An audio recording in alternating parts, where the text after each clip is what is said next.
Doug said good morning, everybody, if you didn't hear that. Hey, good morning. Morning. Morning. Morning. Good morning. Morning. Gotta do this. We'll get this down for a week. Paul. Morning. Preferable, I know. This time the computer had been shut down all the way, so it was updating. We had So sportsman's comments last time. it took a while. We will have that. Yeah.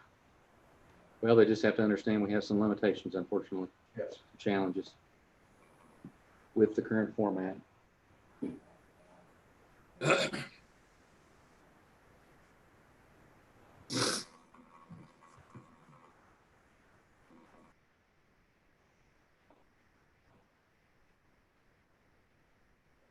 Josh, it looks like you had a good trip down to Cumberland last week.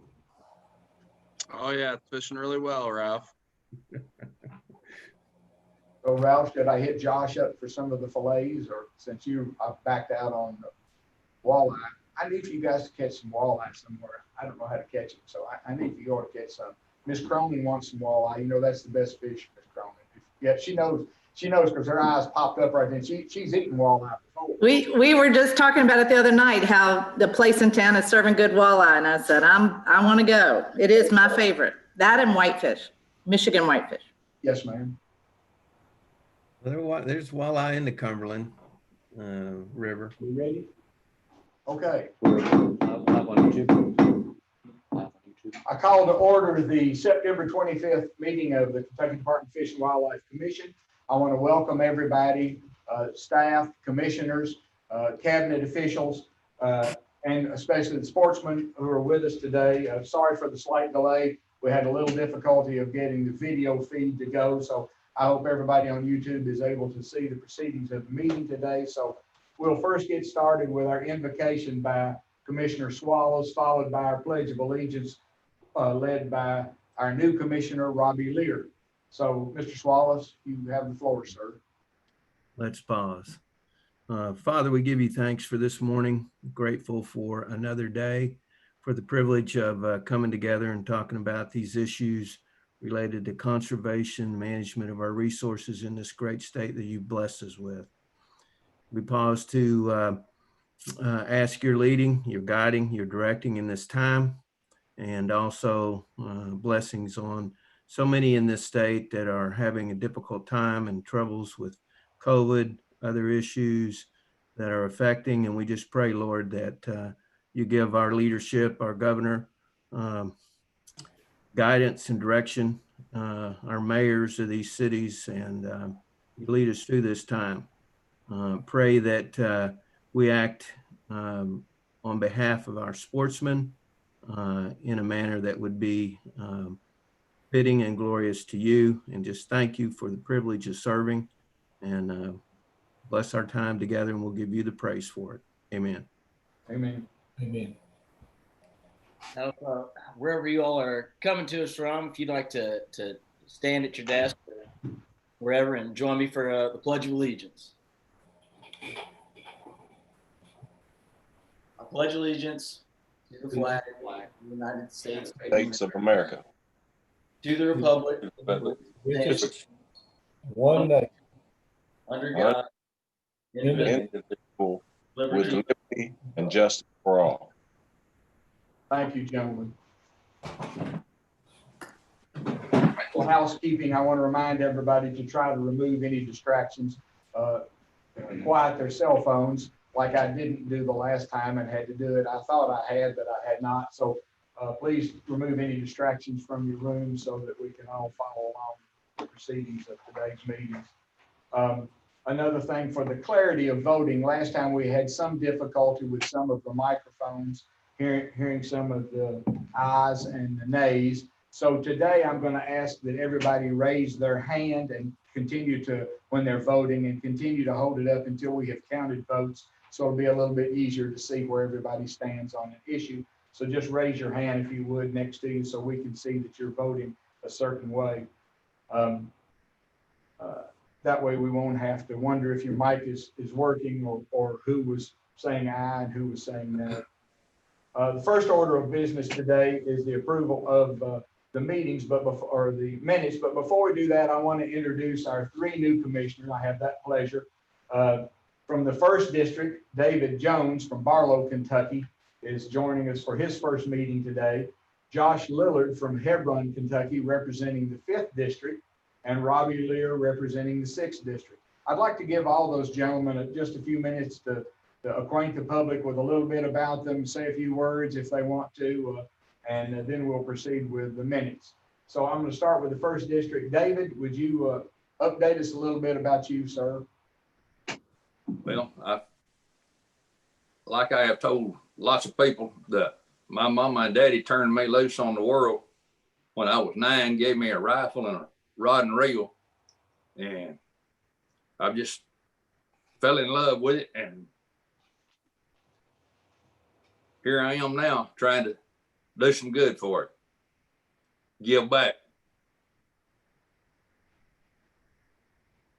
Okay, thank you. I want to remind everybody too, on all 3 of these gentlemen, you can find their telephone numbers and their email addresses on the website for the Kentucky Department of Fish and Wildlife under commission members. So if people in those districts would like to contact them or congratulate them on coming on board, please find on the website both their telephone numbers and their email addresses. Josh, you're next, sir. A lot like Commissioner Jones, ever since I can remember, I've been fishing, and I've been fly fishing since I was 12 years old. And when I was 16, I started doing some deer hunting. So it's been really fun for me. I like to get outside and just do as much as I can in nature. And I'm real excited about the opportunity to work with such a fine group of men and women here at the state and do what we can do to help make sure everything's heading in the right direction. Thank you. Sounds like a great plan. Robbie Lear, how about you, sir? Robbie Lear, I started out when I was a little kid, being my dad's bird dog on dove hunts. Ever since then, just loved all kinds of hunting and fishing. So far in this, I've really enjoyed getting to talk to all the sportsmen and sportswomen, and just really looking forward to doing some good and working with all the commissioners and all the great folks around Kentucky. Thank you, Robbie. Well, on behalf of the commission and the 700,000+ sportsmen in Kentucky, thank you 3 gentlemen for volunteering your time. As you will find out in the near future, it does take a considerable amount of time and effort to not be compensated for, other than in the knowing that you're doing something good for the resources and for the sportsmen of the Commonwealth. And I also pledge the commission's support in anything that you all don't are not familiar with or need questions about. I can assure you that all the commission members are willing and able to catch you up on the things that they do know about the issues that you might bring to them. And the cabinet is also good. And whenever we call Stephen Fields, or whenever we call Ms. Cronin, they're excited about trying to help you with any problems that you might have, that you have legal questions about. So I think I can speak on behalf of the cabinet and tell you they're anxious too to help you in any way that they can. I think you've already gone through the ethics training and some of the training that they've prepared for us, which we greatly appreciate for them having done for us. So welcome, gentlemen. We'll look forward to your service on behalf of the commission. The first action item today is the approval of the June 26th commission meeting minutes, as well as approval of the August 12th special call meeting. We've all had these minutes for some time, so I think you've all had adequate time to look at them. I do want to ask, though, if there are any additions or corrections to be made in those minutes.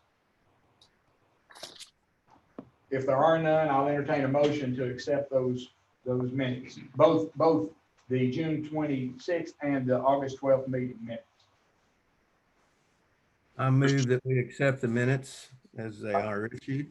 Do we have a second? Chairman, I second the motion. We have a motion from Mr. Swallows and a second from Mr. Knott to approve those minutes of both the meetings. All in favor, please raise your hand. The ayes have it. No use for a negative vote. Those minutes are then approved. The approval of the quarterly financial statements. Is Lisa with us on site there? Lisa? She is on the group. I'm not sure if she is audible yet. We'll see if we can get her visible.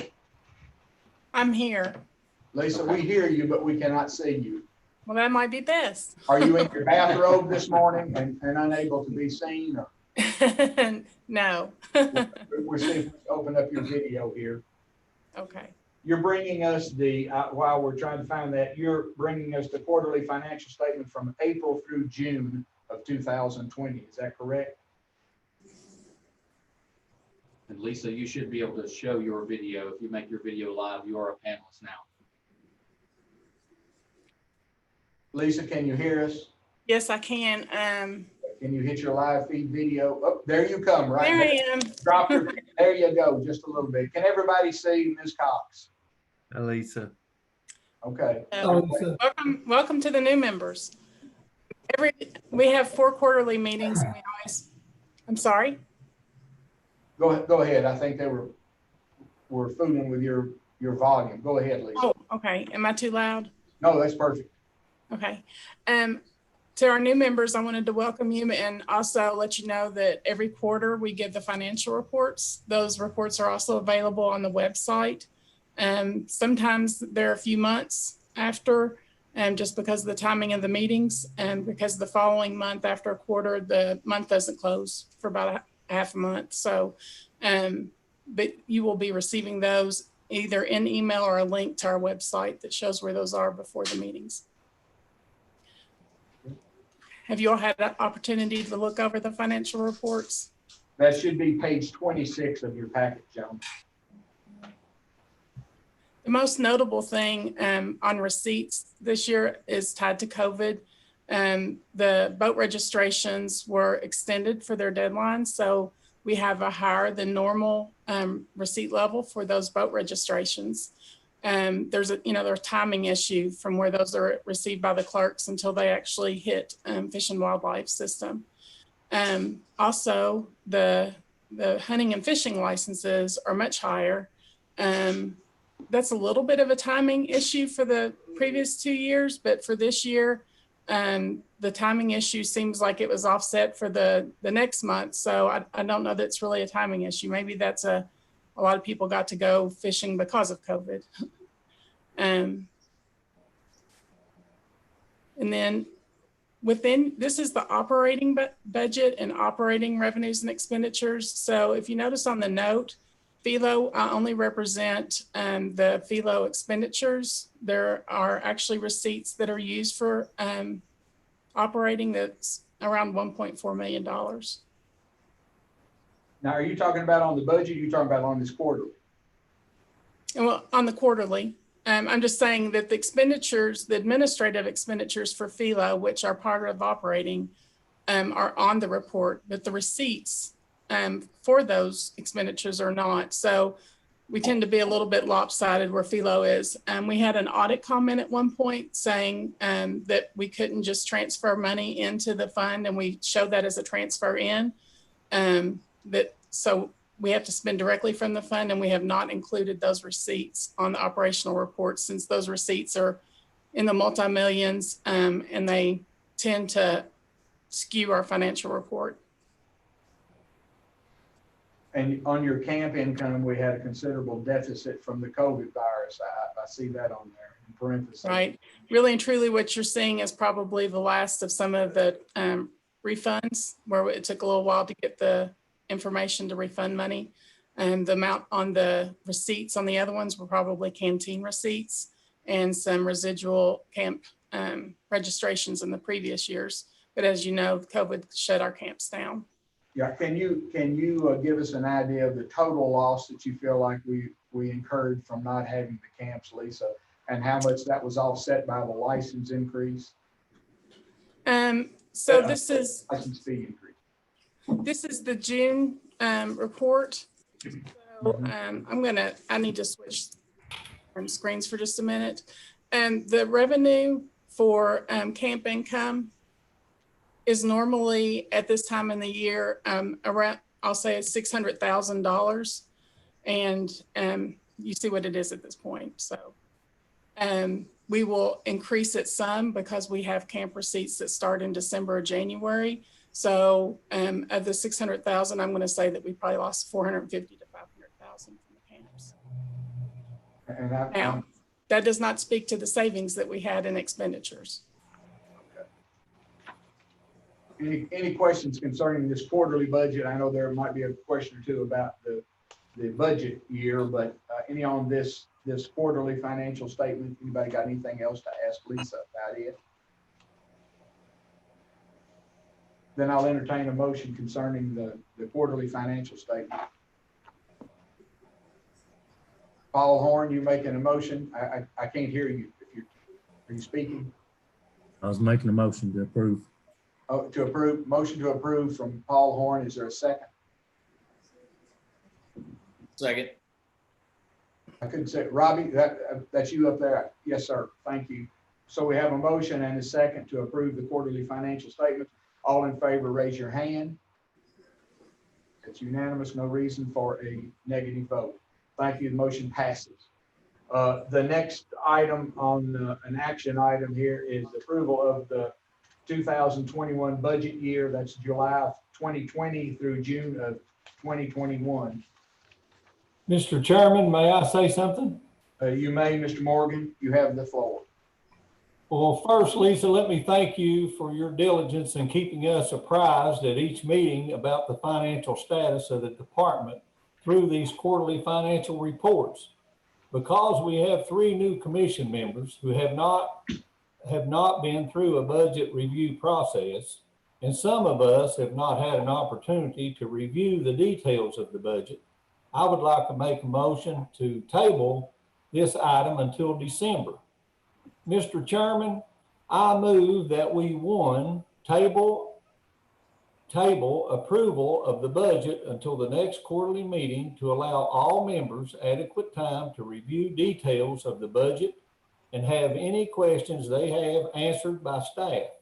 And 2, establish a working group of 2 to 3 commission members and 2 to 3 administrative staff from the department to facilitate this review process and report back to the commission in December. Is there a second to that motion made by Commissioner Morgan? I'll second that. Ken Knott seconds that. Is there any discussion concerning that motion? Does everybody understand what that motion is before I put the question to you? Yeah, Mr. Chairman, I got a question. What's the timing for the department needs to have that budget approved by? Would be my only question. Is that going to cause us any delays on doing anything? My understanding is with you, Lisa, is that it has already been approved by the legislature. Right. And the budget process, the governor comes up with a recommended budget, and then the General Assembly meets and comes up, it's a bill that gets passed. And so we are under normally a biennial budget, but for this year, it's just one single year for this year. So we already have the budget authority, but within the KRS 150, it does state that we should have approval of the commission. So I agree that with the 3 new members that we definitely need to go over the process with them. It's a unique process. It's different from the budget process if you're outside of government agencies. And I'd be happy to do that. I've tried to strive very hard to be very open and transparent in everything financial with the commission. And I would hate for there to be any kind of idea that somebody was approving something they really didn't understand.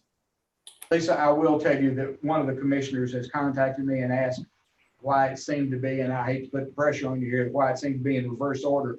It's already been approved through the legislature, and now we're backtracking to kind of approve it via the commission. And so the question from the commissioner to me was, why are we not doing that kind of first before it goes to, letting us see that before it goes to legislature for approval?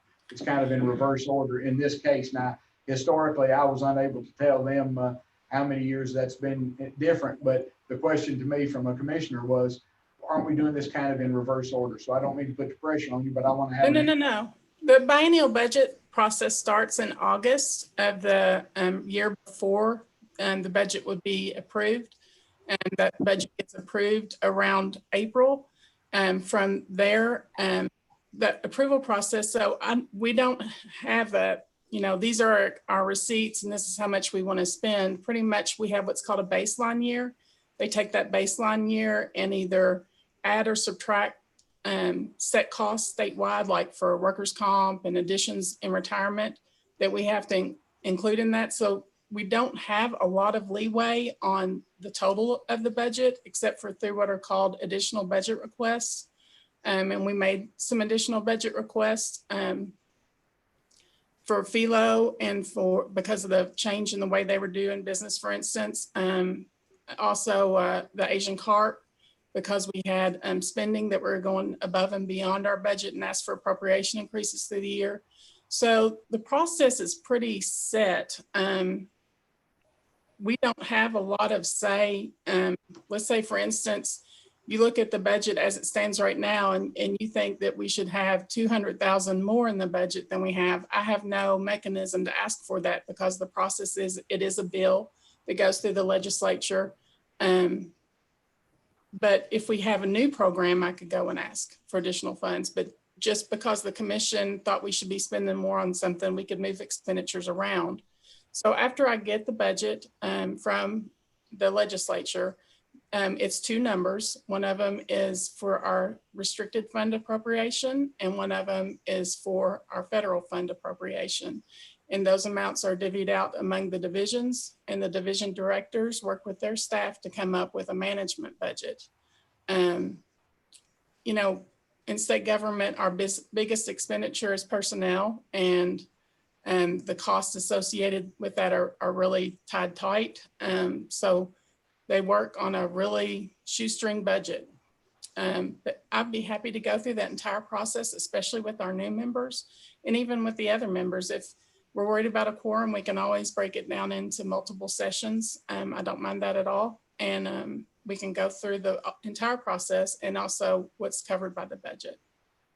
Thank you, Lisa. I hope that clears that up some. Is there further discussion about the question that I will put to you in a minute? Further discussion from the motion and the second. Mr. Chairman, I guess if we can't control that portion of the budget, would it not behoove us to try to focus on the internal budget and how those expenses are allocated, and maybe start, if we got approved for a one-year plan, start working on what we're going to do next year? Lisa, do you want to address that? Sure. Again, like I said, you know, we have the budget broken out by division and where their spending levels and their agreements, their anticipated federal costs. We have to make sure that we have enough matching for those federal grants. And I'll be happy to go through everything with you all. And if you have any differences, I do not set the budget by division, and the division directors do. Deputy Commissioner Clark. Yes, I was just going to make a suggestion. I think Doug's motion is well taken. I think the point of allowing more time, especially for the new members, to review like a detailed version of the budget would be wise. I would suggest maybe in the process, once that's provided to the new members, any of you all existing or previous members who haven't taken time or had time to be able to review that, maybe identify questions or specific points of concern to you all, and then we could have those answered. Either I'd be happy to work with Lisa to get those answered, or the working group in meeting together with Lisa and myself, or Amanda Cook, our budget specialist, we could get those answers and share those with the entire group, you know, for information.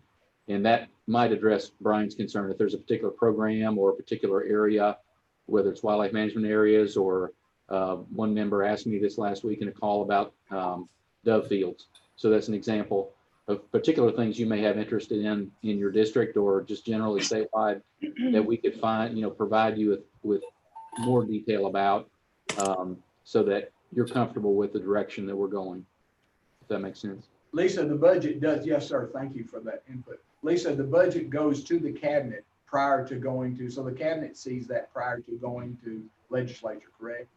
I believe that's right, Ms. Cronin. Yes, correct. But really, I submit it to OSBD. We have a budget system. Define OSBD, if you would. The Office of State Budget Director, which is an office within the governor's office.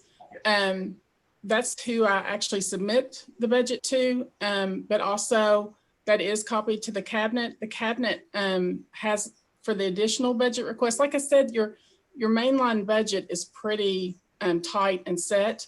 But for the additional budget requests, the cabinet takes those, Chris Reese does, and he prioritizes it across the cabinet as to which additional budget request should be approved and not. Okay. Thank you, Lisa, and thank you, Commissioner, Sure. for hopefully clearing that up with some of the commissioners, both existing and new. I hope that helps understanding wise. So the question to put forth, if there are no further, is there any further discussion before I put forth the question?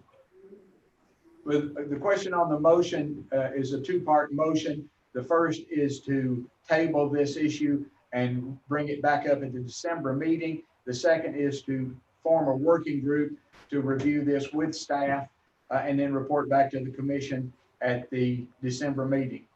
All in favor of that, please raise your hand.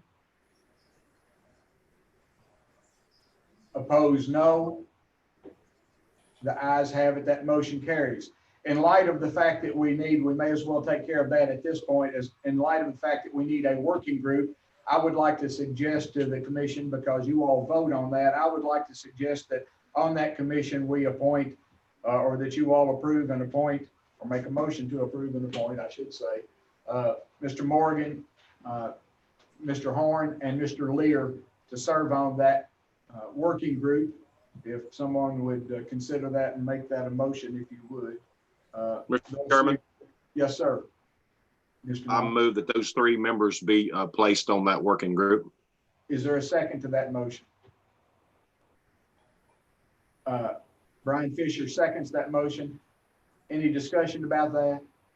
All in favor of Mr. Horn, Mr. Morgan, and Mr. Lear being placed on the working group to review and report back to the commission on the December meeting, the issues of the budget? Chairman Kleiner, before you proceed, you may have already done this, so it may be covered, but I wanted to make sure Robbie was willing to serve on that working group. Yes, Okay, yes. fantastic. I discussed that with him last night for a Okay. minute because he had some questions about the budget too. Okay. So I did check with him. So all in favor, we had aye, please, by raising your hand to signify aye. Unanimously carries. Thank you. So those individuals work on that working group. Since we're talking about working groups, I want to remind you that we have two commissioners serving on the Ohio River Working Group whose term has expired. So my suggestion to the commission is that we appoint the people from the corresponding districts to serve in those positions. That would be Mr. Jones in the first and Mr. Lillard in the fifth, to serve on those on the Ohio River Working Group. So if you all would consider them as filling in the spots for the two commissioners whose time has expired, I'll entertain a motion for that. Y'all both willing? Yes. I'll make a motion. I have a motion from Brian Fisher to accept those two individuals to be on the Ohio River Working Group. Do I have a second to that motion? Second from Mr. Morgan. All in favor, please signify by raising your hand. That's a unanimous carry. That motion carries. Thank you, gentlemen, for volunteering to work on that working group. Now we've done our part with working groups. Hold on, Mr. Chairman. Yes, sir. We have a working group in which if we're going to carry it the same format that the elk working group, will need a new person on that working group. Which, On the elk working group. Yes, will be I John. talked to somebody in the last few days who had volunteered to be on that. Who was that? I hate to ask, which one of you talked to me about volunteering to be on that? Who was that said that they would be willing to be on the elk working group? One of you all talked to me in the last week or so. You can't remember? I can't remember. I'd be interested in being on it. Josh, okay, let's see, Josh, were you already, who was on that before, Mr. Horn? The 5th District. 5th District, and so he would just fill in the same spot as previously with Mr. Bond, is that correct? Would Yes, someone sir. make that motion, because we have a volunteer?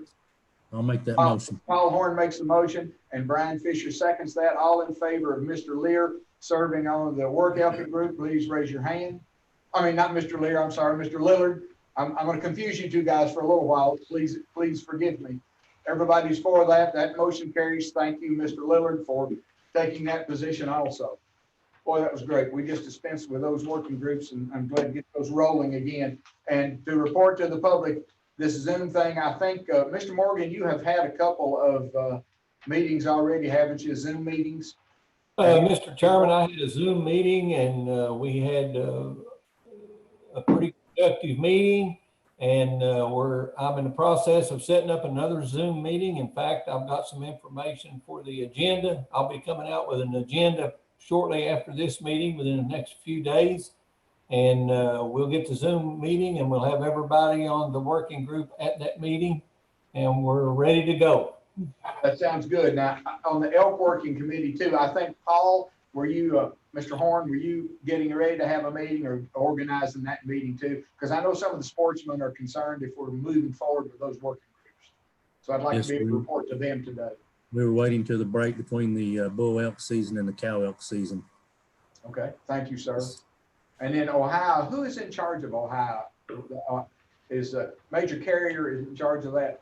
Is he in charge of that? I believe he's the staff point of contact, yes. Yeah, I'll contact Major Carrier to see where he is with the meeting for the Ohio working group. Did you have something else, Commissioner, you want to say? Yes, sir. I just wanted to, we've been explicit about mentioning or referencing public comments since we don't have a live meeting format or in-person meeting format. And so wanted to allow Kevin Kelly, our public information officer, to again read a brief statement about public comments and welcome people to contact us by email this morning if they have comments about any items on the agenda. And so, Kevin, if you have that handy, thank you for reminding me, Commissioner. Mr. Kelly, floor is yours, sir. Because of the virtual live stream format of this meeting due to COVID-19 pandemic precautions, public comments for this meeting are being handled in the following manner. Those wishing to comment about a topic on the agenda may email their comments to fw.publicaffairs@ky.gov by 10:30 a.m. Eastern Time. And those comments will be read by the department staff up to 3 minutes total per commenter during the public comments time on the agenda. Commenters must include their first and last name, Kentucky County of residence or state of residence if a non-resident, and organizational affiliation and position if they are an officer or official representative for a particular organization. Contact information is not required, but will be helpful if information is requested. The commission chair reserves the right to not read publicly any comments that are libelous, profane, derogatory of others, or not relevant to the meeting agenda. Thank you, Mr. Kelly. I want to assure the public again that whatever questions we receive will be answered.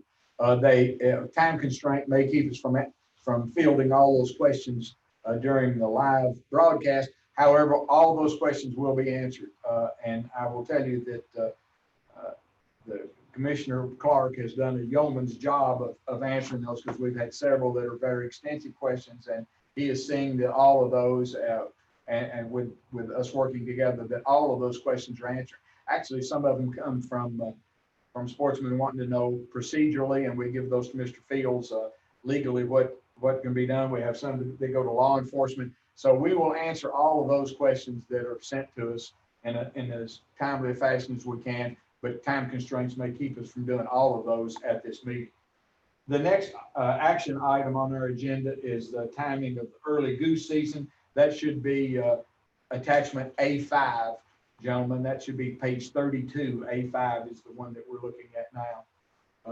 Chris is here with us. Chris, Yes, Garland, the floor is yours. Good morning. Sir.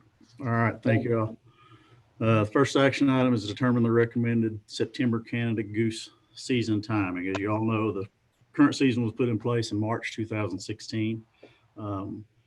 Since that time, some commission members, particularly in the western part of the state, have heard from hunters concerned about the new timing, and have asked for that timing to be moved back up to the first 2 weeks in September.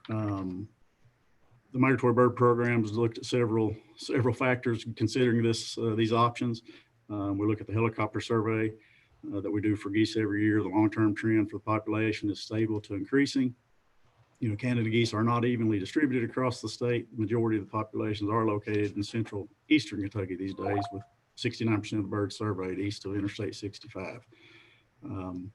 We also looked at our banding efforts. September, from those banding efforts, the September harvest represents about 18% of the total goose harvest in Kentucky. The long-term trend for the harvest rates is increasing. For example, the last 3 years prior to the change, that banding rate was 1.43 and it was 1.98 in the 3 seasons after. That's a 2.12% of the population was harvested annually in September after that date change versus 1.35% before. Though, in addition to the harvest rates and the banding rates, we also have birds that are migrating from Kentucky beginning in mid-May. These are usually young of the year birds. They traditionally return to Kentucky in mid to late September. By having that season later in September, that increases the total number of geese in the state, increases likelihood of harvest of more susceptible birds. The goose survey that we did back this spring, response rate showed the majority of hunters preferred to keep the season dates where they were. And then we're also, getting an increased number of goose hunters. Of those, the percentage of goose hunters who reported that they hunted geese in September from the 2012 survey was 31.2% of goose hunters, and the 2020 survey said 54% of goose hunters identified themselves as September goose hunters.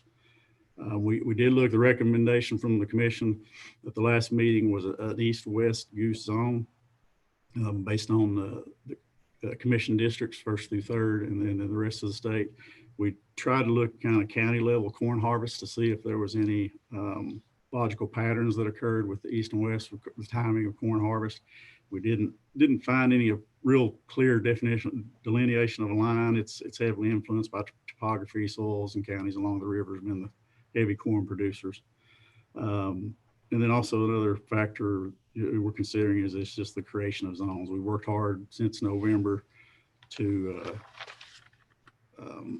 minimize confusion among regs and we're going in this meeting. We'll have some regs that we're going to try to get rid of and add the needed parts of them to other regs to try to simplify the reg process and remove as many zones as we can to avoid confusion among hunters.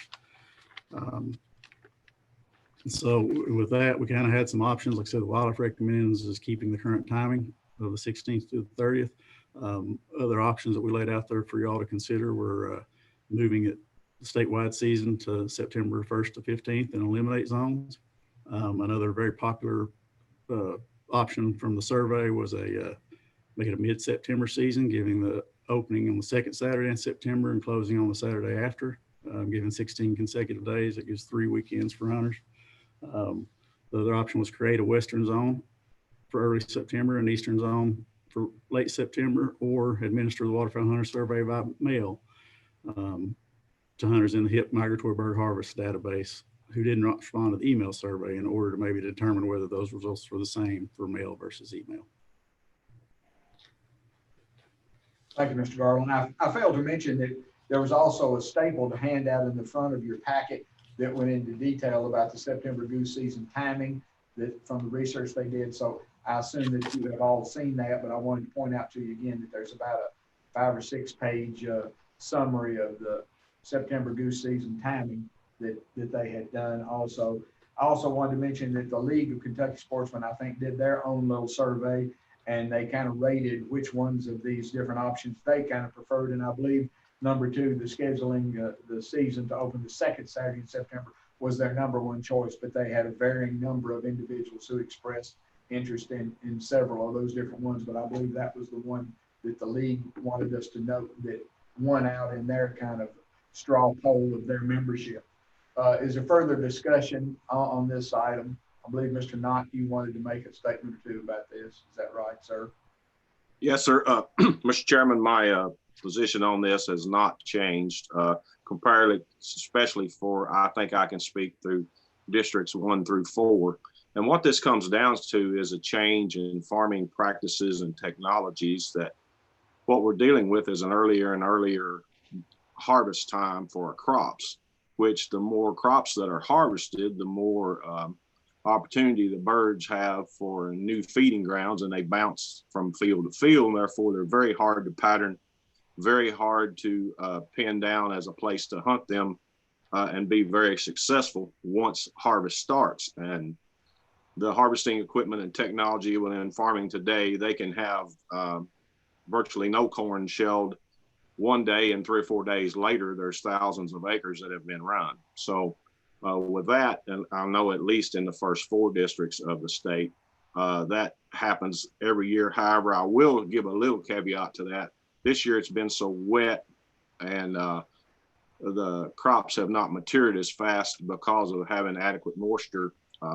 Has slowed that down a little bit, and it's been a little bit better hunting for some of the people in this district this time. But that is a very odd year and not the normal. So I think for at least, I would think the 1st through the 15th is a much better situation, because hunting those over fresh cut silage fields, the birds are ganged up, and they have very other little options that you can be very much more successful in our districts because of that than you can later on. And especially the second option mentioned by the league. You said the league was in favor of, only gives you about a 3 or 4 day difference. And when you're talking about 10, 11 days of crops being run, nowadays you're talking about thousands of acres. So at least I think I can speak strongly for the first 4 districts that it's much more success rate. And I yield the floor and let Brian speak to his as well in the 2nd district.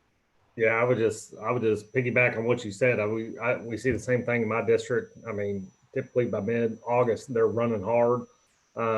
Fields are coming down and the geese start spreading out. By the time we get to mid-September, they're bouncing around from field to field. I have heard this year of a lot more success in goose season. I think this is the anomaly because of the moisture. I mean, most people are running corn at the end of August. We're running at like 35% moisture until they stopped. And then we had a big period of rain, which I think is very rare. Usually there's tens of thousands of acres around here that are down by sometime 1st of September, midweek, 1st of September. So it's really hard to hunt geese around here if we wait till the 15th.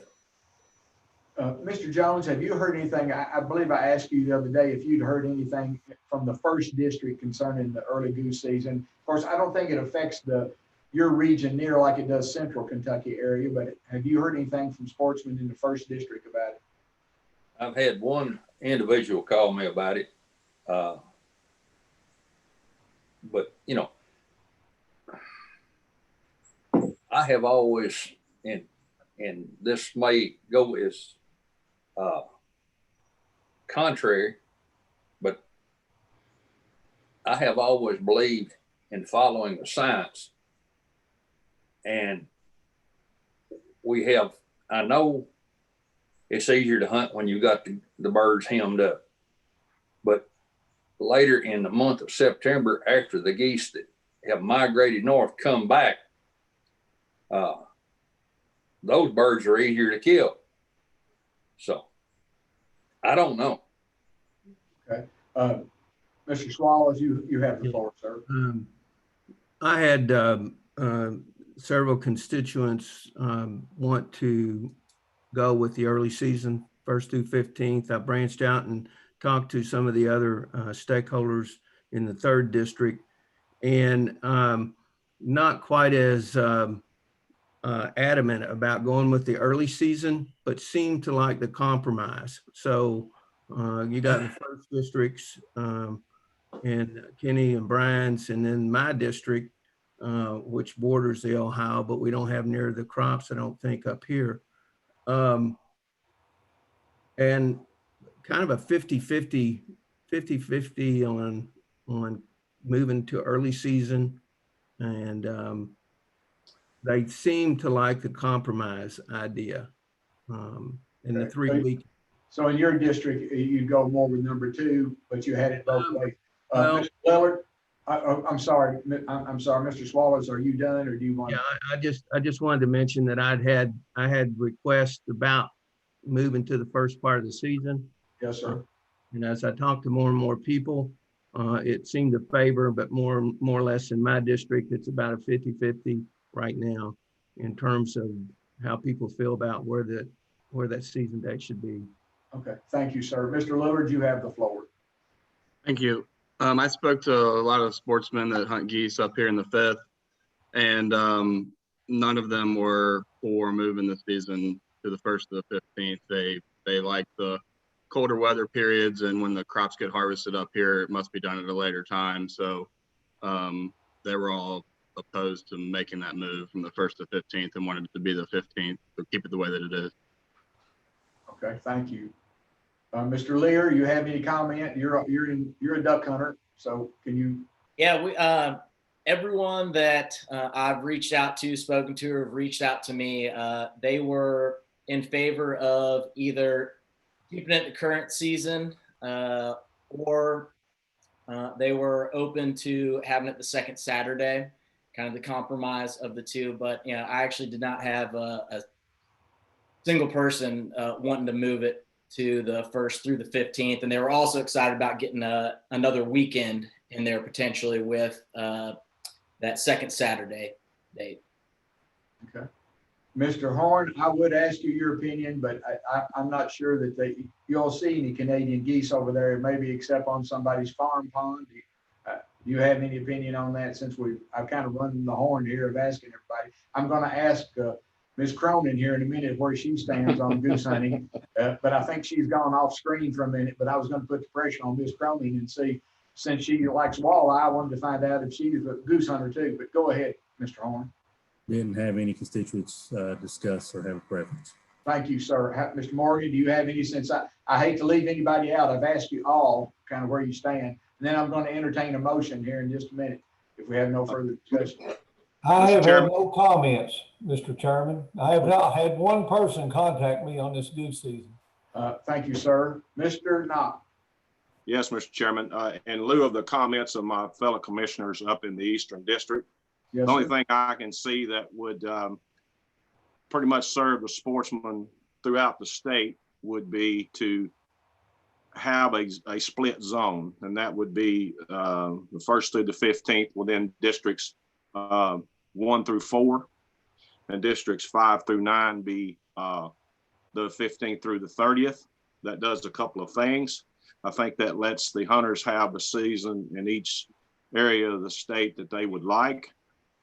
Pretty much. It would also, an avid goose hunter could travel the length of the state and hunt for a pretty long period of time as well, which would kind of give each and every one that are true goose hunters and stakeholders in this a lot more opportunities. So therefore I move that we would have the state be split zone 1 through 4 for the early goose season, and districts 5 through 9 be with the continue with the late season.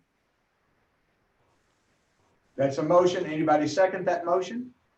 Carl, Yes. can I have one more point that I think I need to make sure everybody's aware of? It was in your packet, but just in case. Again, not a biological issue, but the timing of this, if we vote on the separate zones, we'll have to take that to U.S. Fish and Wildlife Service. So that'll be the 22-23 season before that's effective. But that's just. Does everybody understand that? And can you explain why you can't make that effective for next season, and why it has to go federal in the event that we split zones? Yeah, because we have to follow the federal framework guidelines on that, and those are set for a certain number of years. And we just came out of one of those set time periods for recommendations, and now we're moving into the next one. So it would be one more year for the zones. Well, I have a motion on the floor that has not been seconded. Mr. Knott, do you want to consider that before we ask for a second for that first motion? That it would be, do you understand that I believe he's saying that it would not be effective for next year, it would be effective for 2 years from now? So I mean, I don't know what to do with this issue. It keeps, every time you get to ready to do something, then there's something else they bring up that why you cannot. So, I mean, I don't know how to move forward with this issue the way it should. See, it was going to be, we couldn't do it till next year. Now then with this, we can't do it to another year. So I don't know. I'm at wit's end with this issue. So whatever the will of the commission is, fine with me. So at this point, since I do not have a second on your motion, we can withdraw that motion as long as I don't have a second on. Yes. No, I second. I couldn't hear you, sir. I second his motion.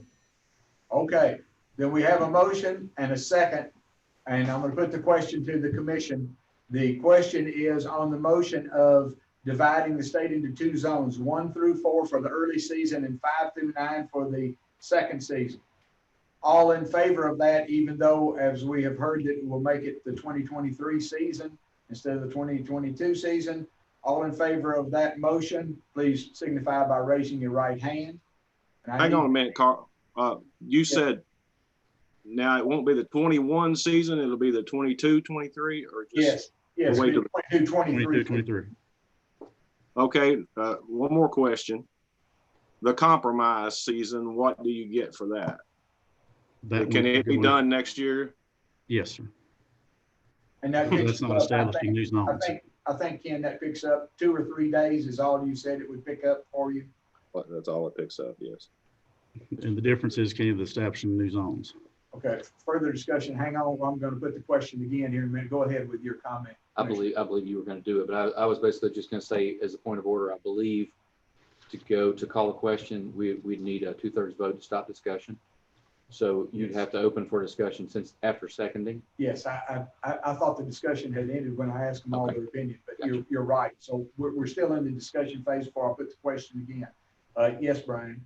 So the way I understand it, the reason for it being kicked out another year is because we're establishing zones, and by not establishing zones, it would go into effect the following year. Is that correct? Can you confirm that, Mr. Garland?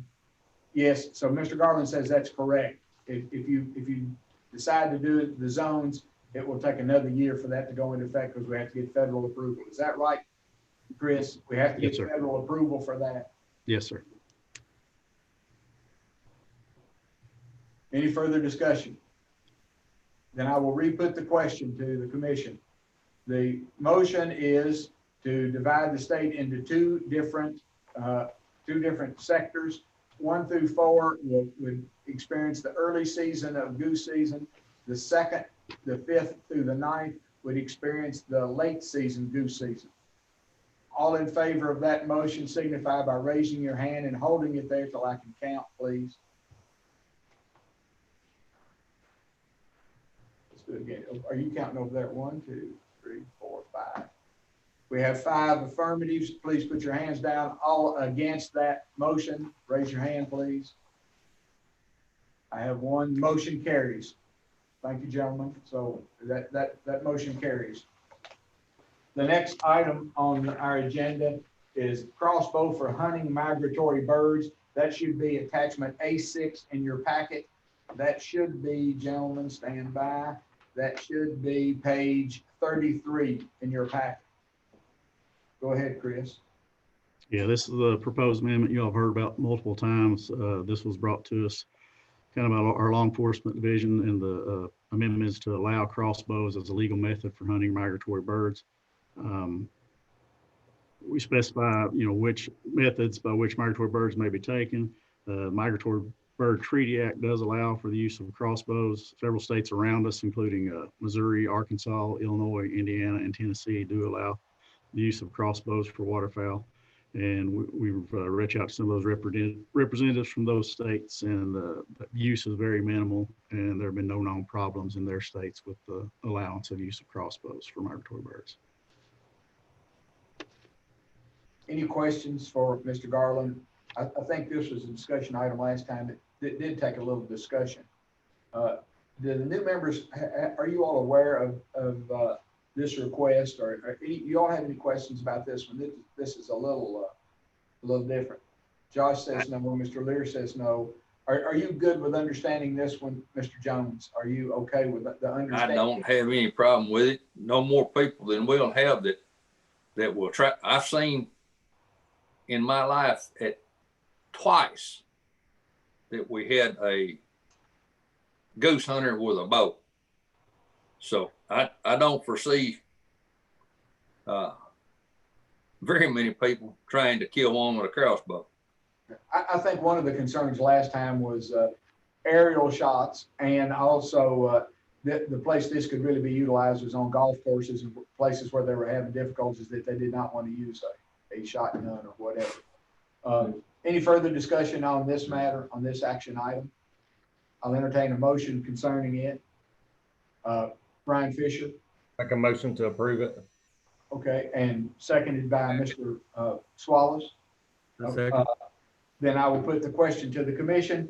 The motion is to allow crossbows as a legal method for hunting migratory birds. All in favor of that signify by raising your hand. All opposed, raise your hand. Motion carries. Okay. The next item on action items is Veterans Day and Youth Waterfowl Seasons. That should be A7, which is page 34 in your handout, gentlemen. Chris? Yes, sir. Last March, the Migratory Bird Treaty Act was modified to allow for up to 2 days of veterans hunts. States may select 2 days per duck hunting zone designated as youth waterfowl hunting days and 2 days per zone designated as veterans and active military personnel days, in addition to the regular duck seasons. These days may be held concurrently. 4 Mississippi flyway states, Alabama, Arkansas, Indiana, and Mississippi, enacted veterans hunts for this last season. All of those states made those veterans hunts concurrent with their youth days. Missouri Commission opted not to offer the 2-day hunt, given the rationale that it could create demand for similar special seasons for other species such as deer and turkey, etc.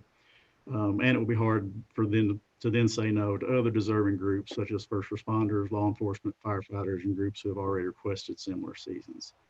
What we have looked at and what we're proposing to the commission is to take our current youth east and west zones and do away with the zone and make the first youth weekend the Saturday prior to Thanksgiving, and a second weekend would be the second Saturday in February.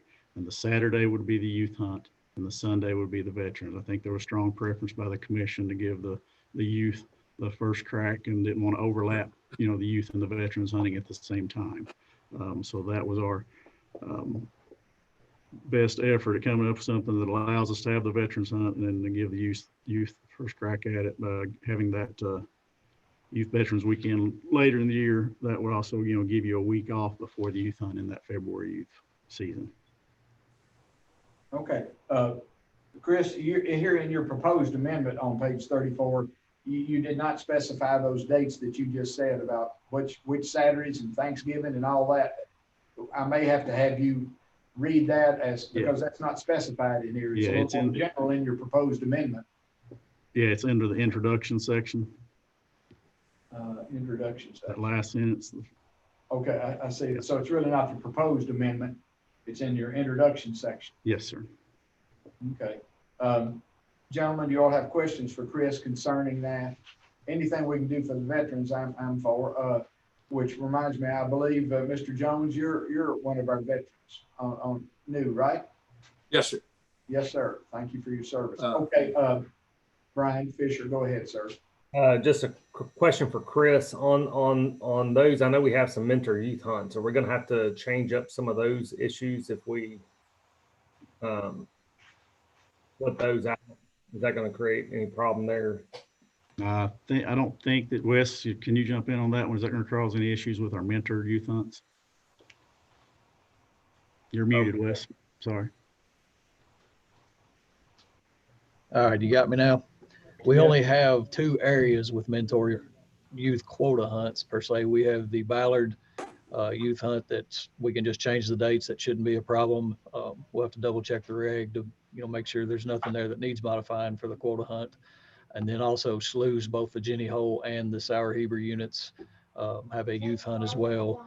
The only other mentor youth hunt we have for waterfowl would be the fish hatchery hunts, and this will not affect them because they occur during the regular waterfowl season.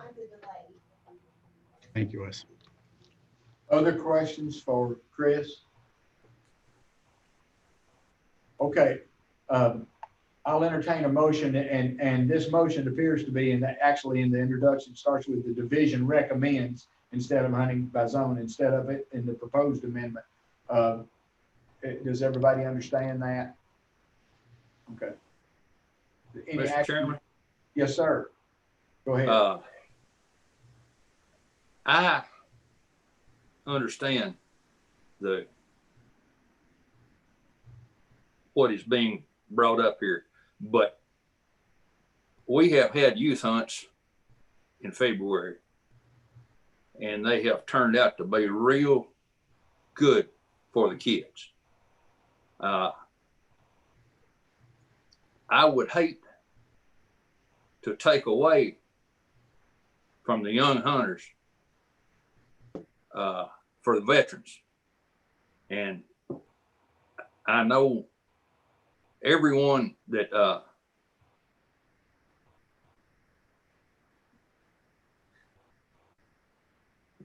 that is a veteran would love to hunt 2 extra days.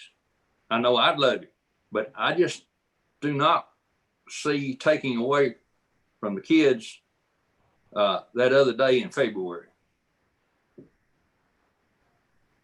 Would there be, keep in mind, Commissioner Jones, if they would get a day in the West, the Saturday prior to Thanksgiving, that they don't. Yes, sir. I understand that, but Okay. the days in February have been so good that I just hate to see taking away from the kids that 1 extra day in February. Mr. Fisher, your comment? Yeah, I was going to ask that. I'm trying to think back on that reg and the Fed could you do the Veterans Day early where the Eastern waterfowl season is now and then put the youth in February? And you mean do the statewide, do the Saturday before Thanksgiving weekend as veterans and then the youth in February for 2 days? Is that what you mean? Wes, I think we could do that based on the number. It still wouldn't be over the number of days. Yes, we could do that. Other questions or concerns? So, Mr. Fisher or Mr. Jones, are you all proposing some kind of motion here or changing that statement a little bit? Because it's going to be a little confusing. You're either going to have to read it as you want it because it's not really down here if we're going to change your method of motion. So, okay, well, go ahead, Mr. Jones. This will change it to the first weekend will be a veterans hunt, and the second weekend in February will be the youth hunt. Is that what we're saying? That's what I'm understanding. Okay, all right. What do we do for the kids in the eastern part of the state? Because I know absolutely zip about what duck hunting would be like on the Ohio River in eastern Kentucky in February. Would it be worth it for the kids? Yeah, what was the rationale to have the eastern zone before? The eastern zone earlier, I think that was just hunter preference, Wes. Was that accurate? Wes, you're muted again. You're muted again. Sorry, I keep hitting the space bar, but it's not working on this meeting, I guess. The original intent, I believe, is just to give the additional weekend for the kids. They split the zones up so they could have an extra opportunity. Of course, in the east, we have geese that you can chase in the early part of the year. And then everybody has ducks in February generally, weather dependent, obviously. So there's no negative by giving the eastern kids the February dates, but it would take away their early season. So you wouldn't, those kids that could hunt both zones, they would lose that opportunity. But again, there's not a lot of ducks hanging around. Thanksgiving, you do get those early migrants that come through. A lot of brown ducks, obviously they're not full plume or anything like that, but we occasionally do see big movements. But overall, I would think the February dates are probably, you'd see more birds. Again, they've been pressured all year, but everybody seems to like the February dates. I think part of the rationale with the early and late was to give some opportunity earlier when it's a little warmer. Weather's not so bad on the kids, and then another opportunity later when there's more geese around, especially in the west. Other discussion? Other members want to make comments about that split season? Yes, Mr. Lillard. Just to have the veterans and the kids hunt same time. More opportunity for everybody. We could overlap. That's what other states have done. We could have a complete overlap. Just previous discussions with the commission didn't seem to lend that was what the direction the commission wanted to go, but we Yeah, can do. I think the last time we discussed it, our only issue is our veterans going to take children's use place somewhere. And that was kind of the thought then. I don't know how much that would actually come into play with the totality of people hunting in February, but it could. And that was the kind of to Mr. Lear's or Mr. Jones' point that veterans taking use spots is not something I think the veterans want. Are we to stalemate here, gentlemen? Somebody's gonna need to either make a motion or we'll table that, and I don't think you all want to do that. So, Ken, go ahead, sir. You've been quiet during this one. Well, we can never do enough for our veterans. We all know that. But our youth is our up and coming sacred cow of this sport if things are going to move forward and with fish and wildlife. So how to get that good balance is a tough thing. I know when we discussed this during some of the other meetings, and I wish we were in a live format so we could hear from some actual veterans, but some of them were very concerned, just like Mr. Jones, about veterans taking the opportunity from the kids and the kids being put up front.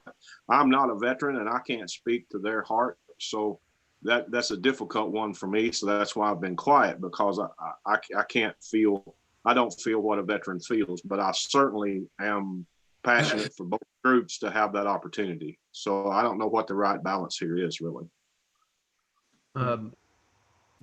Yeah, Mr. Swallows, go ahead, sir. What I heard from the veterans in my district, what veterans I heard from, that was their concern. They would not want to take something from the youth. Thank you. Entertain a motion, gentlemen. What will you do with this? But we're going to have to be pretty specific. We're going to have to read, somebody's going to have to read their motion aloud here and interject those changes. So anybody willing to do that? Mr. Chairman?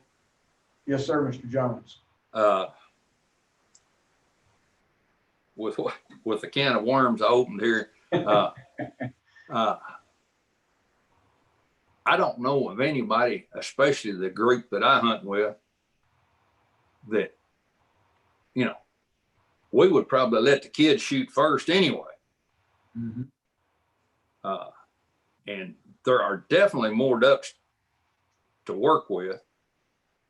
And with the other states having the concurrent seasons, hunts, I don't see any problem with having them both in February. I just didn't want to knock the kids out of one of the 2 days in February. Mr. Chairman, may I make a comment? Yes, sir. I'm not trying to advocate for a position here, but just share a little bit of history as I understand it. And I'll let Chris and Wes clarify for me. I believe John Brunges, our waterfowl program coordinator, indicated that he had received contact from one or two, and maybe one, particular veterans asking for activation of this opportunity, which had been passed by the presidential administration. So again, just objectively speaking, we have not received a lot of input at the department level asking for this, but just some particular hunters who thought it would be a good idea or would like to take advantage of the opportunity. That being said, we did receive some public comments, and we share those with you all from a couple of groups. Ralph has actually, Mr. Swallows has referenced those.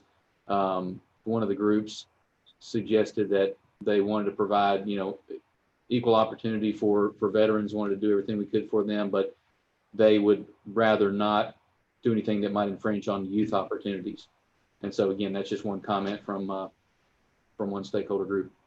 Mr. Chairman? Yes, Mr. Knott.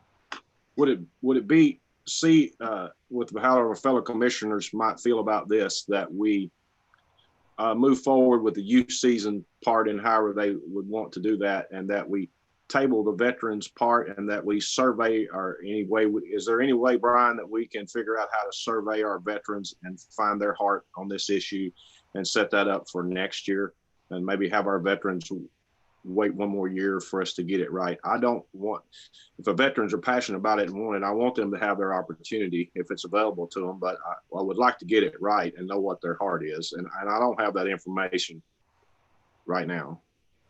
I'm not aware of a way we could open it up, for example, like on our website, make it open to veterans to respond, provide their comments, and we could promote that.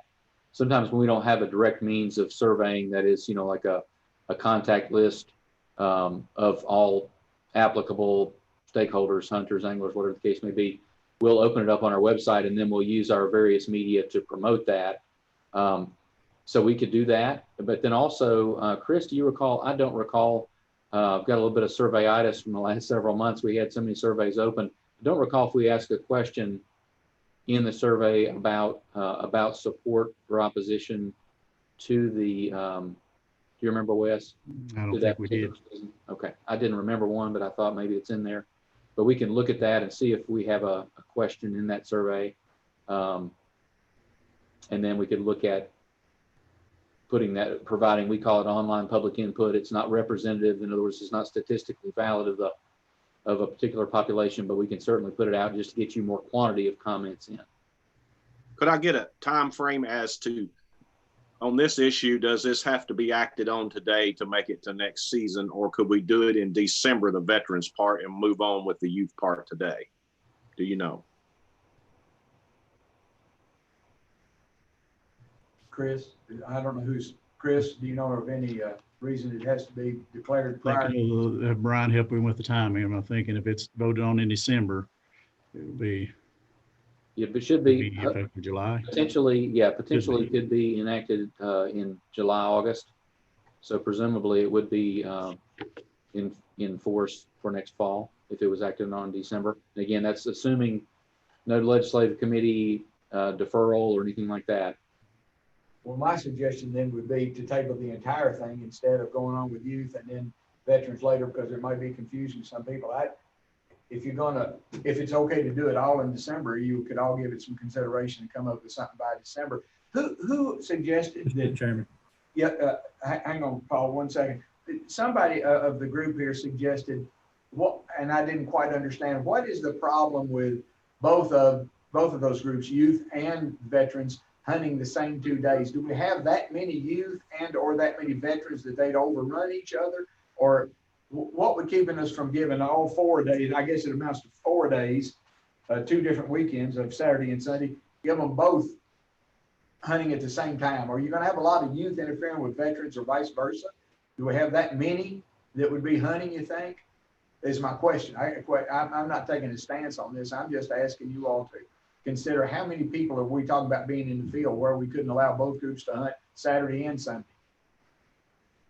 What's my question? Okay, Paul. The only thing I had on that, and Chris, you may have to go back and look at it. What the last date in February they have to hunt? I was thinking that at one point there was something that if it was 2 weekends, we did 1 weekend first and then 1 weekend after that could potentially cause problems. So we would need to kind of look at that. But I think we're all at stalemate. Keep the meeting moving. I make a motion that we table this. I got a question first. Yes, Paul.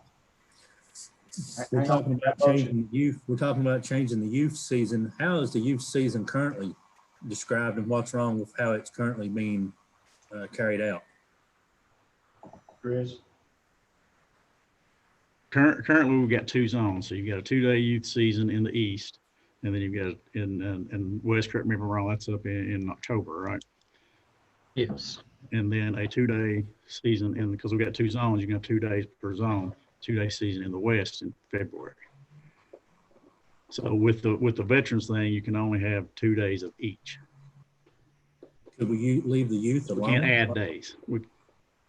So we could leave the youth alone and make the veterans concurrent. That'll work. Everybody understand that one? Brian, did you want to put that in the form of a motion? Do you understand what he just said, or do you have a different motion you'd like to bring up? We haven't had a second yet, so your motion's still alive if you want to make a motion, because you just got to, I want to make a motion. The motion is table it if we still got time for further research and feedback from our veterans. That's a motion you're making? Is there a second to that motion? I can't go on with another one until I deal with that one. Mr. Knott, did you second that motion? Yes, sir. Any discussion about tabling this issue until and vote on it at the December meeting? There's no further discussion. I'll put the question to the commission. The question is on the motion of tabling this issue until we have the December meeting and voting on it at the December meeting. You did want to put that in there, didn't you, Brian? In other words, we can't put it off again. We will vote on it at the December meeting. All in favor of that motion, or is there any discussion about that motion before I do? All in favor, raise your hand. Motion carries. Thank you.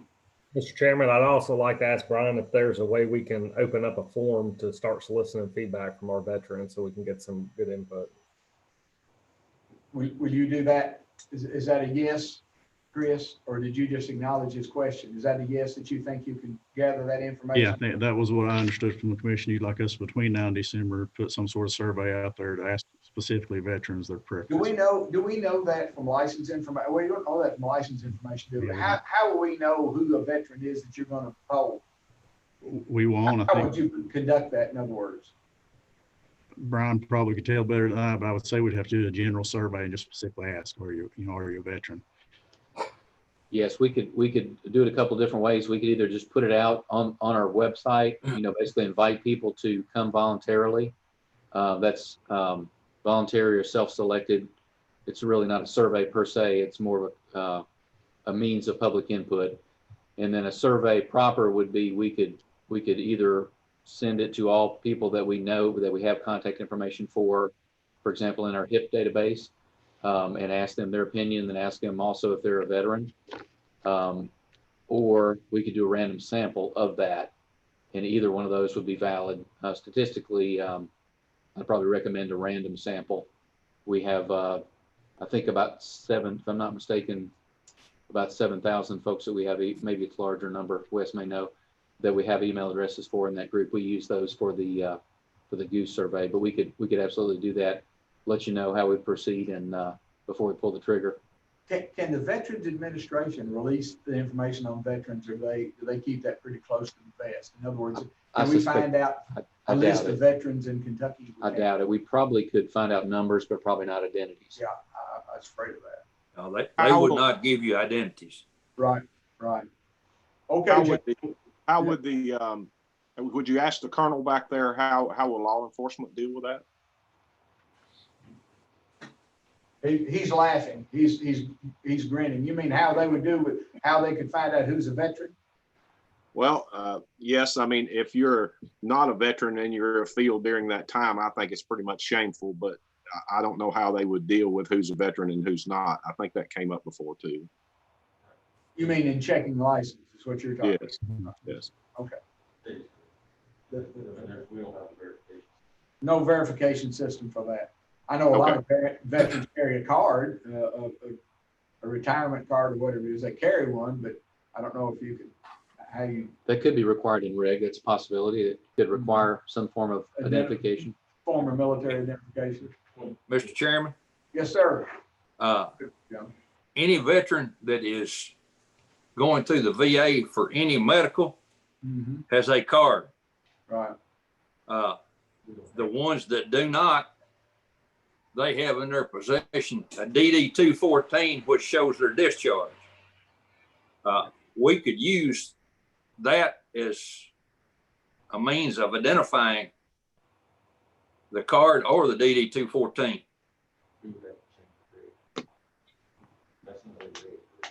Can you speak up? Go ahead and answer his question. If you wanted to amend the reg to require that identification, but the current. So if the reg was changed to allow that veterans to use that opportunity, you could also simultaneously make the change to require some kind of veteran ID. They'd carry that on their person along with their license and picture ID. Did you hear that, Mr. Jones? In other words, I think the colonel is implying that law enforcement can't ask for military ID unless we change it in regulation. Okay. That's pretty much what he's saying. But we could change that too if we needed to confirm that the person hunting that day was indeed a veteran. Okay. are we done with that issue for a while? Anyway, until December meeting. Public dove fields is next. That's attachment A8, A8. That should be page 35, gentlemen. Page 35. Okay, Chris. Again, this is an item you all have heard about a couple of meetings. This is just a proposed amendment to allow experimental dove field rules and allow adult hunters to participate in mentor R3 hunts. And keep in mind, these are two different types of fields. The experimental dove fields, what staff would like to try to do is create experimental dove fields in a couple of regions where the fields would have limited access type, quota hunt type fields. Will be paired with open access fields nearby at the same time with the same plantings and compare results, hunter satisfaction, harvest, how many times, how long people hunt them. Some of the modifications, in addition, limiting number of hunters each day, were earlier field closure, limiting the number of shells, and get people's hunter information and success. And then the second part of that was allow through the information education program, they have adult mentor. They want to establish some adult mentor fields to allow those 16 and over to participate in quota mentored dove hunt fields. Mr. Chairman. Yes, sir, Mr. Owen. Just some of the comments I've received in our area. We would like to get our number of dove fields increased before we start trying to do experimental fields. We didn't have enough fields in this area and didn't have very much success and didn't have very much growth rate either. So just something to think about if we're talking about creating new experimental dove fields. A lot of people would like to see the dove fields increase before we try to start doing something different. Yep. Two things there, Paul. I know our proposal was this would be in addition to other fields we already have, not take the place of. And then two, I think we're going to have some additional funding next year for more fields. I think we had 3 fields in the entire district. In your district, Paul? In your field? Hang on, Mr. Morgan, just 1 second. So, Paul, you saying in your district you had 3 fields? Yes. Chris, I did ask you earlier in the week to be able to report to the commission, I think, on the actual number of fields compared to last year. You said it was down and you were going to find out how many it was down compared to last year. Yeah, it was very close. And Wes, did you have that number? On top of hand, it was. So as you and I talked earlier, Chris, this year we were very detailed in checking on our fields, and we will be using that same detail going forward. In the past, what we have done, we asked the WMA manager, or we checked online at our interactive dove field map to count the fields. And sometimes there would be 2 separate fields with a shared parking lot. And so our previous numbers were not incredibly accurate. There were, some that were missed. I think we've always been somewhere close to 50 fields. This year we asked every individual field that had some kind of a boundary that would separate it, more than just, a fence row, something that you could, a physical boundary that separated it from another field. And we had somewhere around 60 or 64 or in that range. I don't remember the exact number, but I think we're close from year to year. Every year we're going to have some that fail, and we don't advertise them as dove fields. They're still open for dove hunting. Unless there's been a crop change that would close it due to a baited situation. But from year to year, we're somewhere between 50 and 60 fields, I think, pretty regular. Now, again, failures happen very regularly based on weather or deer or what have you. But I think we were down this year, right? This year, Chris? We're down on our leased fields for sure. We lost several leased fields, which. How do you all account for that? How do you all account for the number of leased fields lost? By flooding or by people not having the desire to participate anymore? No, sir. This year, the contract was changed, and it took a while to get the new contract. And we just lost the farmers had to make a decision on waiting on us or planting a crop that they knew they could sell. And we lost because our contract was not ready. Okay. So it's kind of our fault, not the farmers not wanting. Oh, it was absolutely our fault. Yes, sir. Okay. I know that, and Mr. Morgan, I'm going to let you speak in just a second because I know you have issues with this. I know, and I think, Chris, you and I discussed that some of the commissioners have expressed to me their concern about the fact that we have a lot of WMA fields that could be converted, and it seemed to them, and I think I discussed this with you, that it was a lot cheaper for us to buy the seed and use the tractors that we have sitting and the staff that we got than it is to pay a farmer X amount of dollars. And I don't know what the average, have you all ever calculated the average acreage cost per acre? What is it per acre for us to pay a farmer to do it? You know? So we pay $300 an acre up And to what do you 9. think, okay, what do you think it would cost our staff, our seed, and our tractor to do it per acre? So that's kind of a loaded question. There's 1,000 ways you can make a dove field. So if you go all out, if you buy herbicide tolerant sunflower seed, it is going to be expensive. It's going to cost you $300 to $250 probably by the time you put in fertilizer and chemicals. That's what it's going to cost. Well, it's not very efficient. It's not, doesn't seem very efficient. If it's costing us the same amount that we're willing to pay somebody else, then boy, that's well, there are other options. You can buy regular birdseed sunflower will germinate. So let's say a farmer with tobacco equipment, if they have the ability to cultivate between their rows, they can do it cheaper. There are cheaper ways to do it, but your Cadillac dove field, the one you can control everything, it is more expensive.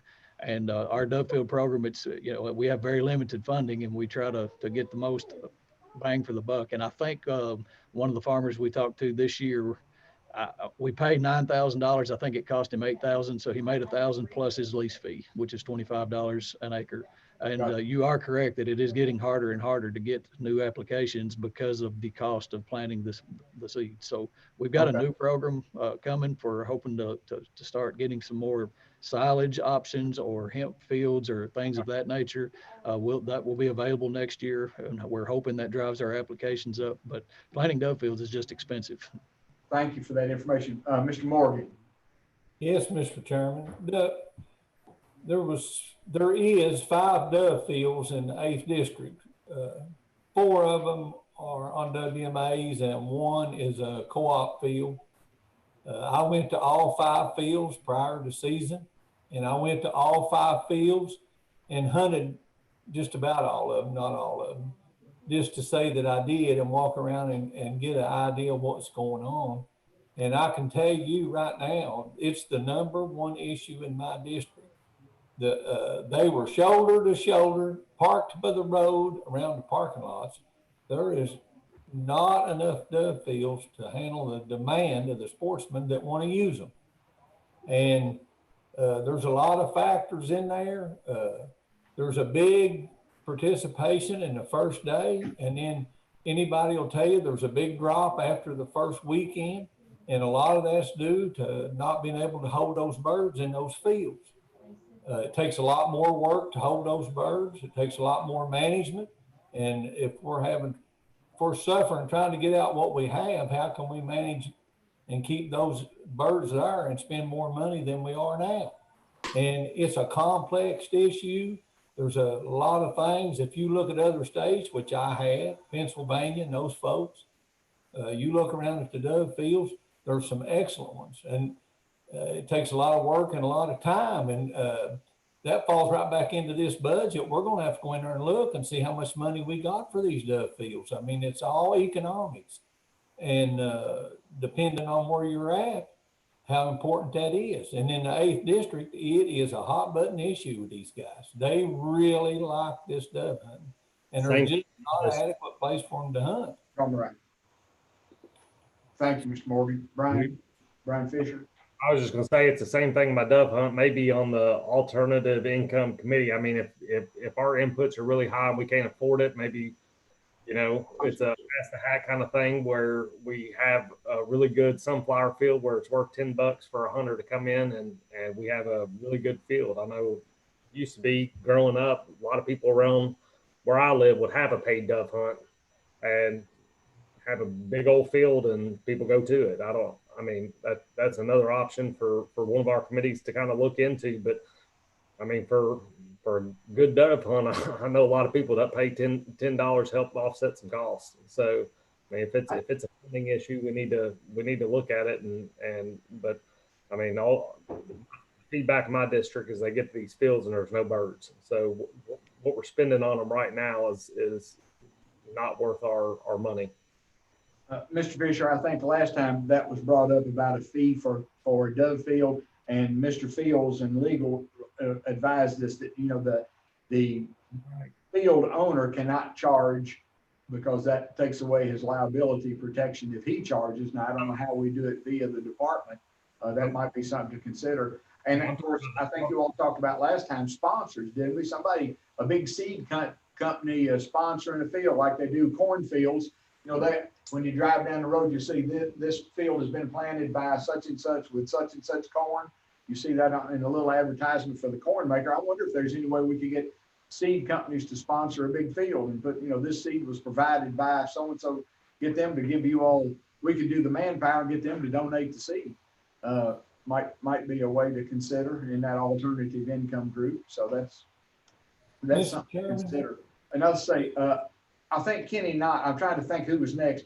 Kenny, you were next on hand raising, so you've got it right now. And then I think then we've got Mr. Swallows and back to Mr. Morgan. Go ahead. The Dovfield issue, however we can promote this and get funding for it and stuff, I think we get probably for the dollar spent, we probably get more of the sportsman's participation than anything else, and a way to appeal to new hunters and stuff. Most of them start out in the dove field and things like that. So that program needs our attention, and it needs, and I don't disagree with, I understand what some of the other commissioners are saying about why are we trying experimental things when we can, we need to spend our money on the things we already have. Well, all of that is true, but you don't know how to make them better if you don't try things like they're trying to do on the experimental deal as well. So we need to do both, honestly. And however we can look at our budget and our funding and put money into these public dove fields, the public is telling you about what they're telling you about parked in the road and everything else. They're telling you what they want right there. And so we need to figure if there's any way we can figure out how to allot money to that program and expand it and grow it, as well as do experimental at the same time. I think we need to do both. Mr. Swallows. Yeah, and I want to agree with Commissioner Knott in terms of moving forward with new things and trying to develop a system. And one of the questions I would have, Chris, is how realistic is it for us to think that we could have 50 or 60 top-notch dove fields in the state with the amount of work it takes? I've been involved with dove fields, and to really have a good one and cultivate it down, the cost, the manpower, the time, you know, that's a Herculean effort in a lot of senses. And then if the weather's bad, it has much to do with the success rate on dove hunting. We all know that. And the other thing that Commissioner Knott mentioned was the fact that it's a great entryway for new hunters. It's an easy thing. Somebody has some success, they get shooting. So the attraction with our R3 program and everything else to introduce new hunters is, I think, one of the greatest opportunities we have. But the realistic that we're going to put that much money into one section and really focus on it and develop multiple fields in every district seems to me to be a little bit, I mean, it's ambitious, and I don't think we should. I want us to try that. But just from a realistic standpoint and expectations, we would have to move into that over multiple years, I would think. Thank you, Mr. Swallows. Mr. Morgan, I'm not skipping you, but you've made a couple of comments about this, and I'm gonna come back to you, but I think Mr. Jones had his hand up too. So Mr. Jones, you have a comment before I go back to Mr. Morgan? Can't hear you, Mr. Jones. Turn your speaker on, sir. I can hear you. I can see your lips moving, but just can't hear you. Nope, still can't hear you, sir. Still kind of waiting. You're muted somewhere. Can't hear you. There you go. Nope, Okay, there we go. There, yeah, I got you now. Fire away, Okay, sir. all right. Several years ago, I did a whole lot of research on these hybrid sunflowers and the ones that you could spray clear field on. And at the same time, I planted black oil sunflowers, just straight out of the bag, what people would feed to their yard birds. You can keep the black oil sunflowers clean. It takes about 3 or 4 springs to get it done, but you can do it. We killed a lot of doves over those 2 fields. I couldn't tell any difference between the grass in the clear field or the grass with the black oil. There is a cheaper way to have a dove field. Okay. The clear field sunflowers cost you like $200 or $300 a bag. The black oil that people feed their birds is like $20, maybe $25 now. I don't know. At the time when I did this, they were $7 a bag. Okay. Chris, are you familiar with that method? Yes, sir. Yes, sir. I'll, if I could, I'll speak to Commissioner Swallow's comments and little others, and then if Commissioner Morgan would be so inclined, maybe this is a great topic for the Public Lands Working Group to take on here coming up. But yeah, we're the number of fields is directly tied to budget, and even best case scenario, we can do everything right and have a failure because of weather, because of deer, any number of factors. We can have a field that looks, I've seen fields firsthand and been in fields that absolutely looked phenomenal. Seed on the ground everywhere, open bare ground underneath, and doves just aren't there. Sometimes they just don't fly, don't come to that spot for whatever reason. But we can definitely work with the commission on priority areas in your districts where you'd like to see fields. So we are getting some additional funding this year to help with this. Methods, cost analysis, all of that. We can work down to whatever level of detail you all would like. But I know dove fields are excuse me for interrupting you, Chris. Could you provide them with a map of where all the deer fields are located, or we already have that? Is that in? Yeah, I think that was in the Dove report.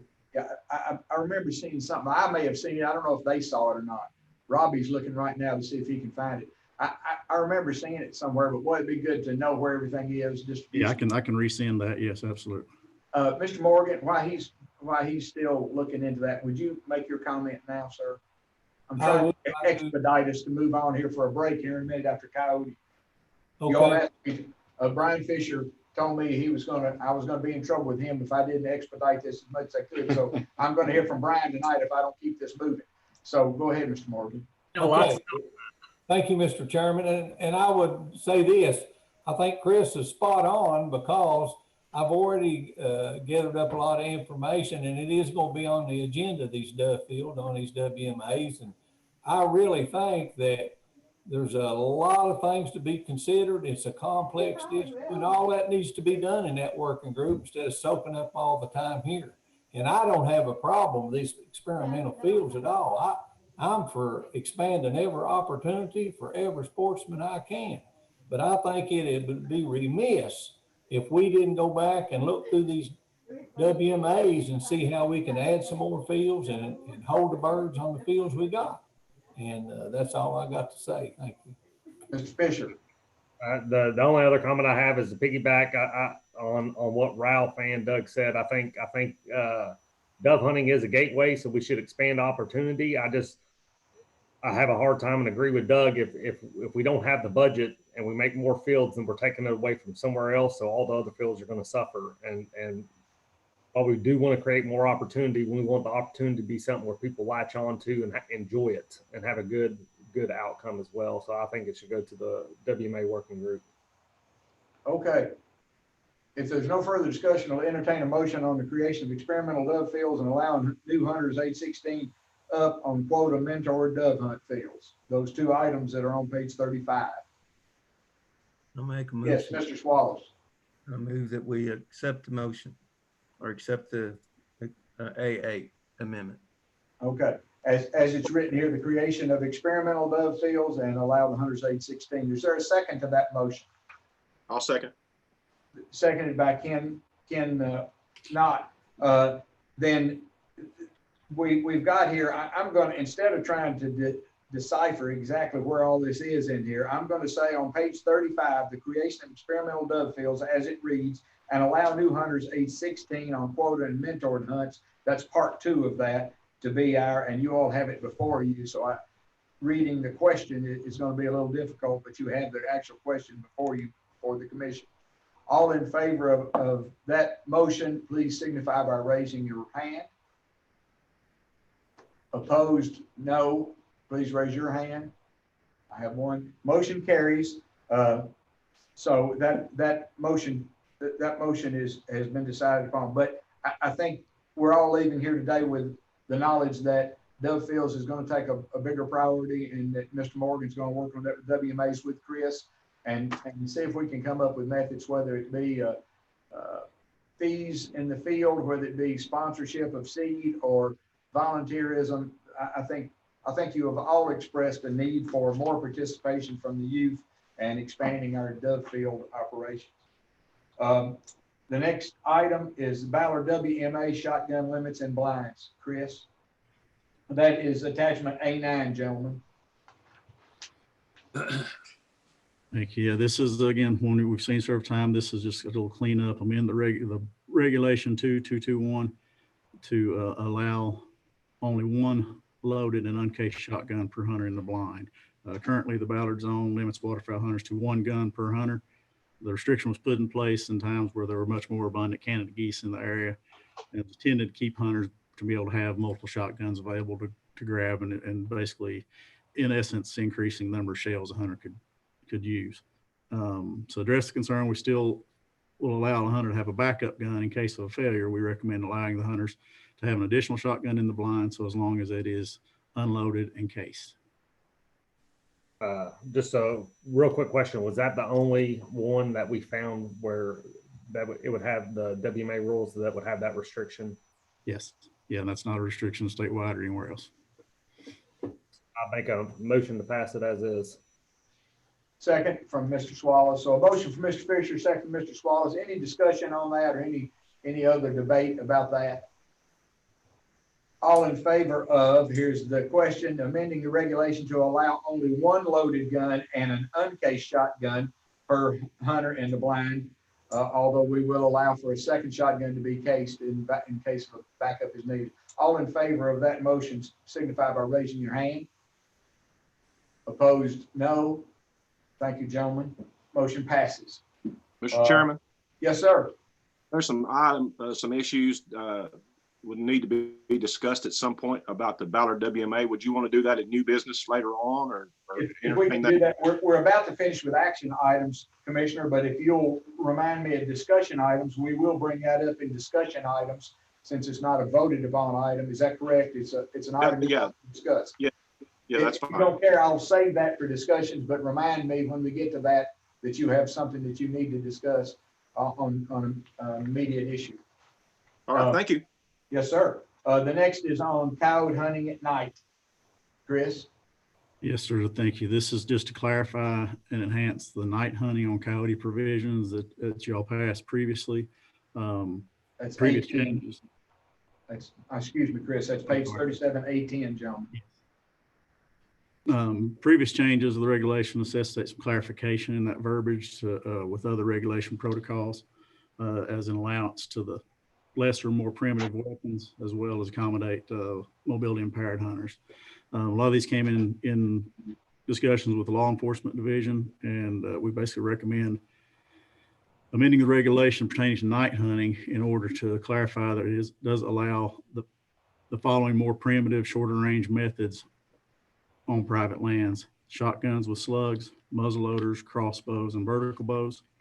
Also clarify the provisions pertaining to use of specified methods on public and private lands during the nighttime rifle season, basically, and on public lands where that's not permitted, a person shall not use any weapon other than a shotgun, crossbow, or bow, and shall not use a shell with a single projectile.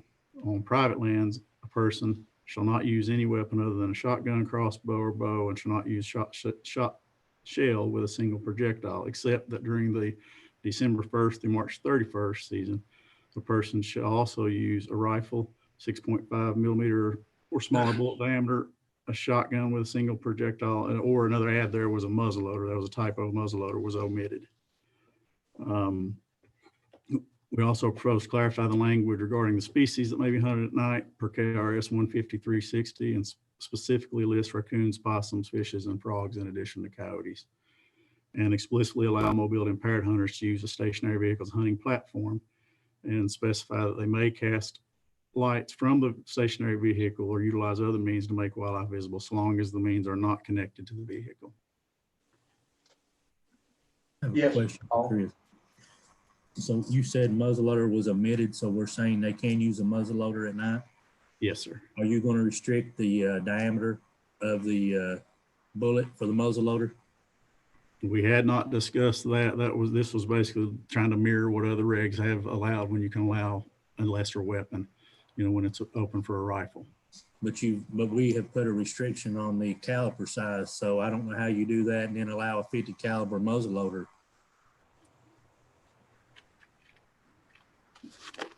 Yeah, and we can omit that if you would all prefer it be omitted. I just bring it up as a question.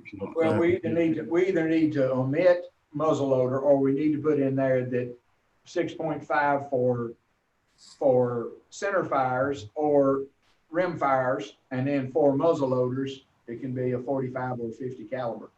We'd have to, Paul's right, we'd have to specify what caliber muzzleloader or eliminate it, because if we said 6.5, 45 is bigger than 6.5, and there might be some confusion. So you're either going to have to say center fire and rim fire, center fire up to 6.5 and rim fire, and on muzzleloaders not larger than a 50 caliber or 54, whatever you.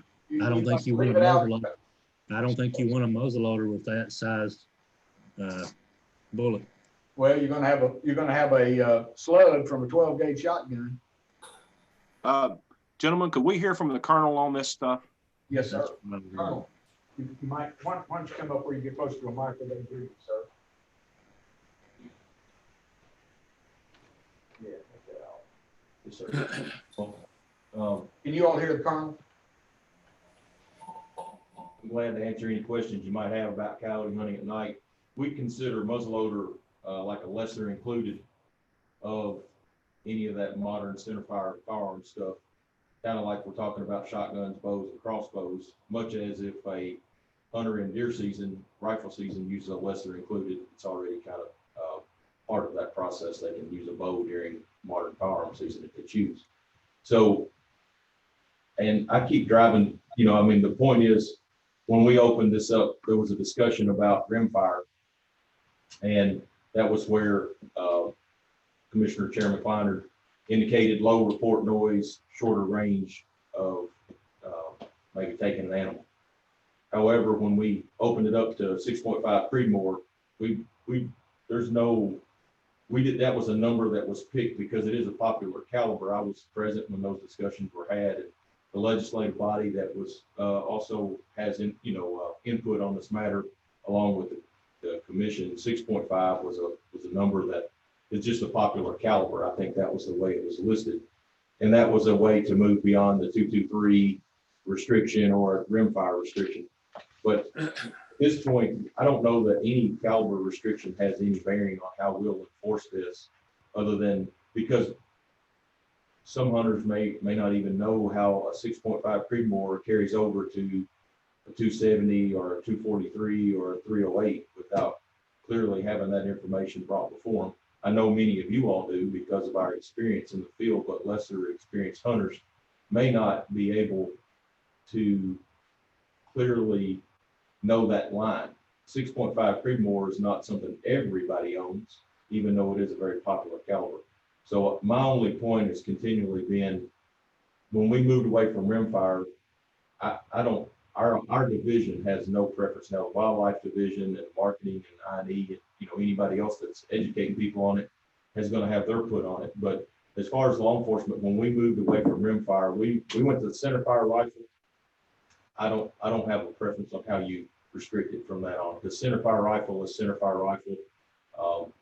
It's one of the only places in the statute that you find a caliber restriction, except like on the elk, and it must be larger than, but not smaller than. And that's going the other way, which is completely not what we're doing here. So that's the only thing I'd offer on it. I don't have a preference if you want to make a 50 caliber muzzleloader. I think that's still less powerful, less long range than a 6.5 Creedmoor.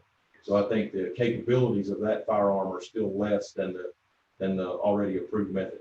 But I have no problem or no real desire to, the 6.5 was, we wanted to make sure the 6.5 was included because of the number of users that adapt that platform to night vision. But that's not only, there's others that are available. Okay, then where we have not got included in this on private lands, the second portion of this clarification, December 1st through March 31st, the person may also use a rifle 6.5 or smaller, or a shotgun shell with a single projectile or a muzzle loader, because in the first part up there, we've got muzzle loader, but it's not mentioned anywhere in those two clarifications.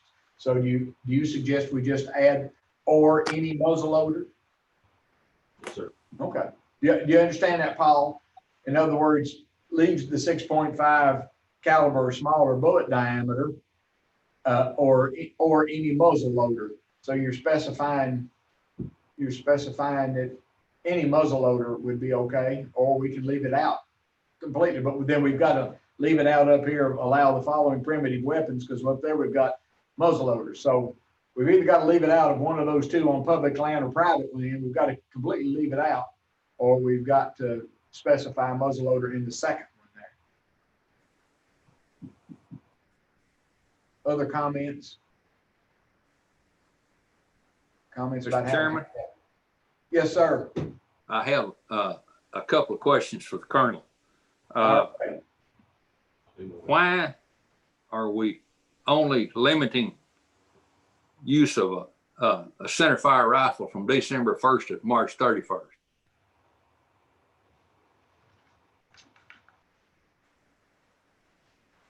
At night, sir? Is that? Yes, sir. Not. Yeah, because your question is why are we limiting our centerfire rifle to 6.5? Is that your question? Just No. that time period, just because of deer season, I guess what we. Okay, I think I want to make sure I clearly understand your question, Mr. Jones, but I think the answer may be that the other seasons from April, that's when our turkey hunters are going afield, our officers are in the woods, looking for the turkey bait, and we have other hunters afield. So we limited, I think this topic is probably one that many of the commission members might be better at answering for you.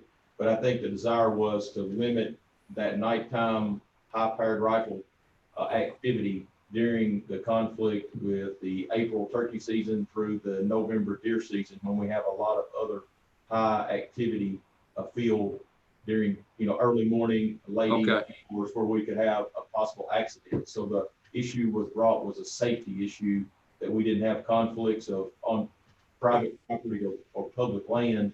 We were trying to minimize conflict between the user groups to allow everybody to enjoy the opportunity to do what they choose to do on our lands. Okay. Okay. I understand that. All right. Now then, the next part of that question, why can we not use night vision? You can, sir. That's this amendment is allowing night vision during the take of this amendment that's working its way through your all's process. This is to allow night vision along with any of the light to take with, and it's already been a legal activity with scattergun, a shotgun shooting pellets, but not using a single projectile, which is a slug or muzzleloader or centerfire rifle. Like I said, the centerfire rifle was a request of one of the legislators to move it from, I think it may have originally said 243, and then it was amended at legislative process to a 6.5 Creedmoor. And I think that was just pushing that envelope a little bit further, but I don't think there's any specific reason that 6.5 other than it was a popular caliber. But yes. Okay, thank you. Thank you, David. Mr. Knott. I was going to answer Mr. Jones' question a little bit concerning that. I think the reason for this timing is we decided to wade in the water instead of jump off the bridge. I think the desire from the public is to have this go year round. this was our way of saying, okay, we're going to try this for 3 or 4 months. And if we don't have any real big issues, we'll address the issue later. And so I think that's where we're at with this issue is we're simply trying to give it its own days to be tried and be sure that we don't create more problems than we're addressing. So that's our issue for this short time frame in the beginning. Okay, that's good enough. Hang on. I think there was also some concern with law enforcement and maybe Chris on having it when deer are hard antlered and stuff like that. We'd start off small, maybe push it further into the summer, but they're given the potential conflict of somebody being out in the field at night and a big buck walking across with hard antler or stuff like that. There's also that concern to consider in the future. Mr. Morgan. Yes, sir. Well, Mr. Chairman, I don't know why you would exclude muzzleloader. If I read this right, it does not say muzzleloader after December through March. A person may also use a rifle, 6.5 millimeter, smaller bullet diameter, or shotgun shell with a single projectile. Mm-hmm. Shouldn't we add muzzleloader there? And that was my comment a minute ago. You just want to add at the end of that a shotgun with a single shell or a muzzleloader. Yeah, and you could let 54 caliber is a pretty common used size on muzzleloaders. I don't know why anybody would want anything bigger than a 54 caliber. I don't believe they would. Of course, you've got a slug, shotgun slug. Yeah, they'd be way bigger than a 54 caliber, but yep. I'd say muzzleloader 54 caliber or smaller. Okay. Okay. Other comments? Motion from the floor concerning this amendment or this clarification and clear up. And Chris, I'm going to speak on behalf of the whole commission.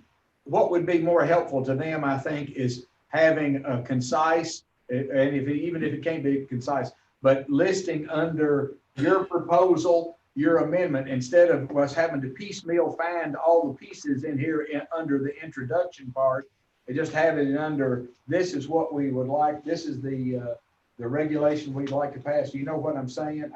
I think in some of the others, we've got it proposed amendment that you've got on other action items. This one, I don't think there's any proposed amendment. There's just an introduction. Is there anything written on there that says the proposed amendment? You know what I'm saying there? I don't see it on page 37. Yep. Yes, sir. You're correct. So it's all in there, Chris, but it makes it difficult for me to try to ask for a motion without knowing what it is, are we changing anything or moving it around? And it's all in here somewhere, but that's what I had to do before. I had to just kind of list it where it is on page 37. That specifically is the motion, because I'm supposed to clarify every word of the motion so we don't get confused about what we're asking. We can definitely clean that up. Thank you, sir. Okay, I need a motion from the commission how we're going to handle this.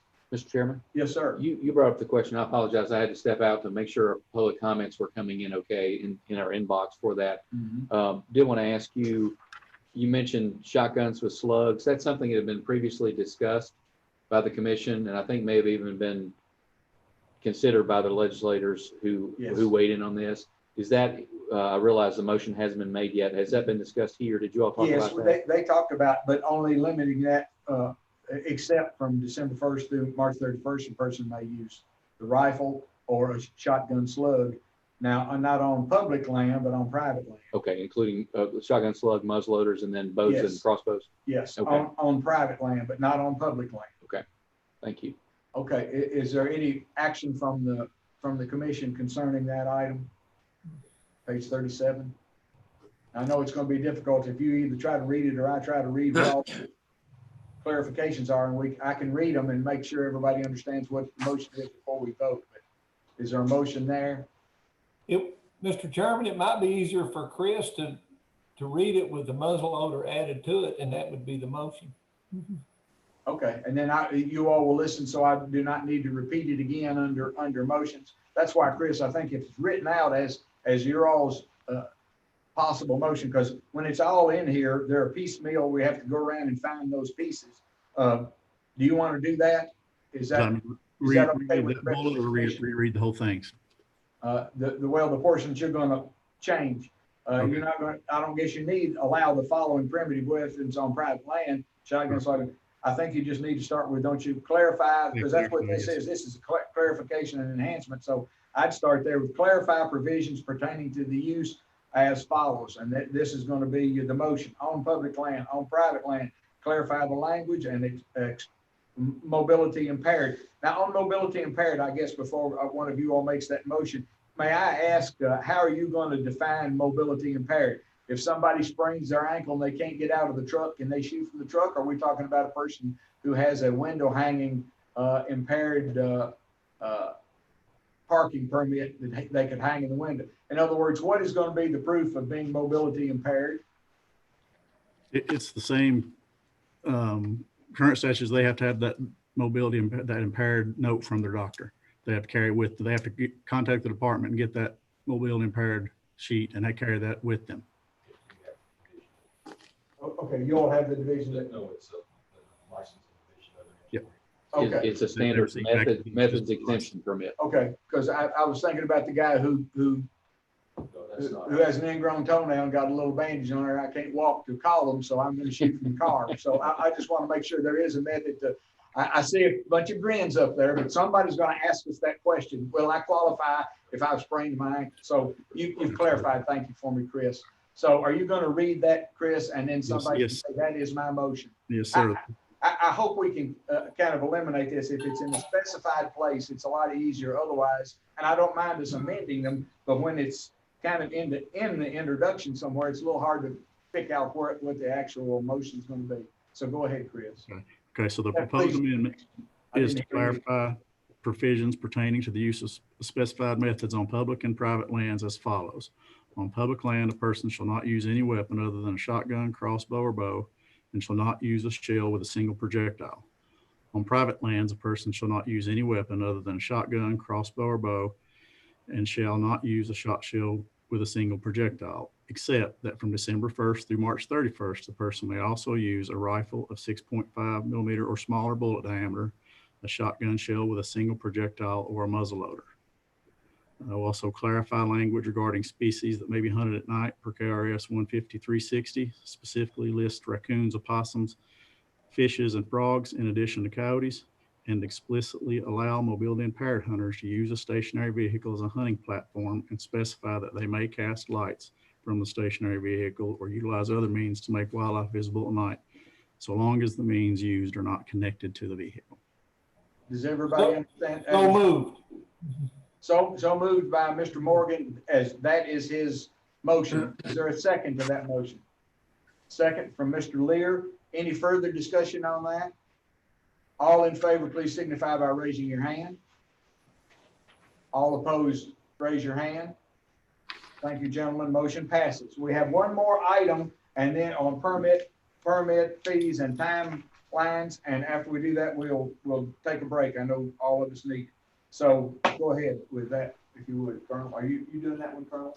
I believe Chris is running. Chris, okay, I'm sorry, Chris. I thought the Colonel was going to add something to that. And this gentleman is attachment A11, if you want to follow along on A11. That's page 38. Chris? Yeah, I'll read what basically the proposal is to amend these license and tags and permits. And I'll read the introduction as kind of the proposal, and the further explanation is down below that under each one. If there are any questions, I'll answer after the introduction or the actual amendment. Is to make the Otter Creek Outdoor Recreation Area permit valid from 1 year from the date of issue. Commercial captive wildlife permits and annual transportation permits also 1 year from the date of issue. And also make the nuisance wildlife control operator permit valid for the standard license year, and exempt other state and federal wildlife agencies from the transportation permit fee. To change the Otter Creek daily permit to a monthly permit to comply with recreational use statute requirements, and update or add update fee for land between the lakes, hunting and backcountry camping permit, and add a fee for Clarks River National Wildlife Refuge permits per their newly added license they like to sell through our system. I'd like to add a couple things if I may, Chairman. Thank you, sir. we did have a couple of questions from members about the specific price points on these. And Chris, correct me if I'm wrong here. And I think there's information in the details below there, but the Land Between the Lakes backcountry camping and hunting permit was being increased to $75 per year. So that's the price on that. There is a small processing fee to the department for that. It's a standard for But other that's the vendors. federal, that's the federal increase. Yes, sir. That's the federal. They set that fee. And then also, Chris, is the Clarks River permit, is that proposed at this point? Yes, it's been approved through the U.S. Fish and Wildlife Service for Clarks River to start charging a permit fee for access, and it will be $15 for the general population and $5 for seniors and youth. Okay. So those are the price points, gentlemen, for those. And again, those are set by the federal agencies. Just want to make that clear. And also wanted to ask if we may have deference from the commission on the Otter Creek permits, which are currently daily. We'd like to make those monthly at our legal counsel's strong recommendation. It has to do with the state's recreational use statute affording us liability protection if we have, and I don't understand all the history, but I'll just say what the statute says is if we're charging a monthly permit for areas like wildlife areas or special areas like Otter Creek, then we are covered by the liability protection of that statute. And so it has to do with literally just the wording in the statute. So we can afford ourselves more protection by the statute by changing that permit from a daily to a monthly. And what is the daily fee versus the monthly fee? Yeah, so Chris, again, correct me here if I'm wrong. I believe we currently charge $3 for a daily permit. And we have not done any research to this point from customers or otherwise about what people would be willing to pay for a monthly permit. So we don't know whether the optimum price point would be, double that daily fee for a monthly fee to be $5 or $6 or $10. But so we're asking for a little bit of latitude from the commission. If you want to give us a range, we would like to maybe survey Otter Creek permit holders and find out what they think would be reasonable, explain the justification for the change, and do that pretty quickly so we can file this regulation change. But we welcome your feedback in that regard. So it's present, hang on, gentlemen. So it's presently $3 a day. For a day. But I know there's going to be some reluctance about approving this until the maximum amount of a monthly fee could kind of be determined, because they'll take a lot of heat. These gentlemen will take a considerable amount of heat. If Understood. Mr. Chairman. Hang on, I think, Brian, you're first, then Mr. Swallows, then Kenny Knott. Okay, Brian. What's the annual fee? I got two questions. What's the annual fee on it cost? $30. $30. So you can't go up a whole lot on it, or and then I would be curious to know how many people buy a daily pass versus an annual pass. Okay. Get you that, Commissioner Fisher. I don't have it right in front of me. Give me a minute. I'll look. And then Okay. We'll address those questions. Okay, Mr. Swallows, you're next, sir. Yeah, I was going to say that Otter Creek is an area that I've used quite a bit, and also the Derby City fly fishers and Northern Kentucky fly fishers from October 1st to April. Our groups are down there constantly. We try to buy the permit because it's $30 if you go 10 times. You've made your money back on an annual basis. If we go to a monthly fee, I can just tell you from the utilization of that group to pay $5, $6 for a monthly fee would seem to be very reasonable in light of the fact that you're paying $3 a day when you go down. And I mean, research on that ought to be pretty easily accomplished. And in fact, if it were, I couldn't see it being more than $6 a month on a monthly fee. Just that would double your actual cost if you bought one every month, which you won't. Commissioner Knott, you're next, sir. Uh-oh, you're leaving? Okay. Well, I need to go back and I hope I'm misunderstood, Brian, but the fee for the Land Between the Lakes, did you state what that fee was? And what was it previous? Yes, sir. That's for backcountry hunting and for, or excuse me, backcountry camping and hunting. So it's a kind of a combined permit. And I believe it may have been previously 35. Is that right, Chris? It was So 35. that's a federal, not in our control. They more than doubled their price. I don't understand, know all the backstory, but they increased that. And it's probably because it's been so long since they increased that they're trying to catch up a little bit there. But that's again for an annual backcountry hunting or backcountry camping and hunting permit. Okay, if you just want to go hunting, what is it? Is there a different one for that, or is you got to have this one, period? Just the hunting is 25 still. It did not change. It did not change, so it's the backcountry camping. Okay. All right, so that was what I was wondering. If I wanted to go back to my boyhood home and go squirrel hunting, it's going to cost me $75. And I thought, wow. Josh, can you give us I've noticed your expressions when Commissioner Swallows was talking. So you're in that same fly fishing situation or fishing situation, I guess, in that area, I'm assuming from your expression. Can you give us your idea on what Mr. Swallows was talking about? I'm definitely in agreement with what he's saying. It gets a lot of use during that time from a lot of fly fishing anglers to go down there and pursue the trout. It's been a really good resource, and I think that having the annual fee or the monthly fee is a good idea. Gotcha. Any other comments about that?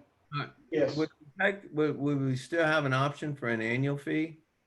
Yes. Yes. That would not change. Right. Yes. Other questions for Chris about that issue? So in terms of a proposal, just to clarify my comment earlier, the department didn't have a specific recommendation yet on the price point. We internally, this came about very recently, and so we added this recently to the agenda. It was kind of one of those, it was observed, noted in the statute.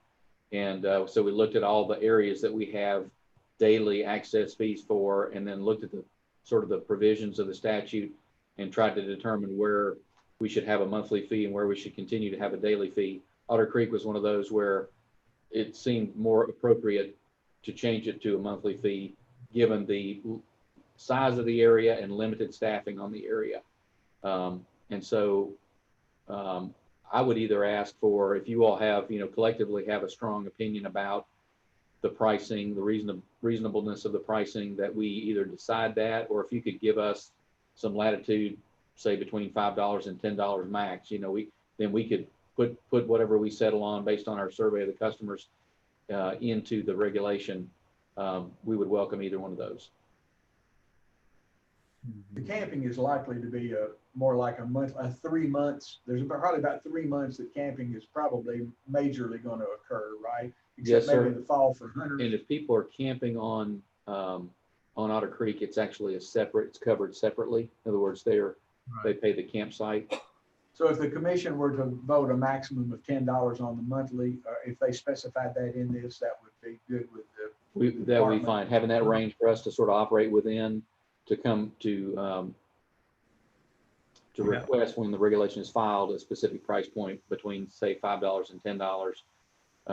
So obviously, I was going to say we obviously don't want to lose any revenue, so we're gonna attempt to make the best recommendation in the regulation that we can. So discussion among commissioners about a maximum of $10 on the monthly. Go ahead, sir. I would think that right now, if you pay $3 for a day and you go down there on October 31st, you pay $3. If you pay $5 for that one day, or $6 or whatever you say, or $10, you're not going to be very happy about having to pay a $10 fee to fish one day. That'd be for the month, not to exceed that for a monthly fee. Would it be 30 days or on a monthly basis? No, I think it'd be a 30 day from the time of issuance. Yes. Okay. All right. Well then, yeah, that would be again, $10 might be a reach, since you can buy a $30 permit for the year right now. Right. Yeah, the I just- $10 price point would be a little, a fair bit higher, it's more than 3 times the price of a daily permit.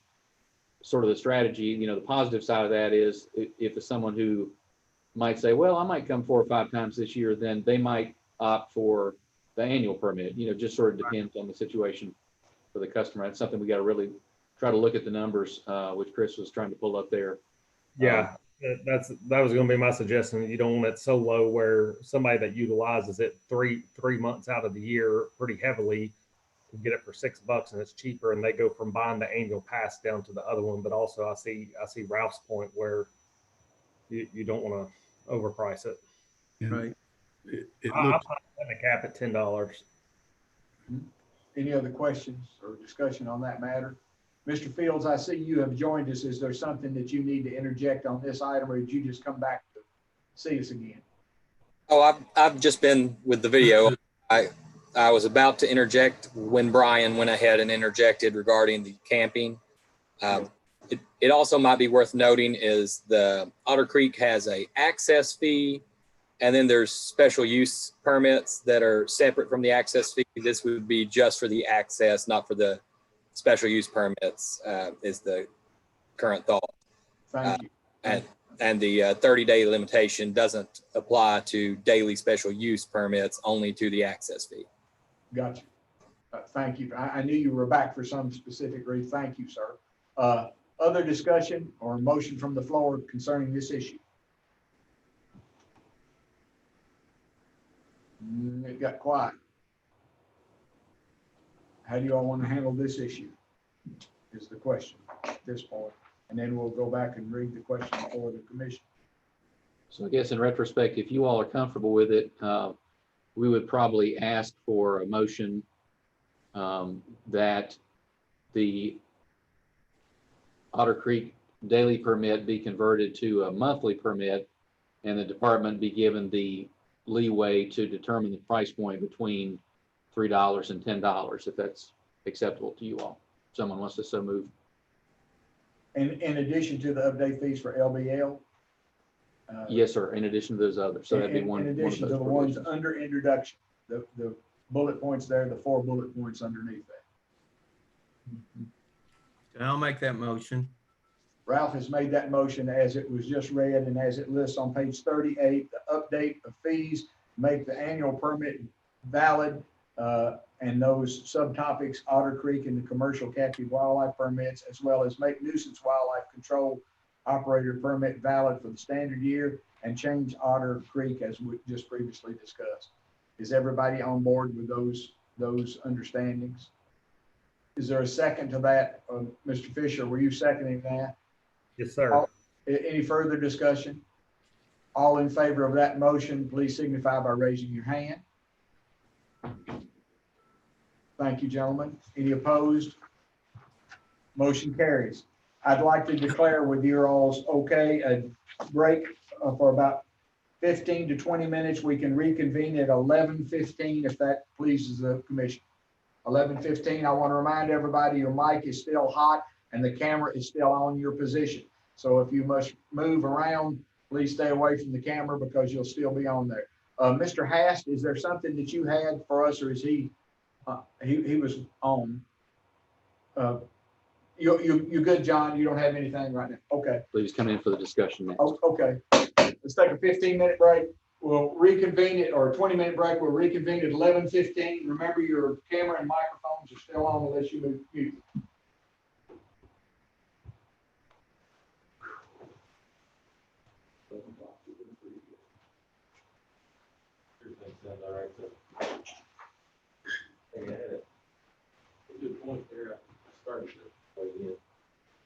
Thank you all. I believe Chairman Kleiner mentioned that you all may want to mute your Zoom accounts for the time being.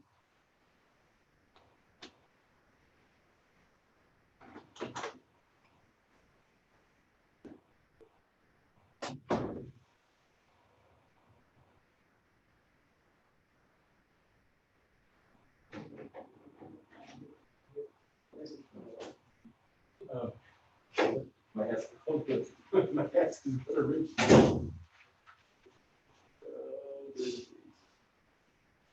All right, I've been That 6.5 stuff, what I, just. Well, the thing is, I just knew somebody people would say, wait a minute, you said, look, your name. Well, 6.5 is 2.56 inches. Yeah. That's a 256. That's about 2.56. It's 0.256. So you're 243.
He's gonna put this on his chair, Brian.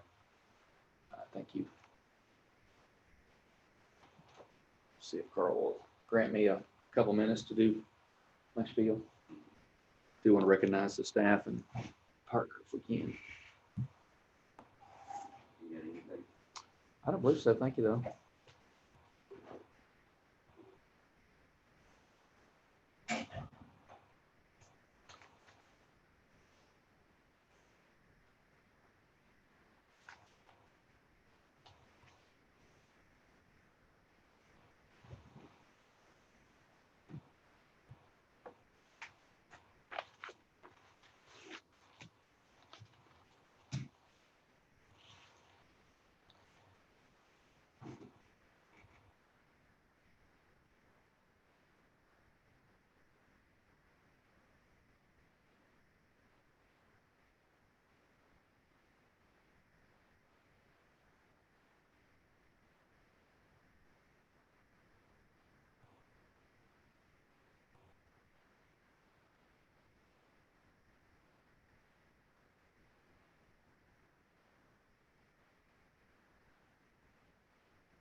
Hey, have you seen what he printed out here? What he's saying take an hour, correct? Oh, okay. What is in there? I think 30 minutes for the land acquisition. Okay. Man, his budget will take an hour. If less than that, we'll take a break and not presuming until at least 1 hour has passed. And you, and so that your, it's just that we had 6 projects, I think. And so by the time, Six? so by the time all those get presented and discussed, we thought it might be Okay, 45 I didn't minutes. realize it was 6. I thought it was just 2. Yeah, I'm pretty sure it's 6. Okay, no, that's probably me. That was my guess to him. He asked me how long, and I said, well, maybe Okay, 45 no, minutes to an hour. I get it now, because I Okay. didn't think there was that many. Yeah. So I think your call to put it at the end of the meeting is wise, and then also the business sort of business oriented aspects of the meeting at the end. So I have Dr. Angel's mentioned. I have 3 retirements. When you gonna do that? If you wouldn't mind when we come back. Yes, at the those beginning. comments, yeah. And then I have Okay, just a I few. forgot you in the first. It's all right. It's all right. Not a biggie. I was not gonna jump in there. And Oh, I wish you had. we had that once previously where the commissioner May have been me before. well, it's all right. And the commissioner came in at the beginning of the discussion items and I commented. So apologize. no, it's all right. I forgot that I let you out. No problem.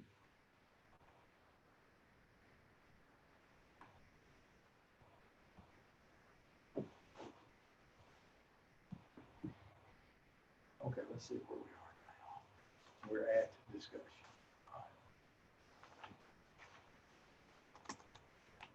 We have new business in there somewhere.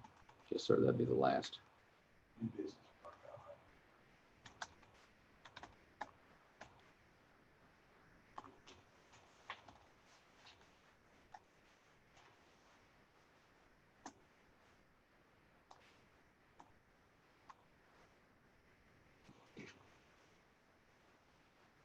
Okay, so we're done with that. Now we're down to discussion.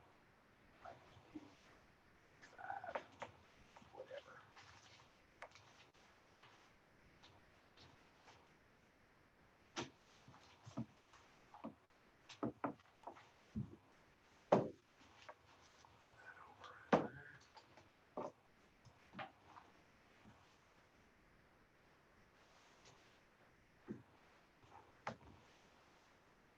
one of the members reminded us that our mic is still hot, which is fine. We advised everybody we would go, they may want to go mute at their homes, but it's fine. We're obviously not talking about anything official business other than just agenda details. Right.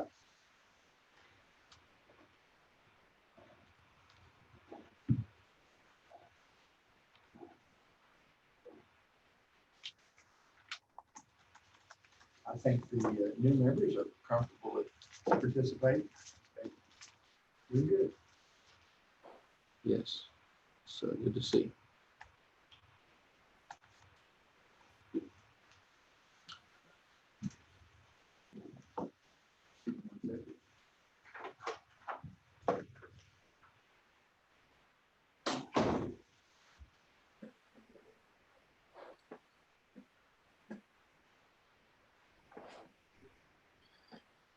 Despite it all, Carl, you're still my king.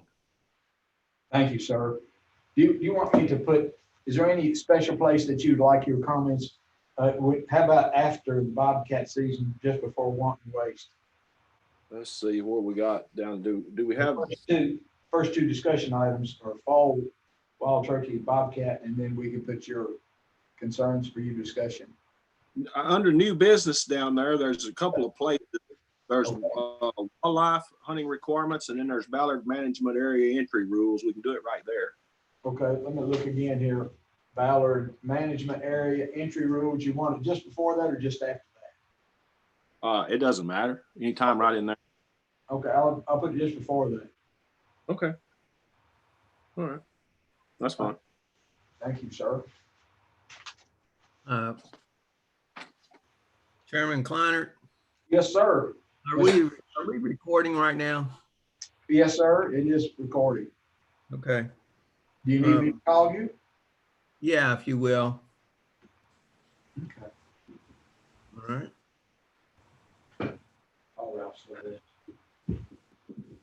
We have about two or 3 minutes. Okay, that'll work.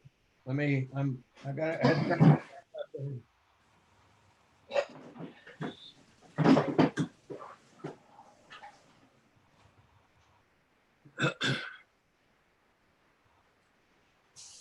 Your phone must be silenced.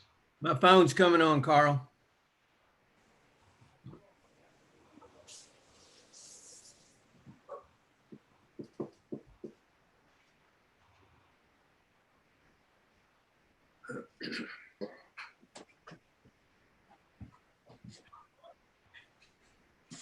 I'm in Zoom meeting.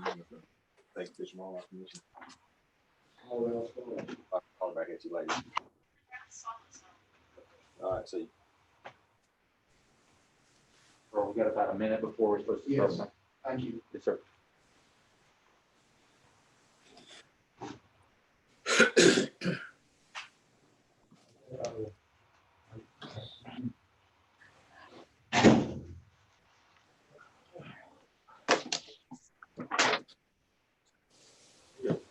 Yes. Yes. We all got it, but I handed it on to. At least for this one, for the moment. Oh, you're doing Yeah, Kevin should be reading those. You don't know anything, you're gonna do a statement. No, actually, he read it earlier about public comments, but I am going to read some, cover a few things. Yes. But I was saying, only thing I was saying was your mic on, but that double mic probably echoes. If you use a computer mic, you've got the desk mic. I'll just use the desk. Yeah. Try to Thank mute you. this one before this. It should be muted. It's happened a couple of times. I just noticed it. Oh, it's not, like it's not muted? No, it is muted. They're Oh. muted on there, so that'll be they should be able to hear you correctly Yes. through the desk mic and leave that muted, I believe, to keep it from doing that. Feedback? Yes, thank you. I'd like to resume our meeting, gentlemen. We can all take our seats, get going. Still got several items today to address, so I'd like to get on with our discussion items as soon as we can. Have we got everybody on yet? Let's see, I'm doing my count again. 1, 2, 3, 4, 5, 6, 7. I've still got Mr. Morgan to go. Mr. Morgan, there's I'm sorry, Ms. Cronin, that we missed you a few minutes ago. Everybody commented on the early goose season. So I was going to get your take on when you thought we ought to have early goose season. I told him, I said, I was going to put the pressure on Ms. Cronin to see when she wanted to hunt geese. So since we talked about walleye, I was going to ask you when you wanted the goose hunt. And a couple of the commissioners have volunteered to take you whenever you want to go. I would love to go. Been there, guys. I'm taking her to lunch. One of you all can take her to goose hunt. Okay. She may be partial to pate. Yeah, pate. She can have pate on the menu, something that she's harvested. Okay, on our discussion items, the first thing on our discussion items today is the fall wild turkey season. And Carl, may I do my comments now? Oh, I am sorry. That's okay. That's all right. I neglected this morning. I've held to corrected now by the commissioner. I failed this morning to give the commissioner adequate time to make a few announcements he wanted to and a few comments. And he just now had to remind me again that I was about to do the same thing. I'm so aware of trying to run on time since Commissioner Fisher has instructed me to get on with this today and not to stall, that I jumped over the deputy commissioner's comments this morning, for which I apologize. So Commissioner Clark, fire away, sir. Thank you, sir. And no offense taken. Appreciate your willingness to allow me a few comments. As many in our audience know, and of course the commission and staff know, we recently suffered a loss in our community. Dr. James Angel, who was one of our commission members in the past and served multiple terms, passed away from our presence. And we just wanted to take a moment to recognize his service. He was a public servant in many ways. In addition to being a Fish and Wildlife Commission member, he was a physician. He was a urologist and a noted one, and served countless patients in the course of his career and improved lives and livelihoods for a lot of folks. And so we just want to take a moment, a few seconds, and remember Dr. Angel, remember his family. And so please join me in a moment of silence in his honor.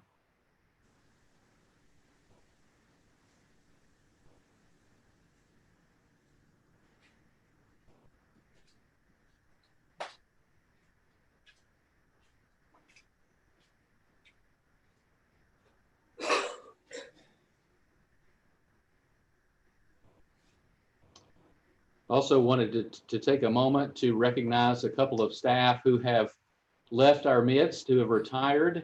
One of those is our former fisheries director, Ron Brooks. Everyone who knows anything about fish and wildlife probably knows Ron. He had a distinguished career with the department for 10 years as our fisheries division director, and then spent his last year with us. We coaxed him to stay on for another year in spearheading our Asian carp battle in West Kentucky. And so he helped us acquire some additional federal funds for that battle, both to help our budget as an agency, but also to dedicate more funding for that effort. And so Ron moved the needle in a lot of different ways, but in particular, in his tenure, he'll probably be best known for helping us to combat the problem of Asian carp in our western lakes, on the Ohio River, and other tributaries. And so Ron, we thank you for your distinguished service. Appreciate that, and we wish you Godspeed in your retirement. Amen. Also, we don't have a photo, but Major Larry Estes, who was one of our longtime conservation officers and served in leadership his last several years in the agency, a high-level leadership as major, assistant director. He recently retired after a 27-year career with the state. Larry was perhaps best known for his intimate knowledge of our regulations and statutes, probably unsurpassed among any of our staff in that knowledge. He was the last remaining conservation officer who had moved from the State Water Patrol Agency into the department back in the mid-90s. Many of you probably know that the department subsumed or assumed the Water Patrol Agency back in the mid-90s. There was a few years transition there, and Larry was the last officer who had moved from Water Patrol to the department. And so we thank Larry for his service and also wish him the best in his retirement. We ask that he save us some crappie in the public waters, because he's a heck of a crappie fisherman. I did have a couple of other comments. One was to recognize a partner who has retired. And this partner's name is Ray Tour. Ray it's hard to say was because he spent so many years working together with the department. He was a biologist, specifically a wetlands wildlife biologist with the Natural Resources Conservation Service with the USDA. I had the pleasure, along with many of our staff, of working with Ray in the early parts of my career in the field. And Ray helped to conserve. I'm proud on his behalf and thankful for our resources and our constituents because Ray helped to conserve over 40,000 acres of wetlands, primarily in Western Kentucky, through the Wetland Reserve Program, Conservation Reserve Program, and other Farm Bill or USDA programs. And so his impact can't be overstated for conservation in Kentucky. He also provided a lot of training to department staff and partners who were involved in implementing the Farm Bill conservation provisions. And so Ray, if you're joining us, if you see this by video or otherwise, thank you for your service. We appreciate your 31 years of service with the USDA and advancing the causes of conservation in Kentucky.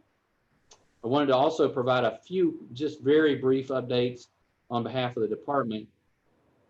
A couple relate to programmatic kinds of things at the department level, and then others are specific to divisions. And so want to share these with you real quickly. One is for anyone who's joining us who's not familiar from our previous meetings where we made mention of this, we have a document on our website. It's called listed under the About Us tab, and it's called All About Kentucky Fish and Wildlife. It's a document that provides information about our budget, our spending, about our divisions, our staffing levels, our priorities as an agency, includes our strategic plan, the high level, like the goals and strategies of our strategic plan. And so I encourage you to check that out. It's a good reference about the department. If you're a stakeholder group representative or just a fan of the department, please share that with your friends. Again, it's designed to be a tabletop type of publication, but hopefully helpful in terms of sharing more insight into the department and our operations, who we are and what we do. We have updated our strategic plan through documenting accomplishments to date from 2020. And we have a 2-year strategic plan that we're operating under currently. That update is currently being spruced up for publication on the website. It is completed. All of our divisions have reported on their progress of achieving their goals and specific action items under each goal. And so thank you, directors and staff, for providing those. And we'll be posting that on our homepage under important info very soon. And so look for that if you're interested. Yesterday, the R3 branch, which is a branch of our department that's charged with recruitment, retention, and reactivation. Want to give them a shout out for working very diligently to put together a summit. This summit was a meeting involving almost 60 staff and stakeholders, numerous dozens of stakeholder groups represented, partners who are helping us with a task of trying to reverse the long-term declines in hunting and fishing, and then also shore up and increase participation in boating, trapping, recreational shooting, and other wildlife-related recreation such as wildlife viewing. And so that summit went very well. We've received a lot of positive comments. There was an opportunity to showcase some progress we've made on the R3 strategic plan, which we've had in place now for about 3 years. And so thanks to all of our staff and partners who are involved in that. Also wanted to note that our fisheries division has taken the strategic plan at the department level and begun stepping it down with committees or strategic working groups within the fisheries division to address some specific key goals that fisheries has. And so I just wanted to give them a shout out for taking our strategic plan to the next level in their division. So they're working on some key things. Our wildlife division has published the 10-year update to the Northern Bobwhite Conservation Plan. It's called Road to Recovery. And so the 10-year update, which is reporting on deliverables or reporting on achievements in this plan, is available on our website now. It's available several different places, but we've posted that on our Facebook page. You can find it there. as well as on our homepage, or you can look for small game or quail on the plan. A lot of folks in the public have the perception that the department is primarily concerned about deer and elk and wild turkey, and we don't care about small game. And I would say nothing can be further from the truth. One evidence of that is that our small game coordinator has been courted and has now been drawn away from us by the Northern Bobwhite Conservation Initiative. That's a nationwide quail restoration initiative. And John Morgan has done a fantastic job in spearheading our small game, specifically quail initiative in the last 15 years. And John has been wooed away. And the good thing is that he will represent Kentucky as well as all the range of quail interests in his new role as director of that initiative nationwide. So congratulations to John. We'll miss you, but look forward to working with you in your new role. So we also have done tremendous work over the last 25 plus years through our private lands program, working with thousands of landowners. And a key part of that program, that private lands outreach, has been to emphasize small game habitat. So if you're aware, if you've seen native warm season grasses planted on private lands, our staff working to get food plots planted to disturb the soil, all those things working through our 30 or so private land staff have been aimed at improving small game habitat. And as you probably know, 94% of Kentucky's land is privately owned. And so if we want to impact habitat statewide, it needs to be done not only on public lands that we own and manage, but also on private lands. So I just want to make that plug for our wildlife division, our private lands program. Real quickly, engineering division has finished laying out and pouring and setting concrete at the new Shawneetown boat ramp in Louisville on the Ohio River. So we're proud of their work. They're waiting now on partners in Louisville, Jefferson County to come and work on the parking area and other dimensions of that to help get that project completed. This summer, because we couldn't have the summer conservation camps with COVID, our information and education division hosted a virtual camp, and they were able to graduate over 500 youths in that program by creating videos and interactive content between our counselors and members of the public, youths who wanted to take that virtual camp experience as an alternative to an in-person experience. So kudos to I&E, our Information and Education Division, for doing that. Law enforcement continues to deal with a huge challenge, not only the number of people out on public waters because of COVID, people having free time and resources to spend, availability to go out in the public lands and waters, but also the number of incidents continues to grow. And so they've dealt with, I believe, now 47 public deaths or deaths on public waters. And so that's a challenge for us. Want to thank our law enforcement division for their efforts in this regard. The colonel will be making a presentation briefly a little later on in our agenda and talk about some additional steps that we're taking, law enforcement specifically is taking to try to abate this challenge. We also have had 12 new recruits recently matriculate through the training program, and now we're in the field. So congratulations to them. And we look forward to working with them in the field as they conserve, protect, and enhance fish and wildlife resources and provide safe opportunities for people to enjoy the wonderful outdoor opportunities in the Commonwealth.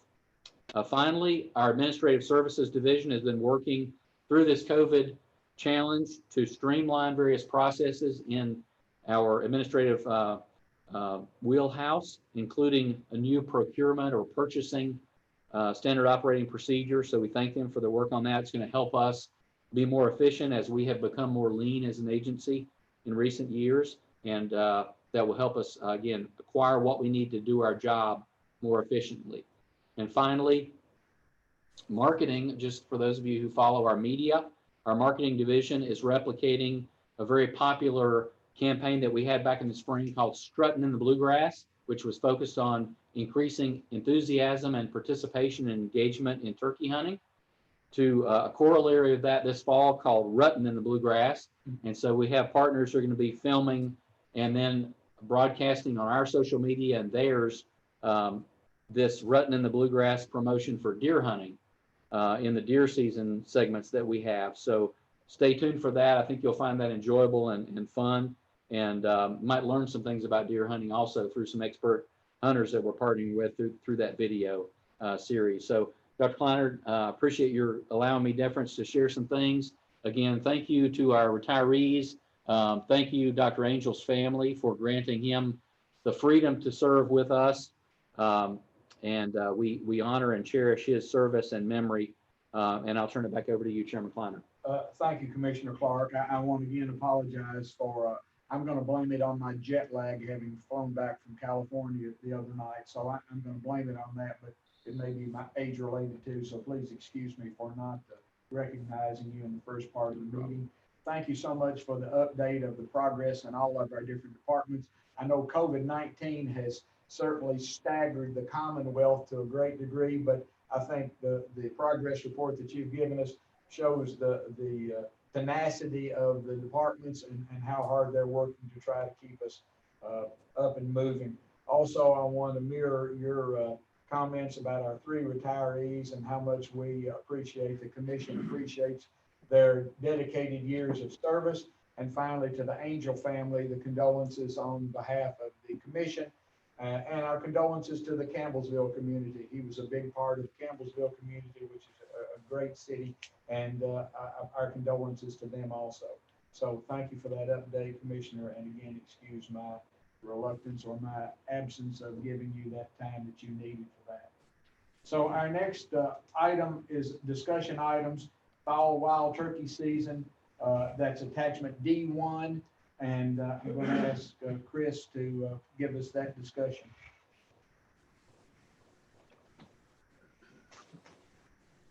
Chris, are you on?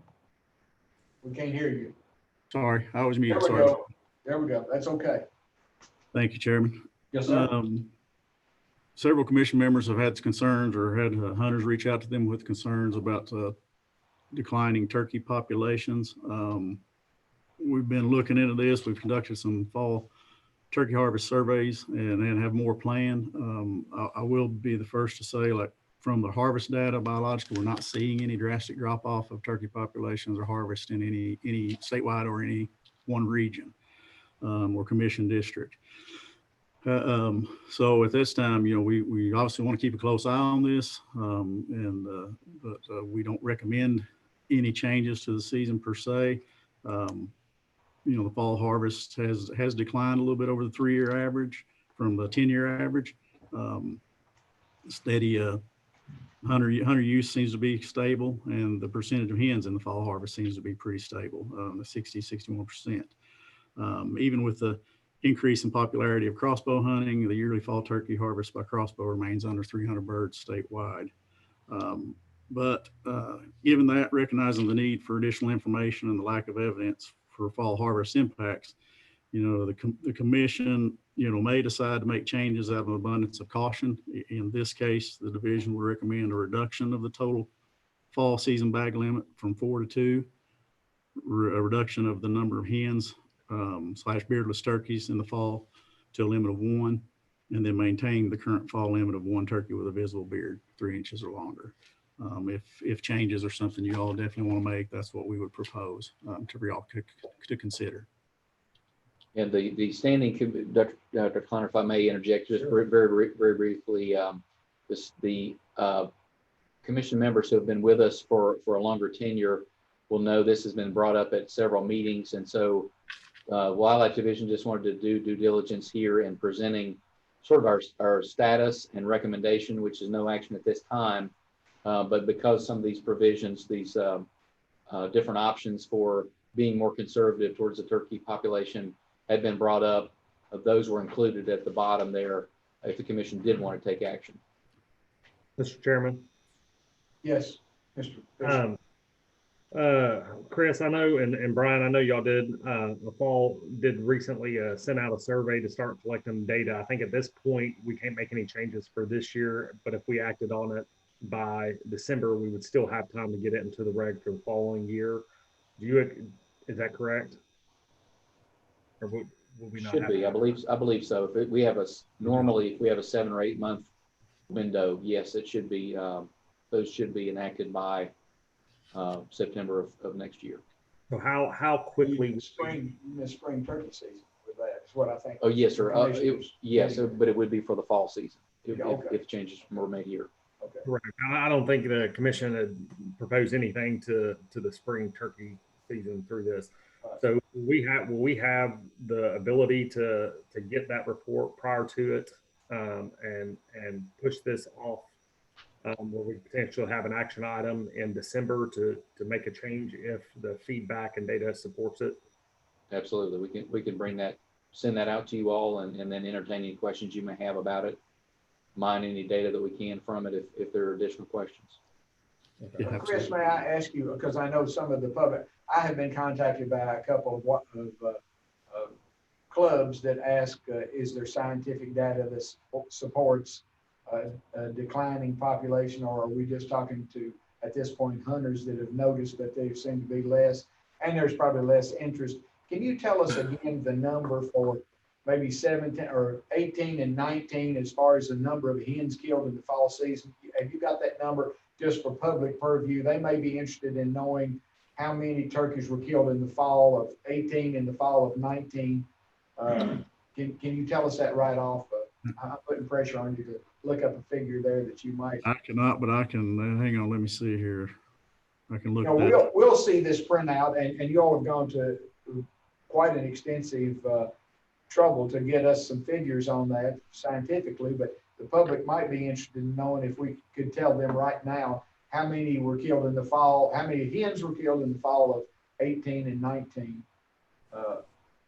In other words, does that number decline significantly or just a little bit from 18 to 19? Hey, Chris, this is Zach. I'm here. I don't know if you can, my camera is apparently not working, but. Can't see you, Zach, but we can hear you.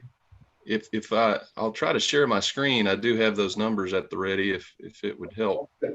Well, I think it would really help the public. We're going to get that printout, but they don't get that printout until we post it. But it might be interesting for them to know what kind of led to this, other than hunter comments have said, you know, we're not seeing as many people, aren't participating as much. And then we want to find out if it's a non-participating problem or is it more of a turkey population problem. So if you've got those for 18, 19, it'd be great. I think I need to probably promote him to a panelist, maybe if he's not already. Oh, hang on, Zach. We could see, or if you want to go on talking, we'll honor your speech. I recognize your voice, so I don't think it's Zach, I believe it may be on your end. It looks like you are a panelist. You need to hit live feed, I think, Zach. Can you make your video live? Guess I'm not sure where. Is it down? Where live is? It should be a little video camera icon at the bottom. Yeah, it says, like, I mean, to me, it's saying stop video as if my video is running. So I don't know if it's a computer issue or what. Give us those figures, because I'm. Yeah, I can read them to you if I can't share the screen. I'm under the gun from Commissioner Fisher. He's going to get after me in a minute if I don't move on. So sure. Boy, I'm punishing you for that. If you haven't noticed, I brought that up 2 or 3 times. That's okay. You keep me straight. That's good. And I think for the commissioners, there's a report in our packet too, if you want to hold. Yes. Yeah, just real quickly, I'll just say we killed just under 1,800 birds across the state in 2019. So last fall, that was 24% below the 3-year average of 2,300. And it was 50% below the 10-year average of 3,400 birds. Almost. Now, is that overall or is that just for hens? That's overall. That's total turkeys. Now, of those, we killed just under 1,100 hens, or 61% of the total fall harvest. Okay. And that 61% of the fall harvest being hens, that's not changed from the 3-year average or the 10-year average. Okay. So that's an important thing. We're not harvesting proportionally more hens in what we do kill in the harvest. So the overall harvest has gone down, but the percentage of hens is the same. Good. Zach, what could you tell us the estimated population of turkeys in Kentucky? If I have to give a crude estimate, it's somewhere probably between 200,000 and 300,000 total. And we're killing 1,100 hens. Zach. Right. Last year, yeah. How many hunters in the fall kill more than 2 birds? Well, we don't know total. We know of those that are successful. So of successful hunters that check at least one bird, 87% of them last year killed just one bird. And that's only, the 3-year average is 85% killing just one fall bird. And the 10-year average is 84% killing just one fall bird. So we actually are going the other way. I mean, more people are only killing one bird in the fall. So based on the harvest data we have, we don't see that fall harvest is really increasing. And then when you compare that with spring harvest, which has been pretty stable, around 30,000, that's obviously more of a population impact there in the spring. And that's apparently pretty sustainable, it seems. So now I will say last fall, we did see a little drop last fall, but that was, I wish I could show you my slide, but basically we had a good hatch last summer. So I was a little surprised until I looked at our mast survey results. So beech nuts and acorns were definitely better, particularly in Eastern Kentucky. So we saw the biggest drops in fall harvest in the 7th, 8th, and 9th districts. And that's also where we saw the best mast production. So those turkeys were in the woods, harder for hunters to see and get to, compared to the rest of the state where we didn't see as good a mast harvest, and our fall turkey harvest was, relatively unchanged in the sort of western half of the state.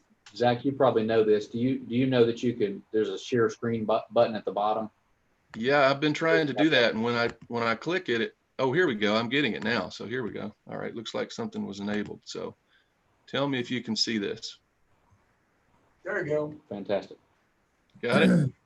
We got it. All right. So there you see 2019, we were down some, but again, we had a really good mast year. If we're talking within the last decade, for comparison here, 2015, we saw an uptick in our fall harvest. And that's a year when we had poor mast. So the turkeys were using fields more where hunters could see them and potentially harvest them more easily. And then we also had a good hatch that summer. So just to show kind of some contributing factors. If you're interested, hopefully now you're seeing this is by commission district, the trends going all the way back. This is as long as we've had telecheck data to gather turkey harvest data. So the trends are really very similar in all districts. The percentage numbers there is 2019's change from the 3-year average. So again, that bottom row, 7th, 8th, and 9th district, that's where we saw our biggest drop in fall harvest. But again, I don't think this reflects population as much as just where the turkeys were and the fact that they were probably not as accessible to those hunters that have to hoof it in the mountains. It's just harder hunting down there. So anyway, and then you put the mast factor in, I think it just made it harder for them to get to the birds. Let's see. And this is just breaking it down by month. I mean, we killed most of our birds in either October and December. Those are our shotgun seasons. We were down in both of those last fall, and you can see the overall trends there as well. Not much change in bow and November when the gun season falls over into there. And then this is just our fall harvest by equipment type. Clearly, we kill more by shotgun. Crossbow is ticking up, but it's still a very small proportion of the overall total. Commissioner Swallows, did you have a question for him? Yeah, well, it just occurs to me, and maybe I'm thinking about this the wrong way. The concern was that we're killing too many turkeys in the fall, too many hens, and that this would make a difference. If 85% of the people hunting only take one bird, making this change would only affect 15%. And of those 15%, we don't know how many would take 2 or 3, at least with the information we have right here. So it would seem to me that reducing the bag limit would have negligible effect on the turkey population in the fall, the hens. Am I thinking about that the right way? I think so. You are. From my perspective, I would agree with that. I'll show this slide here. The converse of that is that if you really wanted to reduce harvest overall, you might think of reducing days of shotgun season. That's not going to be a popular option, but that's where you're going to have your impact clearly, because we see about the last few years, if you look at that December panel, look at the bars. So that's about 40% of the annual harvest is in that December season. So for example, if you wanted to shave off 7 days of our total 14 days of shotgun hunting, then you'd probably have a bigger impact. But again, that's totally up to the commission. That's not something that the Wildlife Division is necessarily recommending. But I agree with your assessment there, Commission Member Swallows. Thank you. So Chris, at this point, the Wildlife Divisions, from their research, you have no suggestion on reducing the days, reducing the number of hens killed. You're satisfied that we're okay, is that correct? Correct. At this point, we'd recommend no changes. Okay. Okay. Any other questions from the commission concerning this discussion update? And what be the desire of the commission as far as passing this on or allowing this discussion and update to satisfy our questions and our new business question? Mr. Chairman? Yes, Mr. Knott.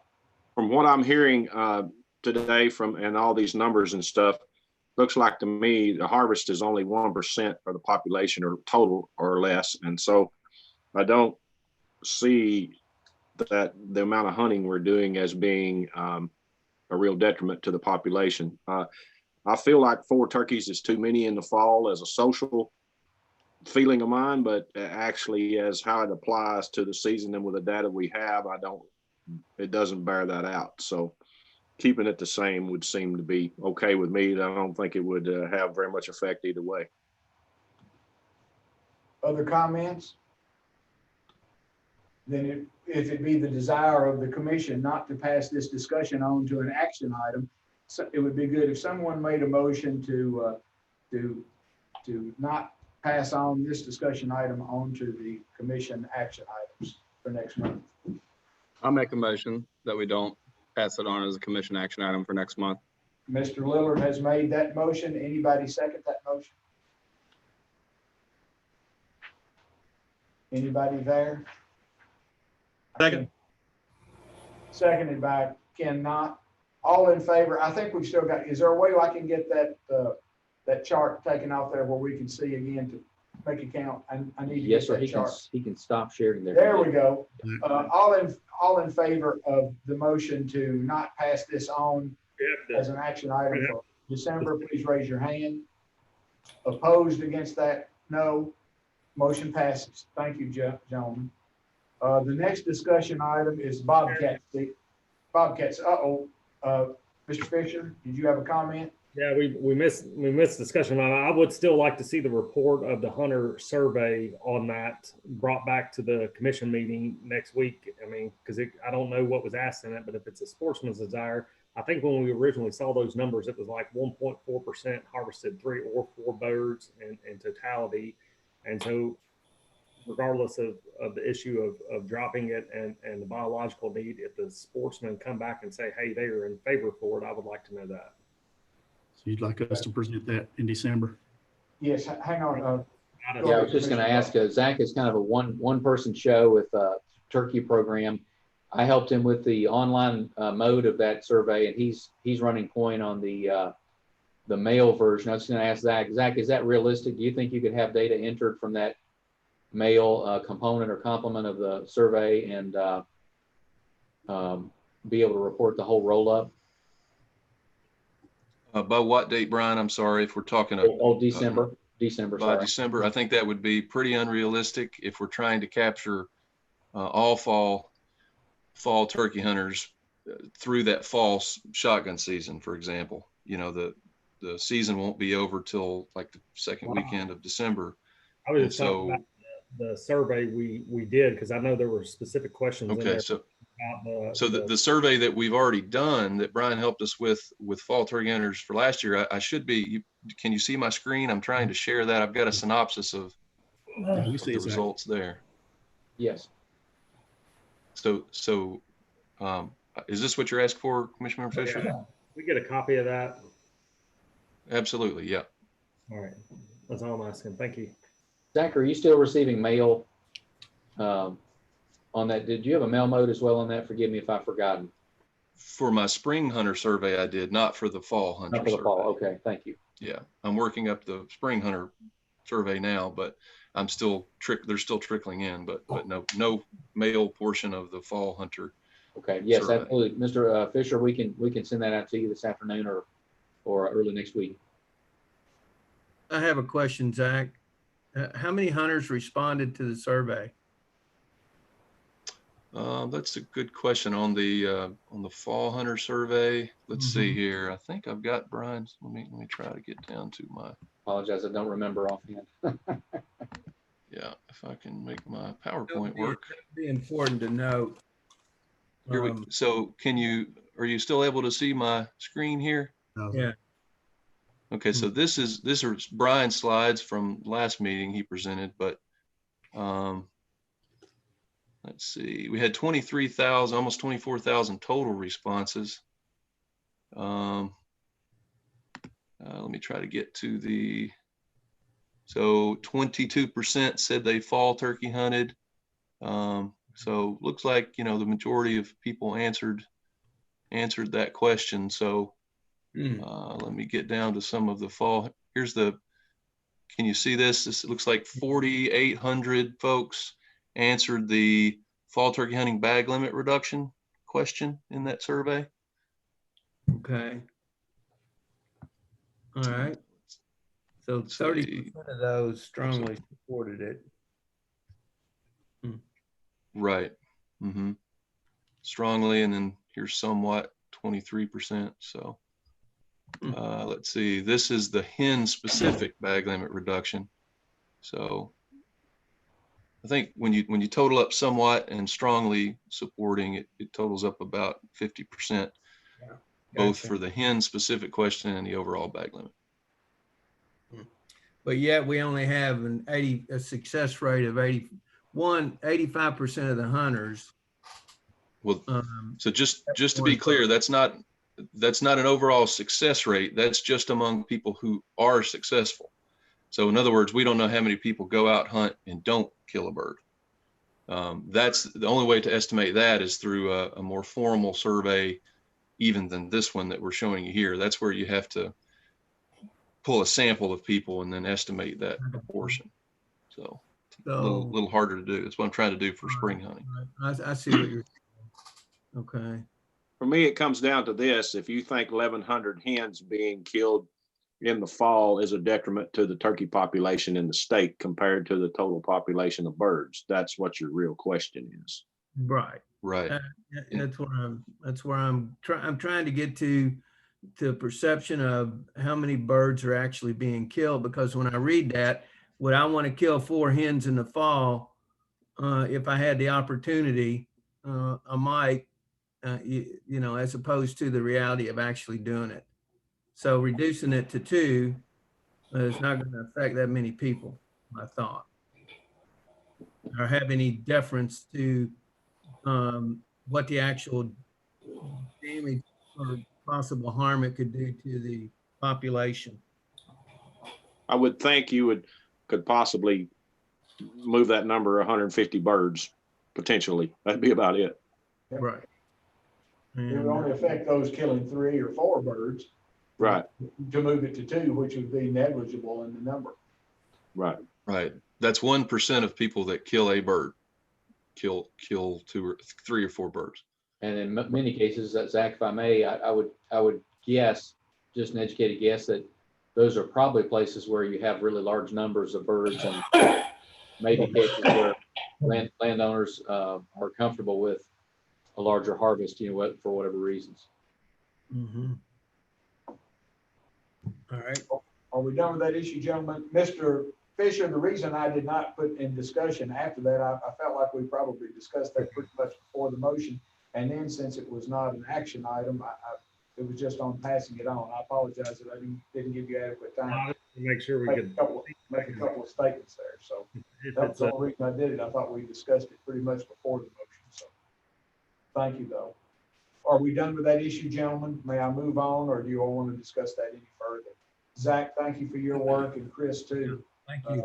That's a lot of information to digest, but I believe the summary as far as I can get from you all, is that you're not alarmed about the harvest of hen turkeys at this point. So no scientific basis to make us worry at this point. Bobcat season is next, Chris. All right. Yep. Go back to that screen, Commissioner. Zach, would you please stop sharing your video, your presentation? Thank you. Zach. Yeah, the next discussion item on the agenda is this informational update on trends in bobcat hunting and trapping seasons and monitoring needs. The commission brought to us a request for information on the bobcat season and the possibility of maybe including bobcat harvest in the general gun season.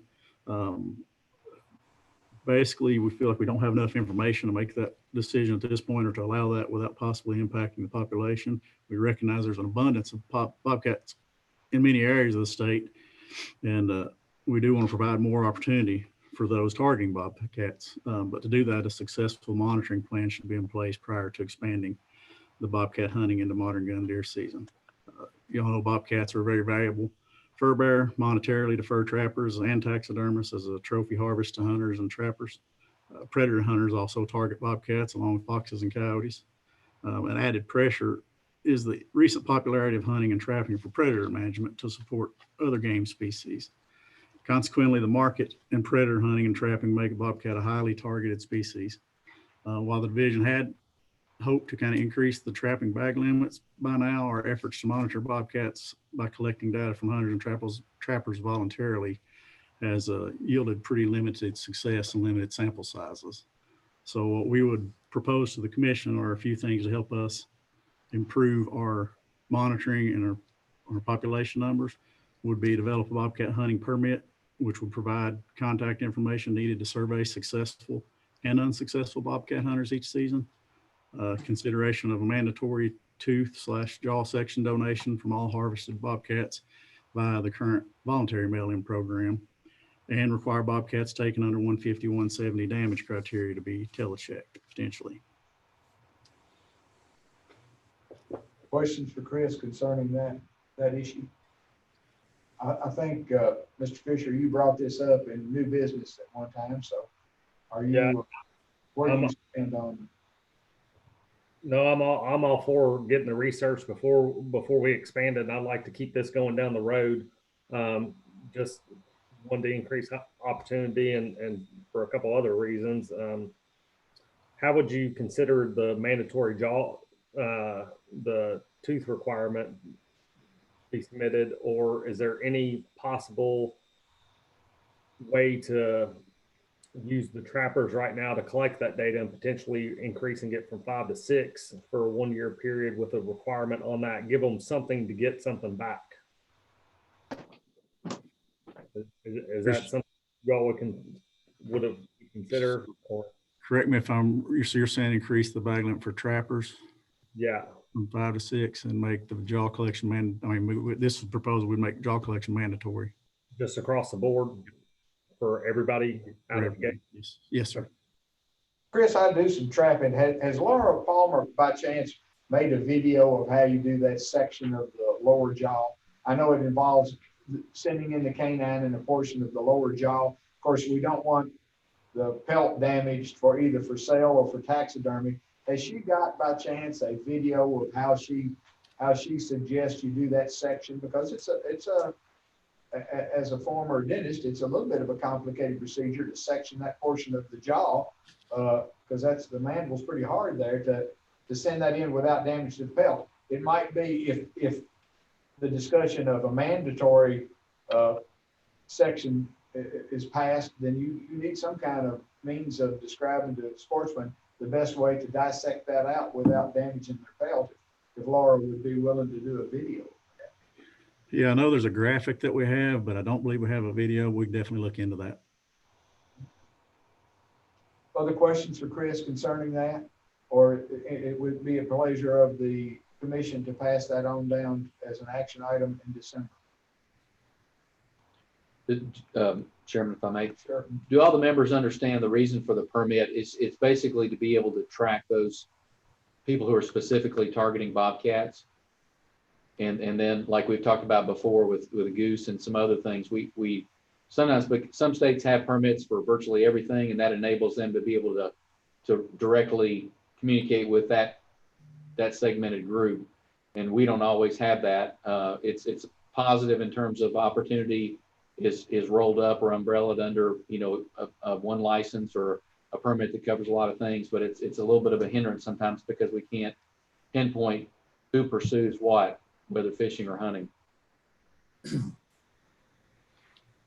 Yes, Paul Horner, recognized. Didn't we just make it mandatory that all of them are telechecked, whether trapping or hunting? So we can get some better information, not have to have a permit? All of them that are trapped have to be telechecked now. Right. Yeah, unfortunately, that only gives a successful. Wait, I got 2 or 3 people talking at once. Yeah, sorry. Oh. Yeah, unfortunately, the telecheck only gives us successful hunters, and a big part of the model is who's unsuccessful as well. That's from John Hast, if you all didn't know. Okay, Mr. Swallows, you had a comment you want to make. Mr. Swallows, we can't hear you. We can't hear you still. I still can't hear you. There we go. There we go. Thank you, sir. So this is to Chris. Just a question. By doing these things, you think that we could have adequate information within the next season, after the next season's over, to make an assessment on what we need to do if we made these changes? I'll defer to John, but I think we would always prefer more. Usually about two to 3 years is what we would love. Okay. Yeah, that's likely what it would take. Is at least 2 seasons. Two-part question for you, Chris. What is the permit cost for trapping? And how many bobcats can you trap on a trapper's license? And then at this proposed $5 bobcat hunting permit, how many bobcats can you harvest on a $5 permit? So it's a 2-part question. Did you get that, or you want me to repeat? Right now, and John, jump in if I'm wrong, the bobcats for hunting is 3 bobcats, the limit. So $5, your proposal would be $5 to kill 3 bobcats. How many can you trap, and what's the cost of that? And it's 5 bobcats for trapping currently. And what's the fee for trapping? $12? Yeah, that'll just be your regular trapping license. Yeah. I can get that. Isn't that for $12, John? Do you know? Yeah, 12 or 17 comes to mind. Okay. But Mr. Chairman, that fee for trapping is not for bobcats. It's for trapping everything, like your hunting license is a license to hunt. Right. I knew it was for everything. I was just wondering if people would be comparing how many you could get for $5 shooting versus how many you could trap for 3 times that. So if you're going to put a fee on a guy that has a hunting license and harvests a bobcat, he's got to pay $5. Right. Why wouldn't you do that for the trapper? What's the difference? I understand your question. Trapping is $20 for a resident. $20 for the resident. And that $5 would be an additional permit. So in other words, like analogous to like a migratory bird waterfowl permit, you still have to have a hunting license. So you're already paying for, you know, whatever the hunting license type that you have is. Most people would probably buy a sportsman's or a combo or a annual hunting, you know, so it's $27 for an annual hunting. You have to have a hunter's license for a trapper's license. No, sir. If you were to buy the bobcat permit, I'm sorry, I'm speaking specifically the bobcat permit. Brian, I think your original concern about this stemmed from guys who are gun hunting for deer might have an opportunity to take a bobcat, right? Wasn't that what it was originally, your original query? Correct. And the sightings are much more prevalent. Okay. I think what I'm getting back is they don't have enough data to confirm nor deny that. My question to law enforcement would be, do you anticipate any harvesting of bobcats and then going and purchasing the license? Would you foresee that as a problem? The deer hunter's up in the tree stand, shoots his bobcat, and then goes and buys his license? That'd be a potential problem for you all. Well, it certainly would be a violation, but I wonder how much of that you'd have with a little late going and buying the permit. Be difficult, you know, Yep. determined that they own the same thing. Got you. But it's not going to be any more difficult for them to determine if somebody shot one opening day and stuck it in their freezer for 2 weeks. Yeah. Any other questions concerning that issue and any motions you want to do about moving it on? I'd like to make a motion to at least vote on some of this. Okay. Well, we're not going to vote today, but you mean moving on to the full commission meeting Correct. action items? Okay. So we have a motion to move this Bobcat issue onto the commission meeting in December. I have a second from Paul Horner. Is that a question, Paul? Second. A second. Now, Mr. Fisher, do we have any further discussion on that issue, or is it time to put the question? No, I think the discussion is because the permit thing's not something I've asked people. So this will give us time to reach out to the sportsmen and women in our districts and kind of get their feedback on it. Okay, all in favor of moving this Bobcat issue on to the December meeting, please signify by raising your hand. Motion carries. Thank you, gentlemen. The next issue is, I think, on wanton waste. Chris, that's yours too, or? Yes, sir. Okay, somebody else. I thought maybe John was going to participate in that too. Basically, John on standby there. Yeah. Okay, go ahead.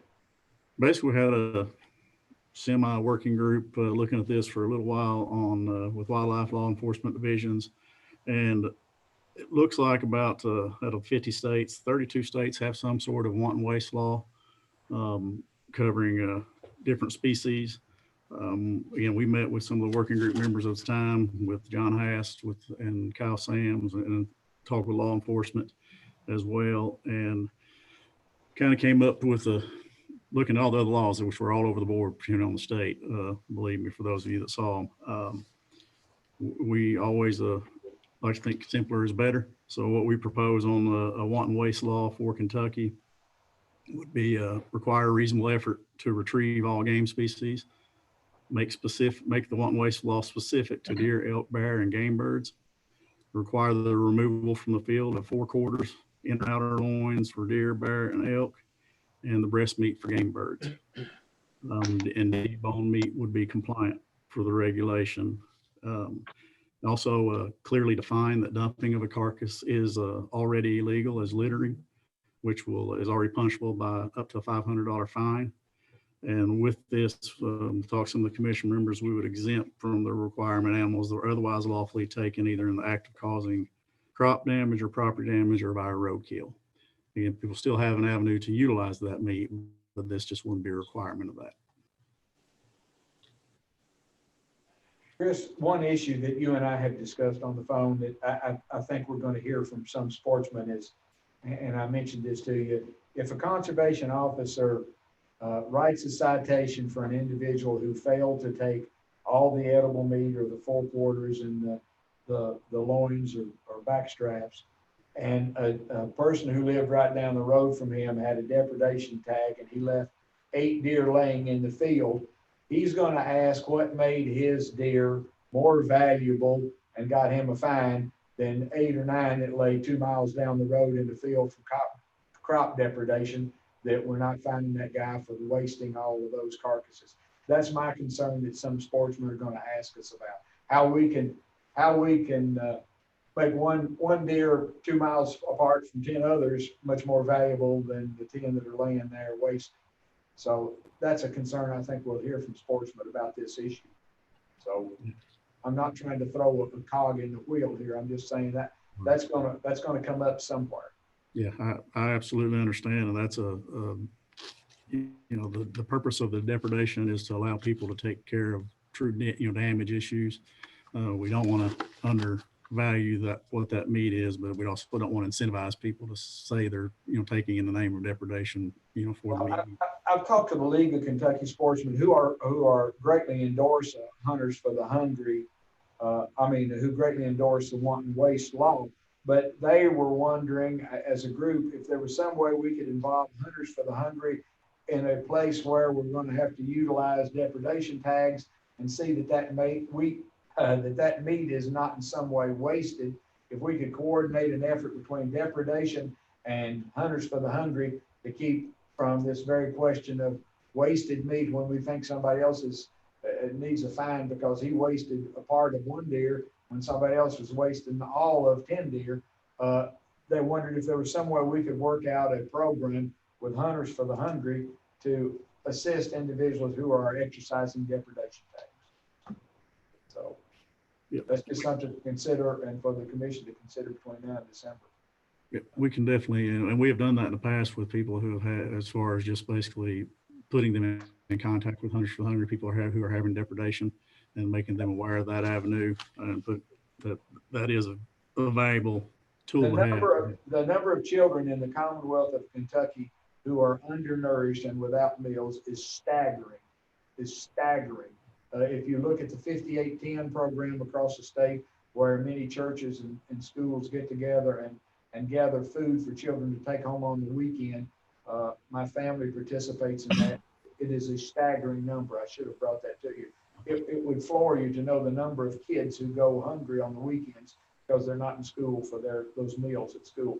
So if there was some way, it'd really be a feather in the cap of the commission as well as the department to be able to feed some of these undernourished children across our Commonwealth. That's just something to consider if there was a way we could work that program out. Yes, Mr. Fisher. I'd like to make a motion to move this on, and then we can have some more discussion about it. My only concern in this discussion, I see them as two separate issues. So I'd like to make a motion to move this on to the full commission meeting to vote on. And then also like to make a motion that we put a recommendation to discuss the other topic of how we can tackle the depredation deer or separately, because I do see them as two issues that though they're linked, they're not the same topic, and I fear we're way overdue for a wanton waste law, and it would be prudent for us not to hold up. We'll take those as two different motions. Let me address the first motion first. I have a motion. Do I hear a second on passing on the wanton waste concerns for the December meeting for a vote on wanton waste? Commissioner Swallow seconds that motion. All in favor of that motion, or there's a further discussion? Yeah, I was just going to say on discussion, Chris, you and your team have done a great job. I know Jeff and I kind of work with y'all, but y'all did an excellent job pulling the information. I think what you all have come up with in totality of this keeps it as simple as possible without over-regulating, but also put sportsmen in a better light if we focus and do our due diligence to the game that we harvest. So thank you. Any other discussion prior to putting this to a vote? No other discussion? All in favor of moving on wanton waste to the next meeting, please signify by raising your hand. And a deer antler. Thank you. Motion passes. Now you want to make a second motion. Your second motion is that you'd like to move to a discussion item next time. So I'm going to consider you listing that as new business. Move on to a discussion item next time, how we can handle Hunters for the Hungry and doing something about depredation tags. We're going to move that to a discussion item next time because now it's kind of considered new business. That'll give us a longer time to examine that both research-wise and with the sportsmen. So I have a motion to move to discussions for the next meeting, the December meeting, discussions concerning how wanton waste might affect depredation tags and how depredation tags and Hunters of the Hungry can be dealt with. Is there a second to that motion? Is that your motion? Is that adequate for your motion? Yes, sir. Okay. Is there a second to that motion? Is there a second to that motion? Nobody's raising a hand. I'll second. Okay. I've got Mr. Lillard making a second. No further discussion on that matter. There is further discussion. Go ahead. I just know how many depredation tags are issued on average with that by the next meeting. Okay, you want to include that in. I believe Chris can get that information for you on the actual number of depredation tags. And you might want to do that for deer, bobcat, and bears. All in favor of that motion, please signify by raising your hand. Opposed, raise your hand. Motion carries. Thank you, gentlemen. Emailing and license system informational update. Next discussion item. And I need to let in Brian Blank. Let me. Brian Blank is going to do this for us. Brian, are you there yet? Brian Blank. Brian Blank. He has just been promoted to a panelist, so he should be able to join here momentarily. Okay. I think I'm here. We're not so sure. Yes, sir. You're We hear connected. your voice. There you are. Very We good. got you, Brian. I have a face for email anyway, not Zoom. Okay. Mr. Chairman, shall I go ahead and proceed? Yes, sir. Mr. Fisher has you on the clock right now. Oh, yeah. I like his style. He's cracking that whip today. He's our majority whip today. Well, I empathize and sympathize because as I've sit here and looked out the window, there's ducks, doves, and geese flying by to land on the lakes that I know are full of fish. So I will do my best to keep this thing moving along and still be informational. Thank you, sir. Thank you. I will be referencing attachment D4, which I believe is page 41 on all of our packets. And I'll just summarize. Before I start on this subject matter in terms of the email and the database mining, I did want to call out this past week on the agency's Facebook page, we surpassed 176,000 followers of our agency Facebook page. So I want to recognize, our staff because it takes a lot of people to contribute to that. I want to recognize the commission members who help provide content and send in pictures and connect us with sportsmen and sportswomen out there. Gosh, the last couple Fridays, our Big Fish Fridays have come from people, our sportsmen and sportswomen who have never submitted photos before. So we continue to expand. So I did want to note that. To summarize this sheet, we've greatly improved our business discipline of collecting valid emails from our customers since 2010. And if you look in the middle of attachment D4, you can see our percentages from 2010 through 2020, and then the increases we've had since 2019, where we've greatly increased the percentage of emails that we're collecting. While that is significant and we feel positive about that increase, we're not going to rest until we get as close to 100% of capturing emails as much as possible, because it is a tremendous tool, as you all are well aware, to connect, raise awareness, and communicate with our customers. One of the biggest things that we do by collecting these emails is we use it to advance our database mining. And again, we help raise awareness and we communicate clear calls to action for our end users. For example, if I look at some of the emails that we've sent out recently, one of our recent emails that went out were sent to 430,483 recipients. We had a 98.2% delivery rate. And we had 24% unique opens, which was 100,992 opens. We had almost 25,000 total clicks and 21,390 unique clicks. We kind of have an advantage over a lot of folks in the corporate world and in other organizations, because not only are we getting better at getting folks to opt in to various pieces of information that they want, but obviously when we have license data, we are getting better at asking for their email addresses and collecting those email addresses when they do business with us through our point of sale system. Again, we're committed to collecting as many of these email addresses and to get higher percentages. And I hope that I can continue to report to you, double-digit increases in a lot of these areas and how we mine this database. Does anyone have any questions for me? This is simply an update.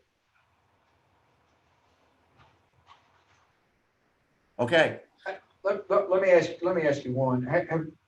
where did we ever go with the issue of an extended license, almost like a credit card? Have we done anything with that, Brian, as far as letting someone buy a 5-year license or whatever, or renewing it each year, kind of like a credit card? You know, we talked about that at one time. Have we done anything with that? That, Chairman, if I may. Yes, go ahead. That is sorry about that. That is one of the items that is in the request for information that's currently out for prospective bidders or companies who may be interested in a later RFP on our new licensing delivery platform. So a hard card type license is an option in that. And so we would like to activate that if we can. If we couldn't with the vendor that wins the RFP, then we may do that as a next step. So yes, it's still on our minds and on the table. Because if we had an annual renewal on that card, you're going to get an address. Yes, sir. Almost certain.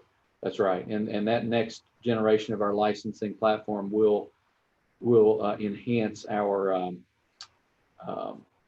collection of emails significantly. So to Brian's point, we'll be up close to 100% on the email collection for at least for people that have the email addresses. Good. One other thing, Brian, earlier, and I guess you missed that portion, we were talking about veterans and how we could find out how many veteran hunters and fishermen we have. That could be added to some questionnaire, couldn't it? Or how could we get that information on veterans? Because we're doing some special things for veterans. So our question earlier was, wonder how we know how many we had. Any way that you can think of or that you'd suggest to get that? I'm going to have to research that piece, which I will be glad to do and collaborate with Brian Clark and some of our other folks. But I don't have experience collecting data from veterans. So, but we can certainly look into that. I believe we have the disciplines to pursue that and come back with something that's pretty close to what we are looking for. That would be helpful to all of us in a number of ways. And more emails we can get, the better overall. Any questions y'all have for Mr. Blank? I don't think this. Go ahead, Mr. Fisher. I do, and I don't know that's related to the emails, but I don't see anything else where we've got your attention. So I'd like to see if, and I think former Commissioner Eaton would want me to carry the torch, but where we stand on getting an app for the department. Well, I don't want to pass the buck, but BC or Brian, do you want to take that one? I can. So actually, like the hard card, that is a dimension or a component of the RFI. So we want to receive information about what companies could prospectively deliver in that regard to help us inform our RFP development process. And then on a related note, we have a fishing and boating app that is currently being beta tested. And so commission members, you will be contacted about something on that soon. And thanks to our cabinet staff, legal, and others who have helped us to move that along. And so we're very close on that. I won't go into details as far as the backstory, but we have just literally like another step, and then we'll be presenting that to you all to look at and test before we deliver it to the public. Okay. Brian, I like your background there, your Kentucky Wild. Have you talked to Ms. Cronin about becoming a member of Kentucky Wild, or is she already in? Look, I now put the pressure on poor Sarah. So have you talked to her? Since that's part of your PR thing, Brian, have you talked to Ms. Cronin about being a member of Kentucky Wild? I will join, and I'm going to give it to my children for Christmas. What a great memberships. What a great thing to do. There you go, Brian. I helped you out, Brian. But she's helped me more than I helped you. And actually, Brian, I want to get that logo for my background because it's really cool. Can you arrange that, sir? I'll be glad to share that with you. Super. I think Steve Fields wants it too. There we go. So you got 2 of those, Brian, on deck. Any other questions for Mr. Blank? Thank you so much for the update. No reason to pass that on. I know you'll update us whenever you can. Thank you so much. Are we ready for the next item? Thank you. Have a great day. Thank you, Brian. Thanks, Brian. Robert Barth Lake in Campbell County. I guess that's going to be Paul. Is Paul on that one? Paul? Let me see if he is a panelist. I believe I made him one earlier, but let's make sure he is. Stand by for Paul. Ms. Cronin, I figured I had picked on Commissioner Fisher about enough, so I kind of threw the monkey over on you. I thought we'd get you to make sure, but I think you've made me feel bad now knowing you're not going to do just one membership. You're going to do several for the kids. So that's a really great thing. Thank you. Absolutely. Yeah. Okay. So we're trying. While Paul is getting on, I'll mention we had aspirations with the last full commission, I believe, who were all members of Kentucky Wild. Yes. A little social pressure here. Those of you who may not be members of Kentucky Wild, we'd love to get everybody. Now we can't do an in-person picture. We'd love to get a Zoom picture of you all as a board, everybody sporting your Kentucky Wild t-shirt together. And maybe Sarah, you could join us in that. Yeah, I want her to. So we'd like to have that until we can get the in-person, all members of the board showing their solidarity with Kentucky Wild. Are you, all of you familiar? Are you three new guys? Are you all familiar with Kentucky Wild? Great program. A great pro. Uh-oh, there went. I know what Robbie Lear is getting ready to do. He's going to bring us in his t-shirt. Look at there. He's got his hat. I knew there was just something. Okay. Yeah, a great program. A great program. So for you sportsmen out there who are watching this today, if you haven't joined Kentucky Wild, I would encourage you to do so, and your wife or other members of the family like Ms. Cronin is doing. That's a great present for someone else, and they get a lot of information from being a member. So we're waiting, I think, on Robert Barth Lake. Yes, I think Paul is with us now. Paul, all right. Can everybody hear me okay? Fire away, Paul. Yes, we see. All right. Your Outstanding. I guess at this point, I'll say good afternoon, and I'll just dive right into the issues because I know you guys have been meeting for a while. First discussion item for fisheries is the addition of Robert J. Barth to the FINS program. Currently, we have 44 fishing in neighborhoods, the lakes in the program already. We're nearing capacity, and we have a very strict criteria within the division for what constitutes acceptance of a new lake into the program. This 3.7 acre lake in the city of Cold Springs really meets those requirements and exceeds them. It's in an urban area. It has the depth and size we need, and there's 100% bank access for anglers all the way around the lake. Honestly, the city has just done an outstanding job setting this up for an urban fishing opportunity. So up for discussion is the addition of this lake to the FINS program. What that basically means is that this lake would adopt the same fishing regulations we have for all of our other fishing in neighborhoods programs, which is intensive stocking by us of rainbow trout and catfish on a regular publicized basis so people know about it, and then limits of 5 rainbow trout daily, 4 catfish daily, a 15 fish creel limit for sunfish, and a 15-inch limit for bass. So with that, I'll turn it over to the commission for any discussion or questions.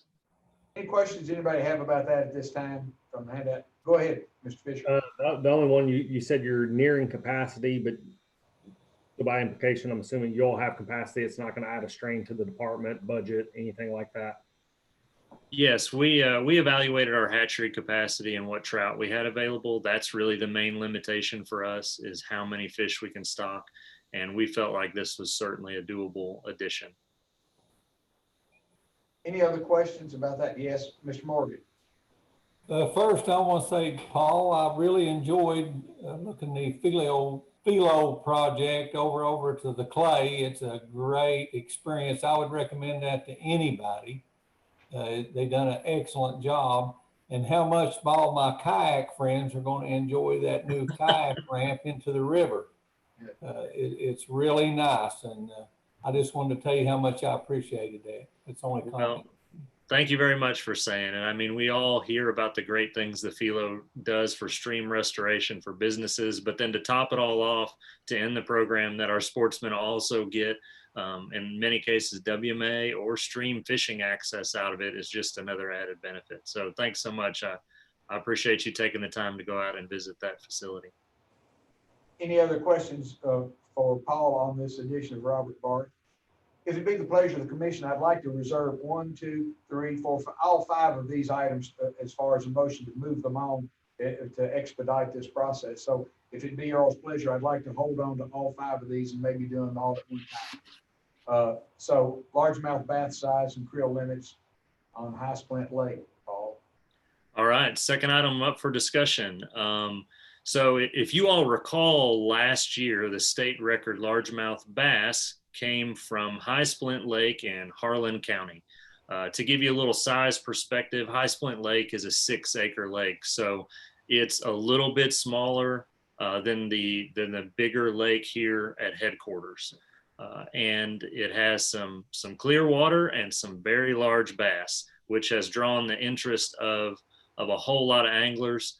One of our local law enforcement officers, after the Kentucky Afield segment on that state record bass, said that he saw about 60 anglers around the bank that next weekend. So everybody had some big dreams, and there was a lot of excitement generated about that lake.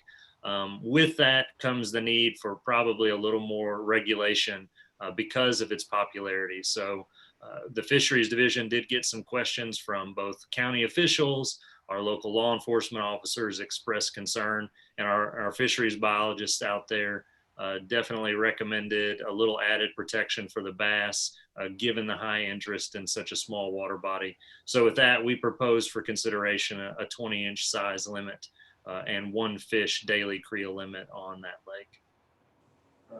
Any questions about that issue? I know Kenny Knott has his motor home there now. He's had it parked there for about 2 weeks.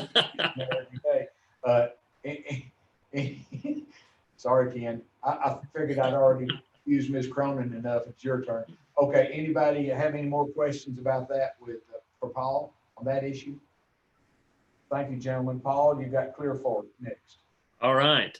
The next item on the docket, a fish kill occurred on the Clear Fork of the Gasper River last year. Sorry, Clear Creek of the Gasper River last year. And before that fish kill, that really was one of the best smallmouth stream fisheries in the state.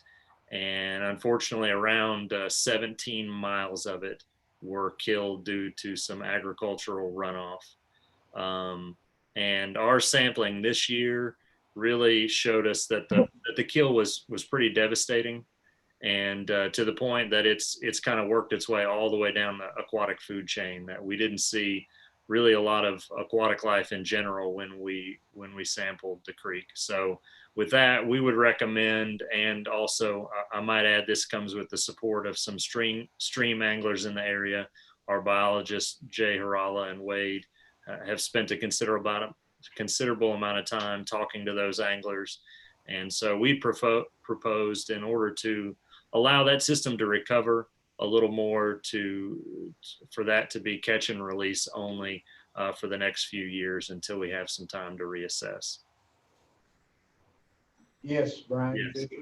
Do we need to put a timeline on it, or just do you want to leave it until you all come back and survey? Just to echo Paul's sentiment, that's probably of any fisheries issue I've had calls on, that is the number one probably I've gotten calls on.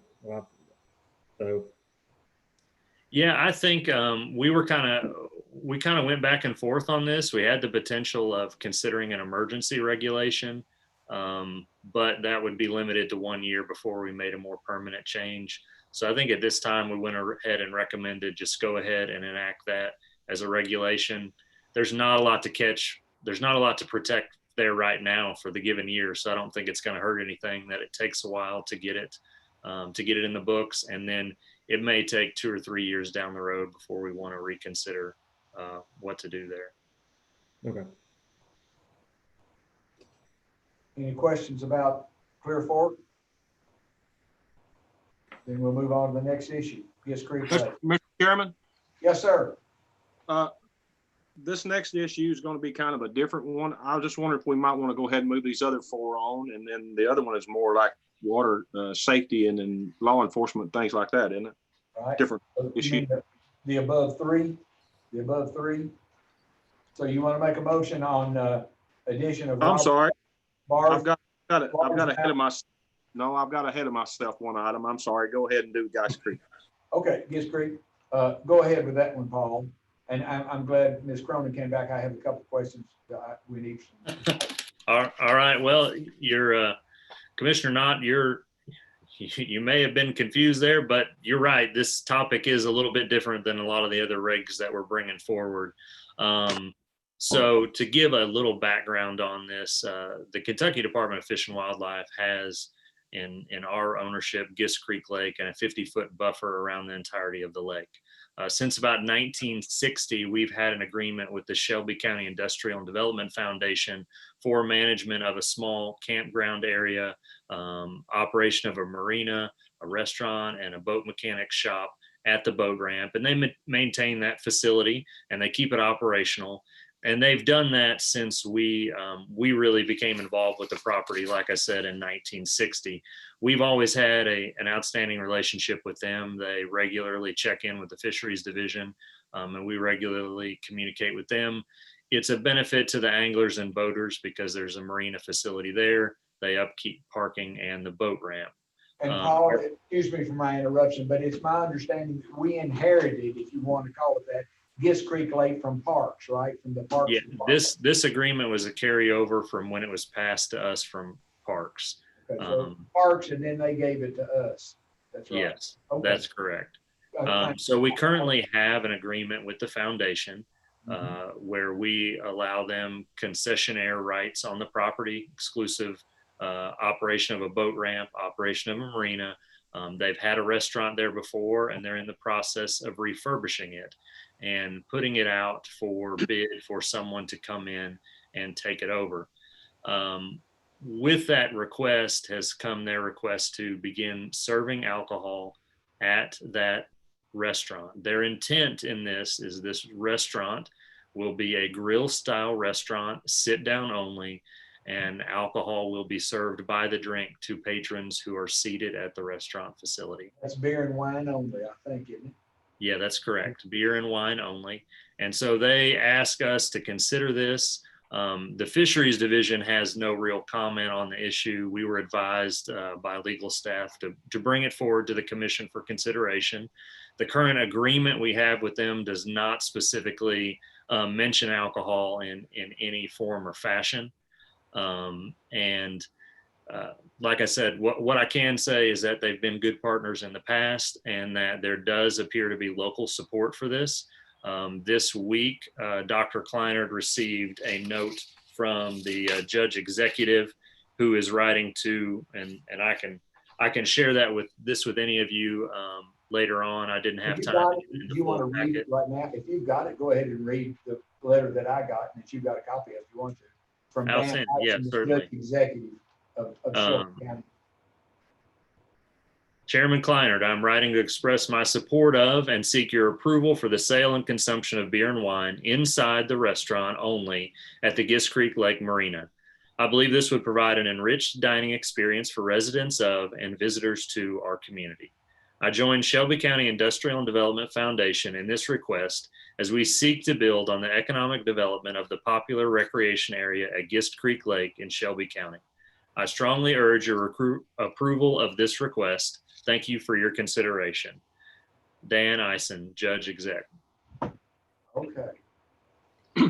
Mr. Chairman. Stand by one second. I have a question here for Ms. Cronin.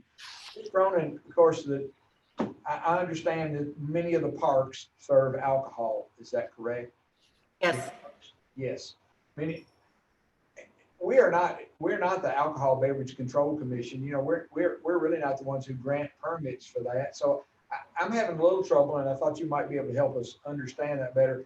Are they just asking for our blessing, or do we as a commission grant permission for them to do that, or isn't it the Alcohol Beverage Control Commission that grants permission for alcohol sales?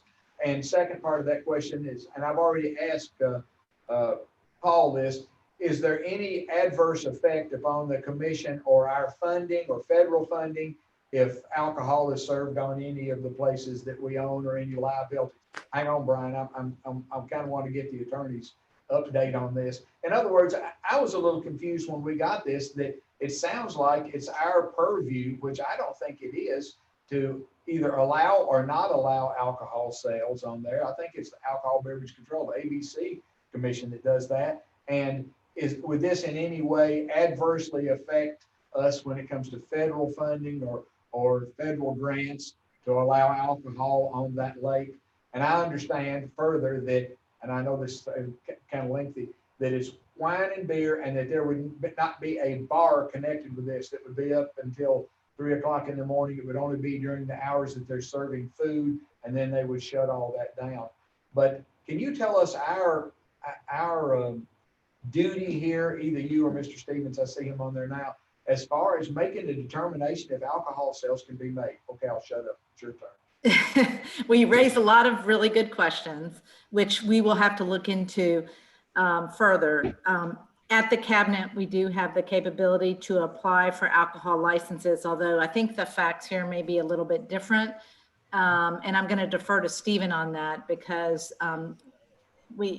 right now we just looked at the fact that we need to provide notice period for comment. Stephen, do you want to jump in on that? And then Sure. we'll take each thing a step at a time, and can certainly look into liability concerns or other issues that you may have. I just want to make sure it does not adversely affect either the commission or the department by approving it, and then find out that some federal agency said, well, we can no longer do this or that with you because you all allowed that. That's why I went back to the ABC issue.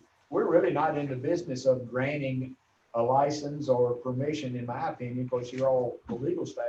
Of making that determination. I just want to make sure it does not in any way harm us. And obviously Shelby County Fiscal Court is for it. So I don't know that they just can't go ahead and apply for ABC license. Maybe Stephen's getting ready to tell me that. Yes, 301 KAR, chapter 1.010, section 1. When somebody submits a written request to conduct activities specified in the regulation, there are certain steps we have to take. One of them is the construction and operation of a commercial boat dock, construction and operation of a concession stand, and boat rental. Previously, there had been the boat rental and boat dock, and they're wanting to basically expand the scope of their activities to include the sale of alcohol, which was not part of the original approval that the commission provided to the boat dock and business there. So as it's expanding their operations, we are required, upon receipt of written request, to provide notice to the general public of the request, provide written notice to all known adjacent property owners on the lake for which the request was made, and hold a public hearing at a time most convenient to the public and at a location within 10 miles of the boundary of the lake, so the public can make comments about the proposed commercial request. And so we need to provide the notices at least 30 days after the notice, written comment period, and provide the adjoining property owners and the folks making public comment a notification of the next quarterly meeting of the commission, at which point the commission would then decide whether or not they wanted to approve that request. Gotcha. And so it was less the fact that it happens to be alcohol is less the issue than they're just expanding their services beyond what we had originally agreed to permit. Okay. Mr. Fisher, you're next, and then Mr. Knopf.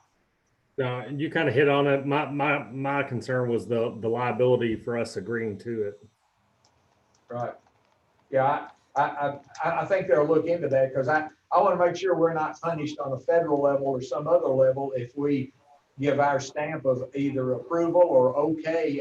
That's why I go back to this ABC issue. Really, if we said it's okay and ABC said it's not, then they overrule us with alcohol control license. Go ahead, Mr. Knopf. I have a couple of questions. One is, does the department receive funds from the lease of this property back to the department itself?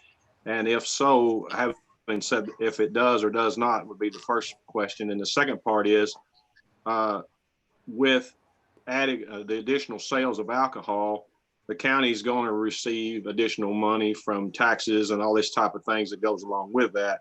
And so therefore maybe we need to look at the amount of money they're paying for their lease agreement if they're going to add alcohol to benefit the department. Okay, Paul, you've got one too, and I'll let them jump back in here in a second. One time we're looking into this, do we have this at any other facility that Fish and Wildlife oversees? Paul, can you answer that? Yeah, I should have been taking notes of all the questions as we're going through, but I'll answer that one first, Paul, since that's the most clear cut.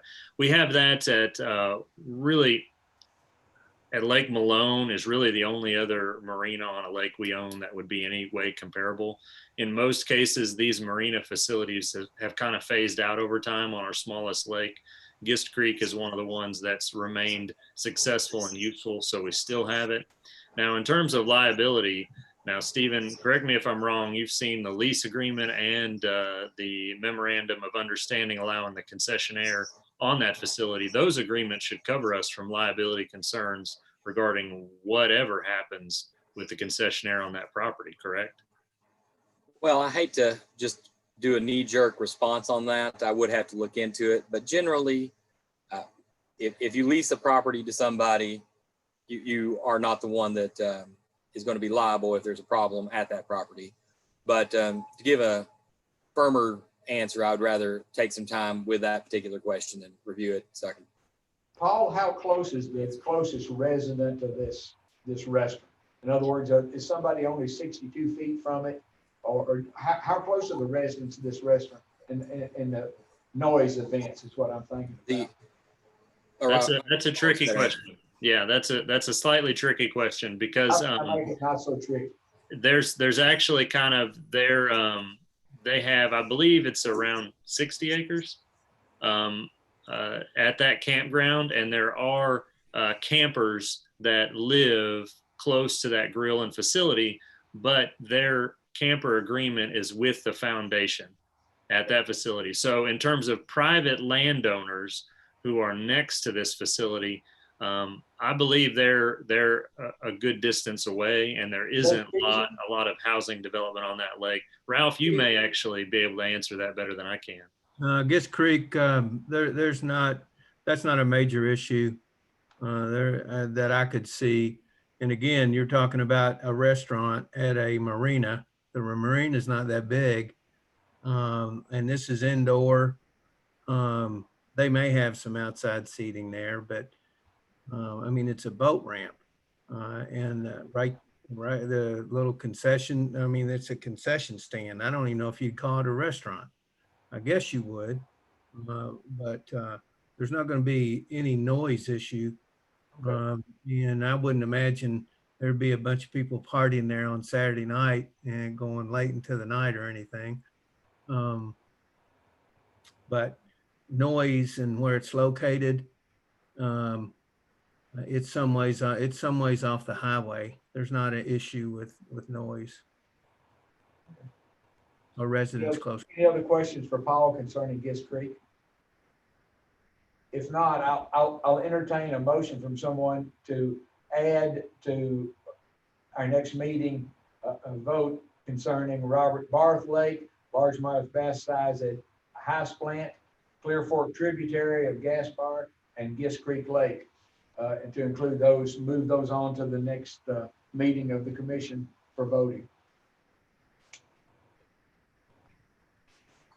Josh, are you making the motion to do that? Yeah, I'll make that motion. Okay, Josh has made the motion to move those 4 items on to the general meeting. Is there a second? A second. A second from Mr. Fisher. Any further discussion? All in favor signify passing this on by raising your hand. Opposed, raise your hand, please.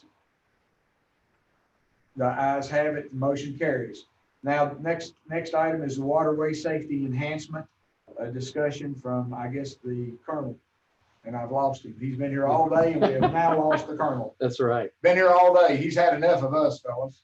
I will be and ladies. I will be in the process. There he is. He's coming back. I'll be in the process of sharing the screen here with his presentation in the meantime while he steps up. That's okay. It's okay. You're only 30 seconds behind, so that's not bad. I was watching outside there. Attachment D9 is what the colonel will be talking about. Attachment D9.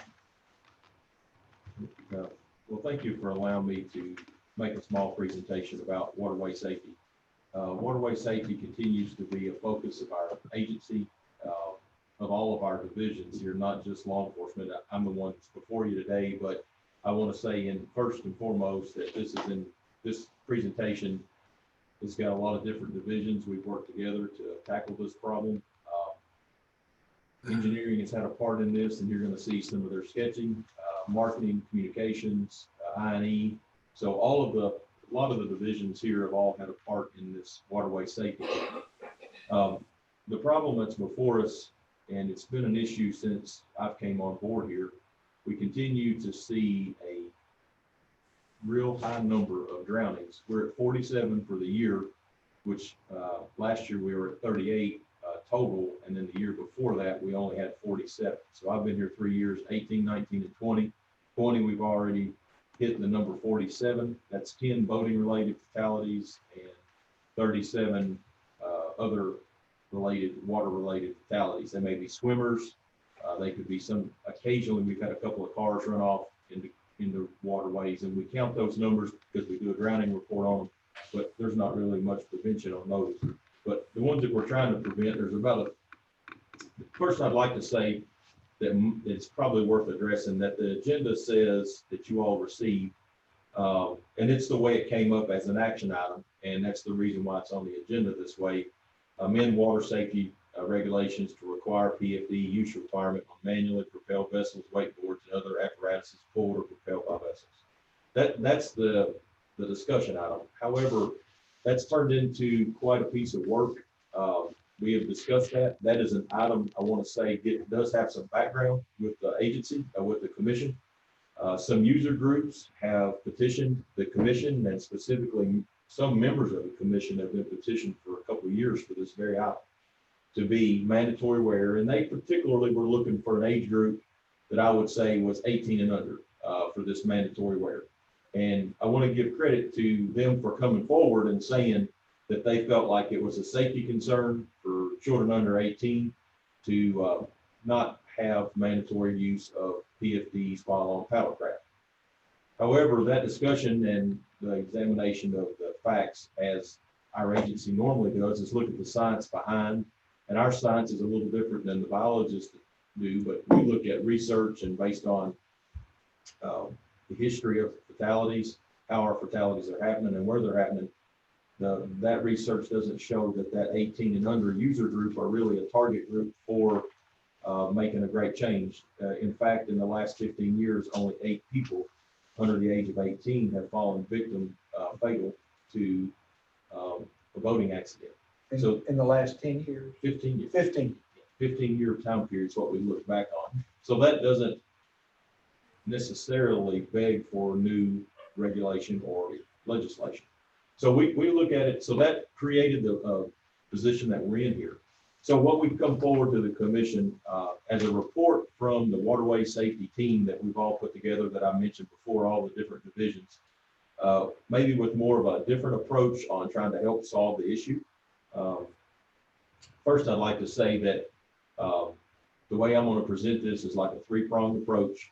All 3 of these initiatives stand separately of each other, but it's kind of the desire of the waterway safety team to present to you as a discussion item and get your endorsement for these items as we move forward, because it is agency involvement in each one of the 3. So the first thing that we talked about is what we're going to try to do to assist in some of these drownings that don't have to be boating related, but these can work for the swimming related drownings or the boating related drownings, are PFD loaner stations. PFD loaner stations are some things that have popped up around our state already. Corps of Engineers lakes have kind of come on a little bit with them.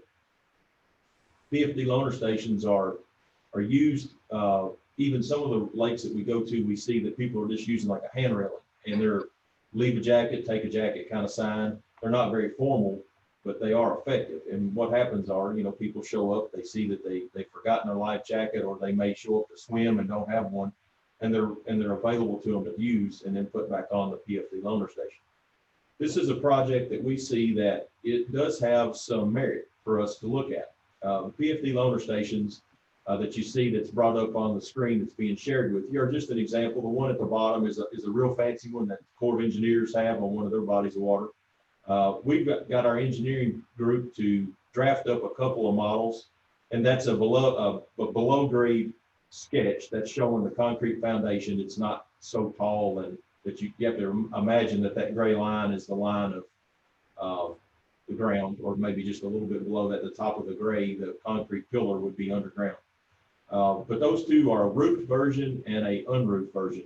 And we believe that providing a PFD loaner stations is definitely a positive effort for our agency, but it's one of those things that we talk about often with our user groups that appear here before us and want to help. There's a lot of kayak anglers, canoe associations, fishing clubs, bass teams, Boy Scout troops, many of the other user groups, the hunting and angling groups that join us all the time wanting to partner. This is a good partnership that they can kind of adopt a body of water, adopt one of these PFD loaner stations. It's something that we can provide the signage for. They can provide the labor and the materials. It goes along with some of the other ideas that we do and trying some grassroots effort to create a safer environment. So these PFD or loaner stations there, we've gone as far as to draft what we want those to look like.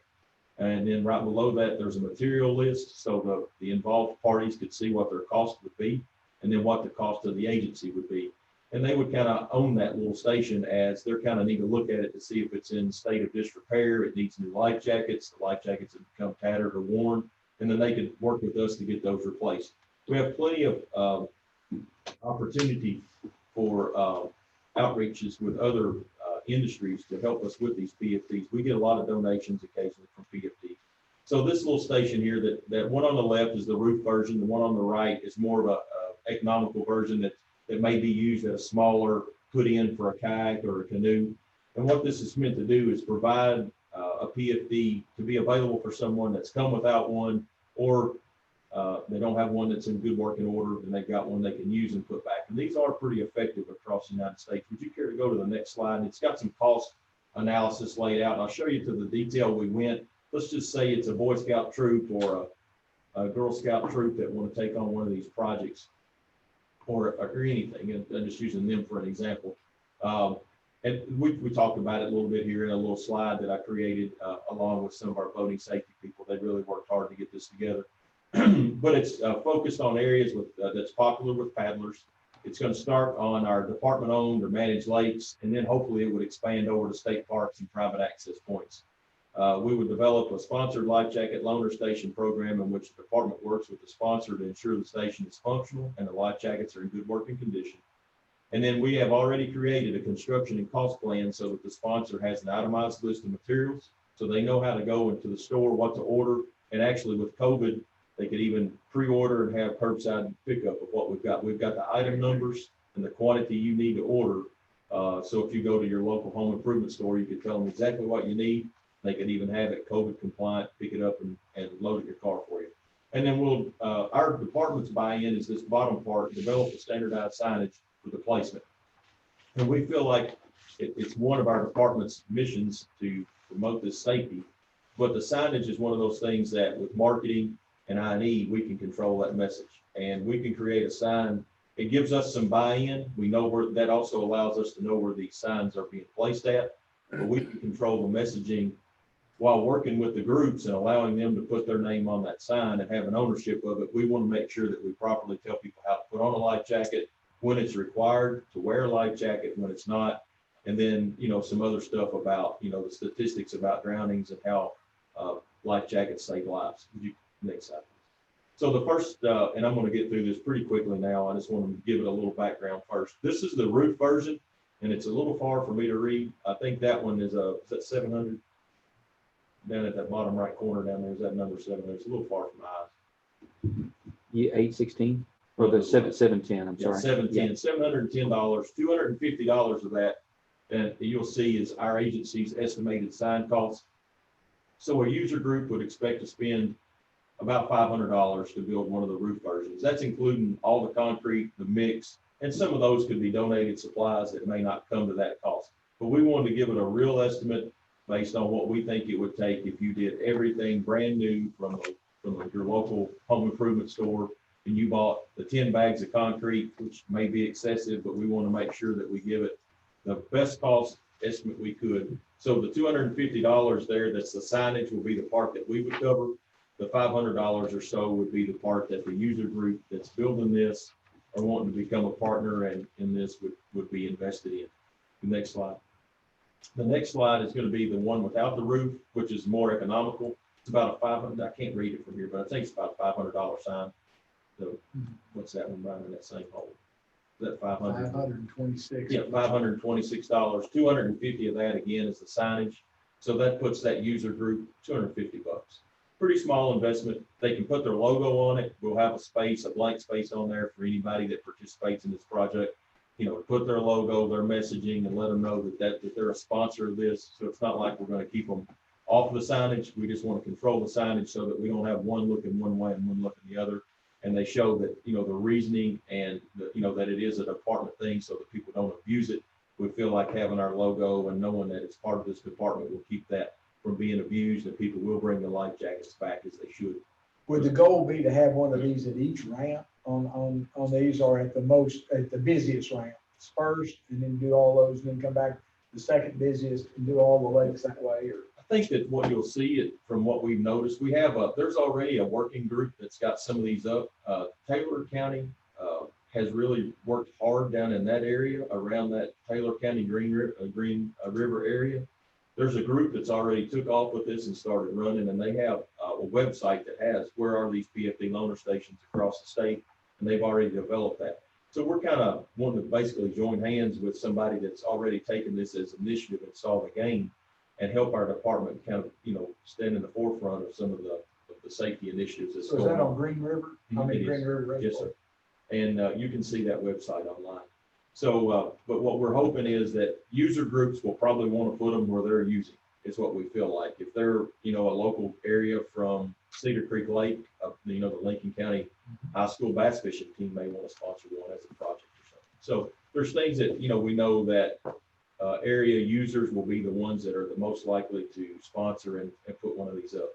And we want to work with them. And that's why I put the signage on there to show our agencies buy-in, which would be a budget item. But if we, say a number of 10 signs go up in 1 year, that's $2,500 for our department for a burden. And I think that's well within a reasonable expectation to drive this project. But I don't want to hold you too long on that. I wanted to give you an update on PFD loaner stations and the work that engineering, marketing, I&E, and everybody else has put into that project. But those are itemized list, and in other words, this project's moving forward. With your all's endorsement, basically. What we're hoping to do is get this information out to our user group, something we can put online as a link. Marketing and I&E can talk about it along and get this thing, up and running. So anyway, you can go ahead to the next one. We kind of covered that already. So this is some of the signage that would go on it. We've worked with the left side there is how to properly wear your life jacket. We've kind of come up with some logos that can go on there. Boat Safe in Kentucky, and the SAFE is highlighted as an acronym. Safety, awareness, functional, and educated. That's part of a national initiative, and we're not creating all that, but there are plenty of initiatives that show that this is a good project. Go ahead, sir. Now, the next thing I'm going to move to, I told you I was bringing a three-pronged approach as a report to what our water safety initiative has been tasked to do. The second part is a legislative piece. Currently, and that's what's up there for you all to read, children aged 12 to 17 must have a boating safety certificate currently to operate a motorboat or personal watercraft with a motor of 10 horsepower or greater by themselves. The boating safety course is online. It's a free course. In 2019, we taught about 1,250 of those to Kentuckians. But what we learned are that 33 states around us have a mandatory age after a certain date of these requirements for the boater safety course over and above this childhood requirement. And 6 of the 7 states that border Kentucky already have a boater safety certificate requirement for people to operate a boat. Go ahead, sir. So we started looking back, and I'll give you those numbers already as I prefaced my meeting about the number of drownings. And it's all, you can see since I typed this a week ago, we've already had another drowning, and that one was in Taylor, let's see, at Campbellsville in Taylor County. So now we're at 47 for the year. And we had about, and you can see 1,014 vessel accidents that went into boat reports. Go ahead, sir.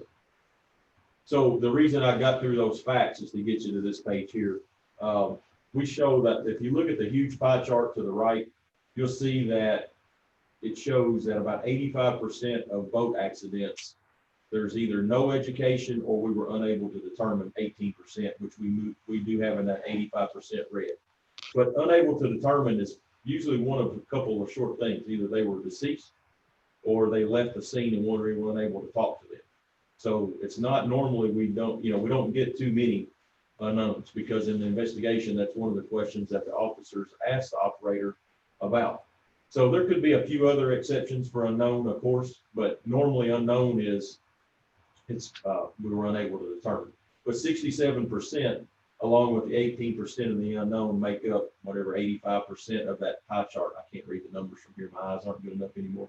But as you see, education plays a major role in limiting boat accidents. And that's a pretty astonishing number to think that many of the boat accidents were uneducated boat operators. However, boat education is not a requirement here.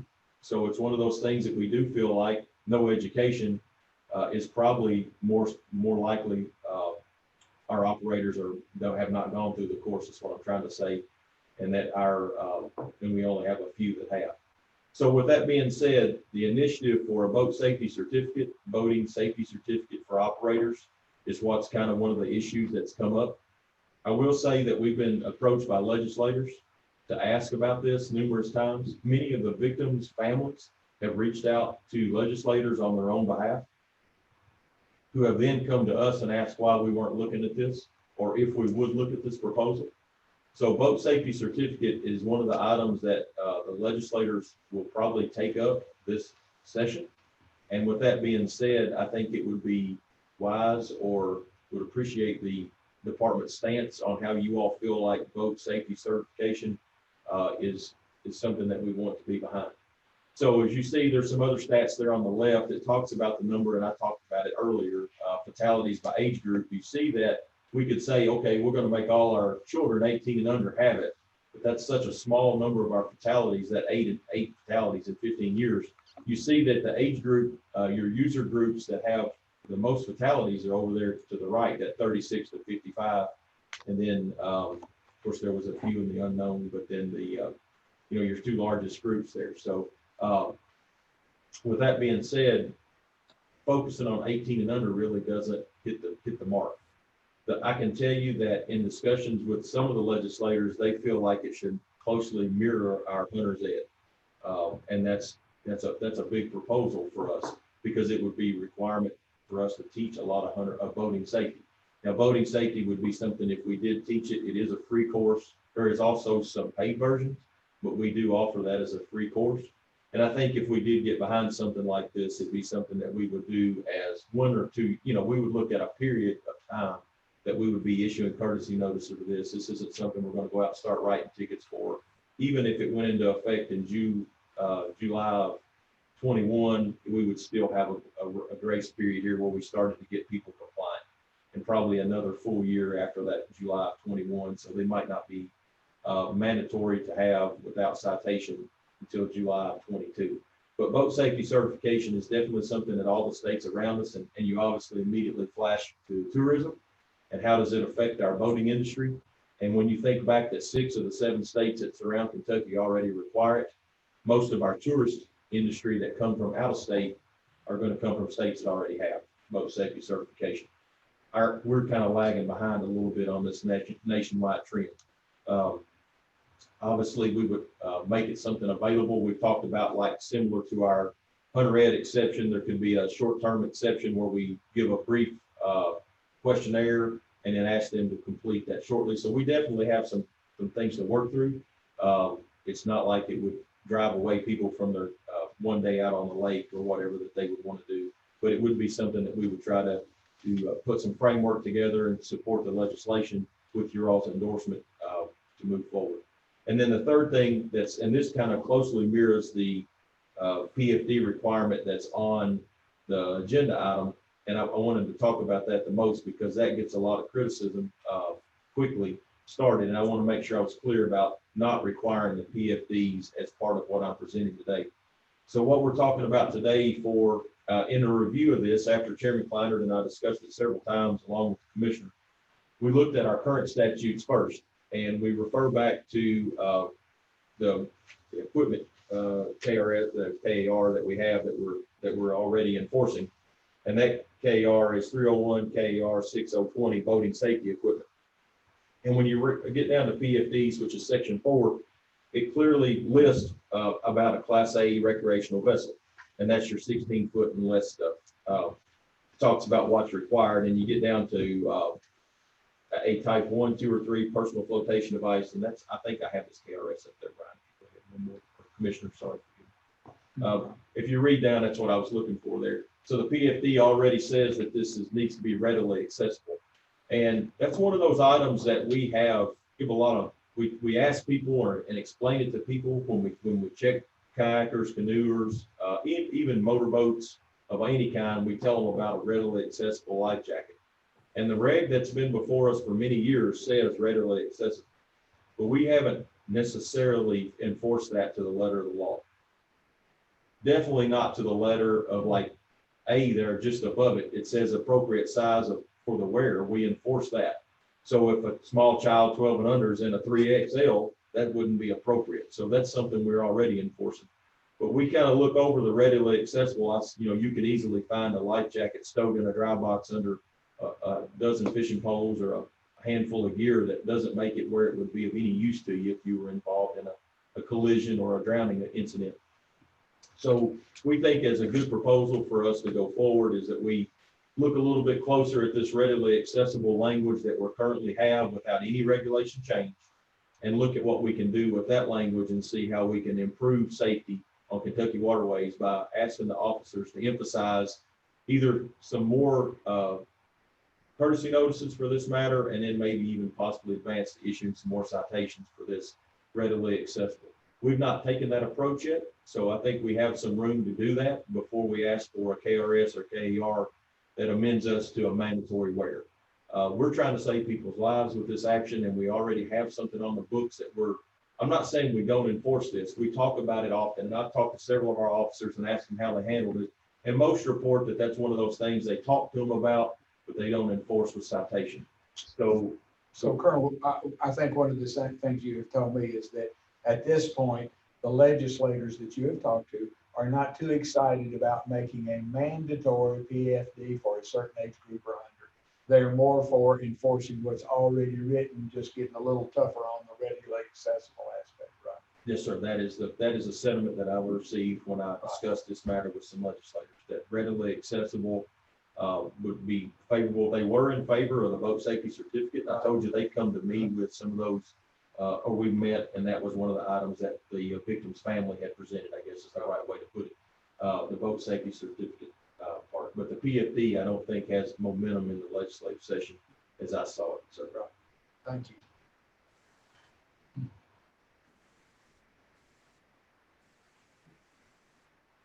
So that's the update I have for you on our water safety. So the only action item that I think that I have that would require is probably some sort of endorsement of how your position is as a department, as a commission, towards those 3 items. Do you all support or endorse any of those 3 items? Okay. Any questions for the Colonel? He worked hard to get all this together, and I know he's met with legislators. Matter of fact, he's met with victims and legislators concerning doing something to enhance our boating safety and operator safety, as well as trying to reduce this number of almost 50, and probably by the end of the year, unfortunately, it'll probably be 50 individuals. By the end of the year, we'll probably have some hunting and some other fishing accidents. Any questions for the Colonel at this point? He's getting ready. Are you getting together an activities, law enforcement activities thing for us now, or are you going to send that to everybody? He's kind of summarized. They've been very active this summer, and especially since Labor Day, the number of citations they've written and activity of law enforcement is really, I think because of COVID-19, more people spend time on the lake. Well, to the chairman's point, I just was want to let you all know as a group that I've compiled the activity along with my staff, not just, I didn't run out and do it, but I have some good staff that are really good at this stuff. And we asked the captains to send in their activity for the holiday period, basically what we consider September 1st through September 7th. And in a 7-day period, it does bring some good points of how much the officers were doing during that period. And, you know, that's a Labor Day period is basically what we were looking at, where we were really emphasizing having officers in the field with opening day of our dove season, coupled with, you know, high boating activity. We had a lot of people afield. And you all discussed this dove issue a little earlier and talked about, and in that 7-day period, we checked over 3,000, we checked 3,128 licenses in that one 7-day period. 7-day period. That's pretty active. That shows that each one of your districts had good participation during that. And that's hunting, not boating. Boating's a whole separate check. And I can tell you how many boats we inspected if I just take a quick look here. We checked 492 fishing licenses. And I was trying to see if I've got the total boating inspections. Don't look like I do, but we wrote the citations in the boating. We had wrote about 140 citations boating and fishing related. So, but that does show that we had a lot of users out during that period. And I have each of the district's activity just for that holiday period broken down, just to kind of give you an idea of what the officers are doing in each one of your respective areas. And I can gladly email that to you for review. It's not necessary for today. Yeah, I think it'd be good for them to get to see what's going on in their districts. If you don't care to email each of them their district performance or the whole thing where they can see where their district stands. I think it's a great idea. Yes, sir. Any questions for the Colonel? Colonel? Yes, sir, Mr. Morgan. I just want to make a comment and tell you that your officers was doing a good job in the 8th. I had my license checked by 2 different officers during dove season. So they're doing good. I appreciate them. I appreciate the job they're doing. Thank you. Yes, sir. Thank you very much. They've been trained in the detection of shady looking characters. So I don't know if that had any bearing on them checking you twice, but I understand they've got training in that. Just kidding. Okay. Any other questions for the Colonel? No, I think he's looking for support. I'd just like to voice it. I think we spent a lot of time last year going over the changes to hunter ed and the number of deaths we have from boating compared to hunting is substantially higher. And I like moving forward with looking into how we can do make this sport safer. Good point.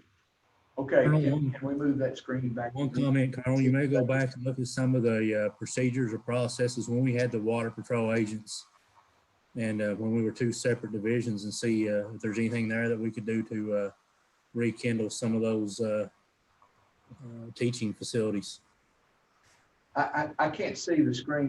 Can you move that to where yes. Is that you, Josh, talking? That was me, Carl. Oh, boy, that cold you've got, Paul, is rough. I can hardly understand your voice. Do you want to say that again? Did you understand what he said? Honestly, I couldn't. I was trying to try again, Paul. The Colonel couldn't hear you.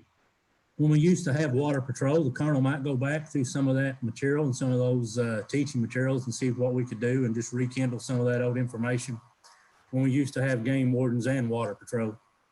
Yes, sir. The water patrol officers actually did in the off season went into the schools much as our SEQA do and worked on water safety education, and that was a part of their job. And we've kind of gone away from law enforcement going into the schools and teaching that piece of it, but it's actually a valuable tool that was may have been some of the first and only water education, water safety education that some of the children ever had. So. Major Estes we talked about him being our recent retiree, being the last water patrol guy. He's one that can reflect on that as actually having to go into the schools, and he's a wealth of knowledge on that topic. I'm sure he'd be willing to share anything with you, but it's just a thought, without the camps, that's where a lot of these kids get their first experience running a boat. And there's just something maybe we can do with some education from the prior material from when we had water patrol. Yes, sir. Super. Any other questions for the Colonel?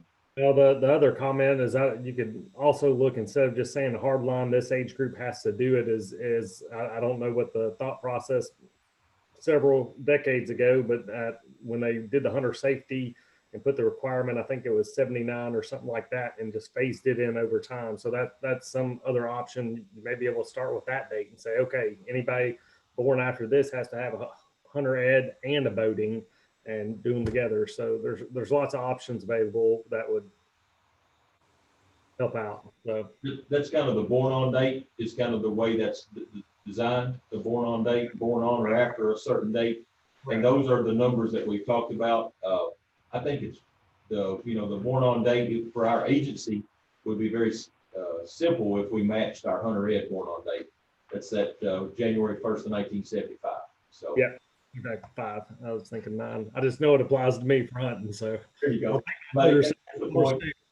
And that would be the good point for our user groups is if you're required to have one, you have them both. I mean, I think, sometimes we complicate things for really not necessarily need to. It's one or the other. It's that they're combined.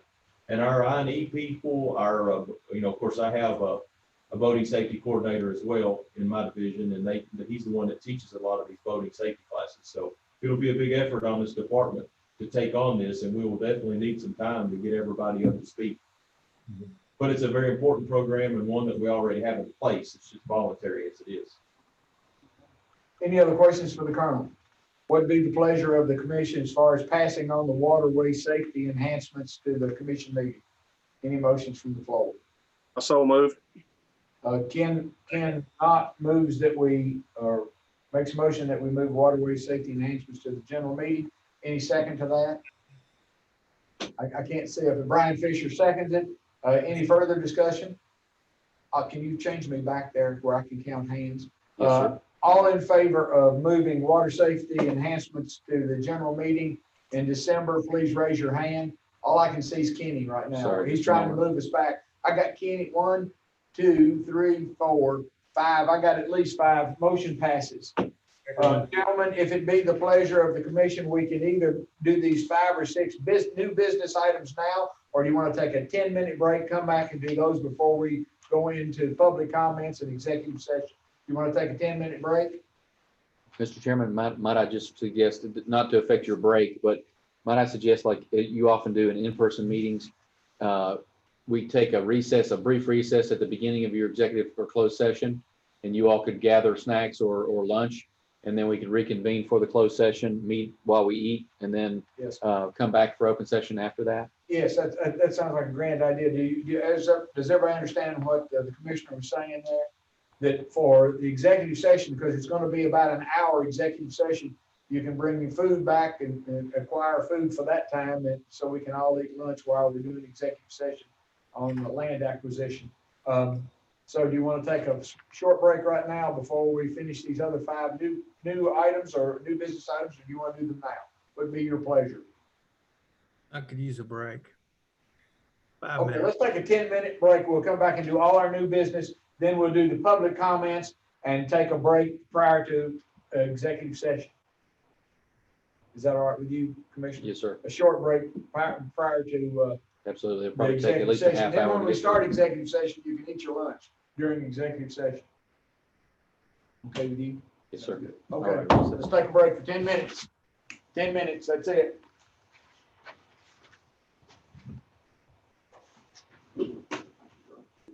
All right, then. Yes, sir. Very well. Thank you. Good job. Made it real plain. I just want to make sure they do that. Oh, yeah, no, absolutely.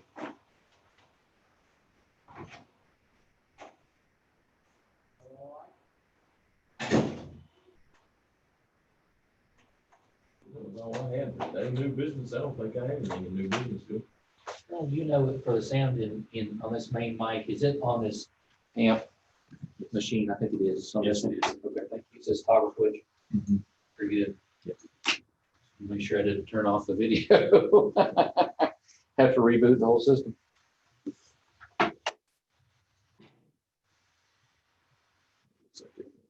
And did you can mute this mic, like the KDFWR mic, and it'll do it as well. That feed can be muted. if it's Chip running it. I think, was that not it? I think that's what he instructed. Well, me to cut off. it didn't throw the mute mic up. Is it on that computer over there? Just like you I'm not muted sure that it does. It doesn't show mute on there. It's just physically disabled, I believe. the microphones are physically disabled. But I didn't know. I mean, it would work as the same as if it. Oh, if we had a computer here that was live.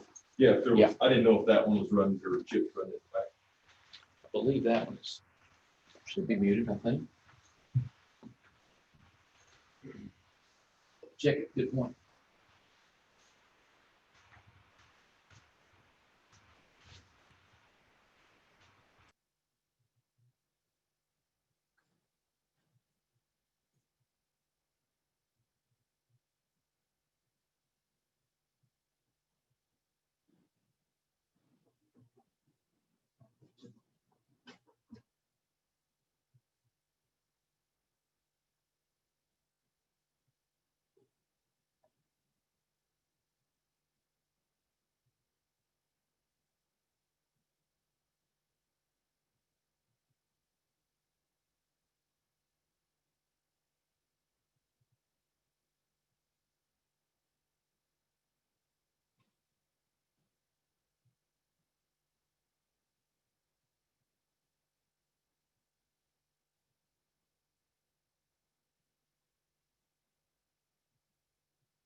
Brian, did you get any good dove hunting in? Yes, I did. Did you? Yeah. How about you? So I've killed several. So that's primary. This is the first year in forever I didn't get in deer stand opening weekend. I finally last night was my first real sit. I took a buddy last weekend. He hadn't deer hunted in 6 or 7 years, so I took him out and he wanted to shoot a couple of those, and I need them shot. And I took him and set in kind of a satellite stand. I didn't have very high expectations, but last night I finally got to actually sit in because most of my time has been dove hunting. But it was my boss has 2 fields, sunflower, and planted about a day apart, about a mile away from each other, and the weather was just awful. I think that's kind of what we saw across the state with some of the fields. But the fields look identical. One was a low line, one was on a hill, and the one in the low line area had so much moisture, and then we had all that rain that most of the seed rotted. And I think once I killed 11 there, and then the other field I limited out every day that we hunted it. So good. David, are you hanging in there? It was close. They were. David? Yes. Are you hanging in there? Oh, yeah. There's no problem. These meetings have gotten longer since new business that has come in. When more new business comes in, the longer it extends these meetings and then trying to resolve some of these things. It's I can remember when we used to get done about 11 to 11:30, but now with this new format, it runs into, and it gives the public more time to comment. So it's good in that respect, but it runs now to 2 o'clock instead of, and this one may exceed 2 o'clock. So we'll when we do this break before we start executive session, everybody can go run, get their sandwich, and then while we're listening to the presentations, we can maybe eat a little bite. So. We did talk to the new members in orientation a couple of days ago about how we're trying to get to the point through this process, this meeting format, but then also just as a discipline, but for the department as well as the commission, to extend our time frame that we address a particular regulation out to 2 to 3 years. And that way it also allows for, really enough time to evaluate whether that regulation is well received, if it has the biological impact, the social impact that we're desiring. And so we want to again address each particular regulation less frequently. It also helps with communication and public confusion. People, if we're constantly changing things, people can't keep track, and it's just really hard for all of us. So hopefully that will reduce the agenda volume eventually over time. Okay, we're about ready to resume. Let's resume the meeting. I'm looking for Doug. Okay, there's Josh, and there's Doug. Okay, gentlemen, the next items will be new business. I think we've got about 5 new business items. Then we will listen to the public comments, after which we will take a break I'll read the information. We'll take a break for executive session, and I'll give everybody maybe 5 or 10 minutes to go get something to eat and come back, and you can eat during the executive session while presentations are being made, if that please you all.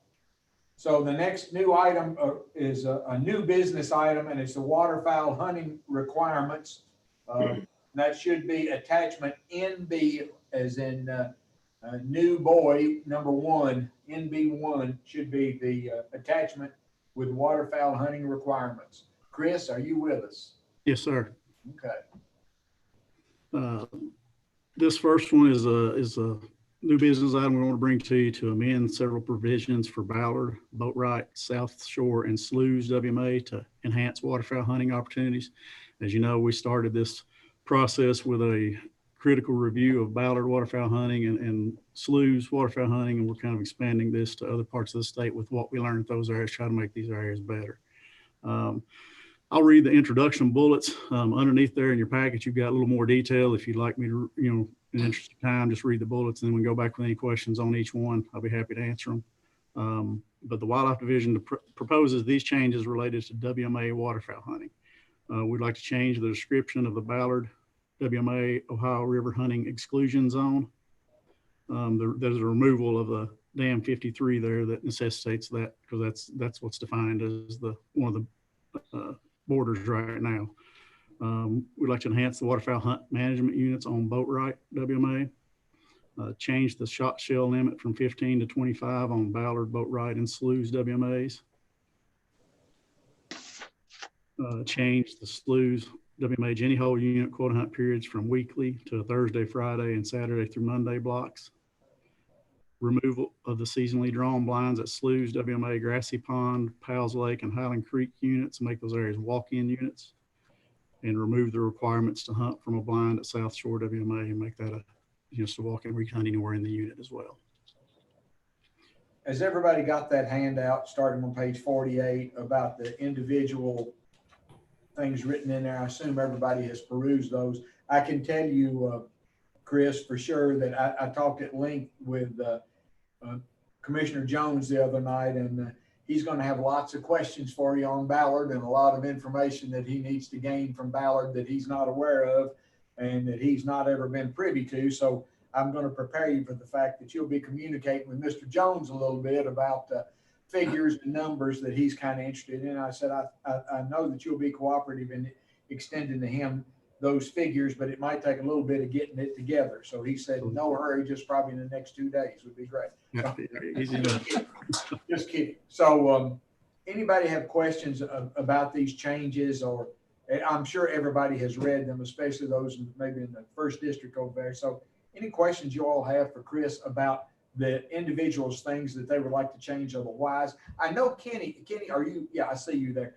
Kenny was talking about the number of shells, shot shells, 15 to 25 on Ballard, Boatwright, and Sloughs. What were you telling me about that, Kenny? Wasn't it about the number already being 25?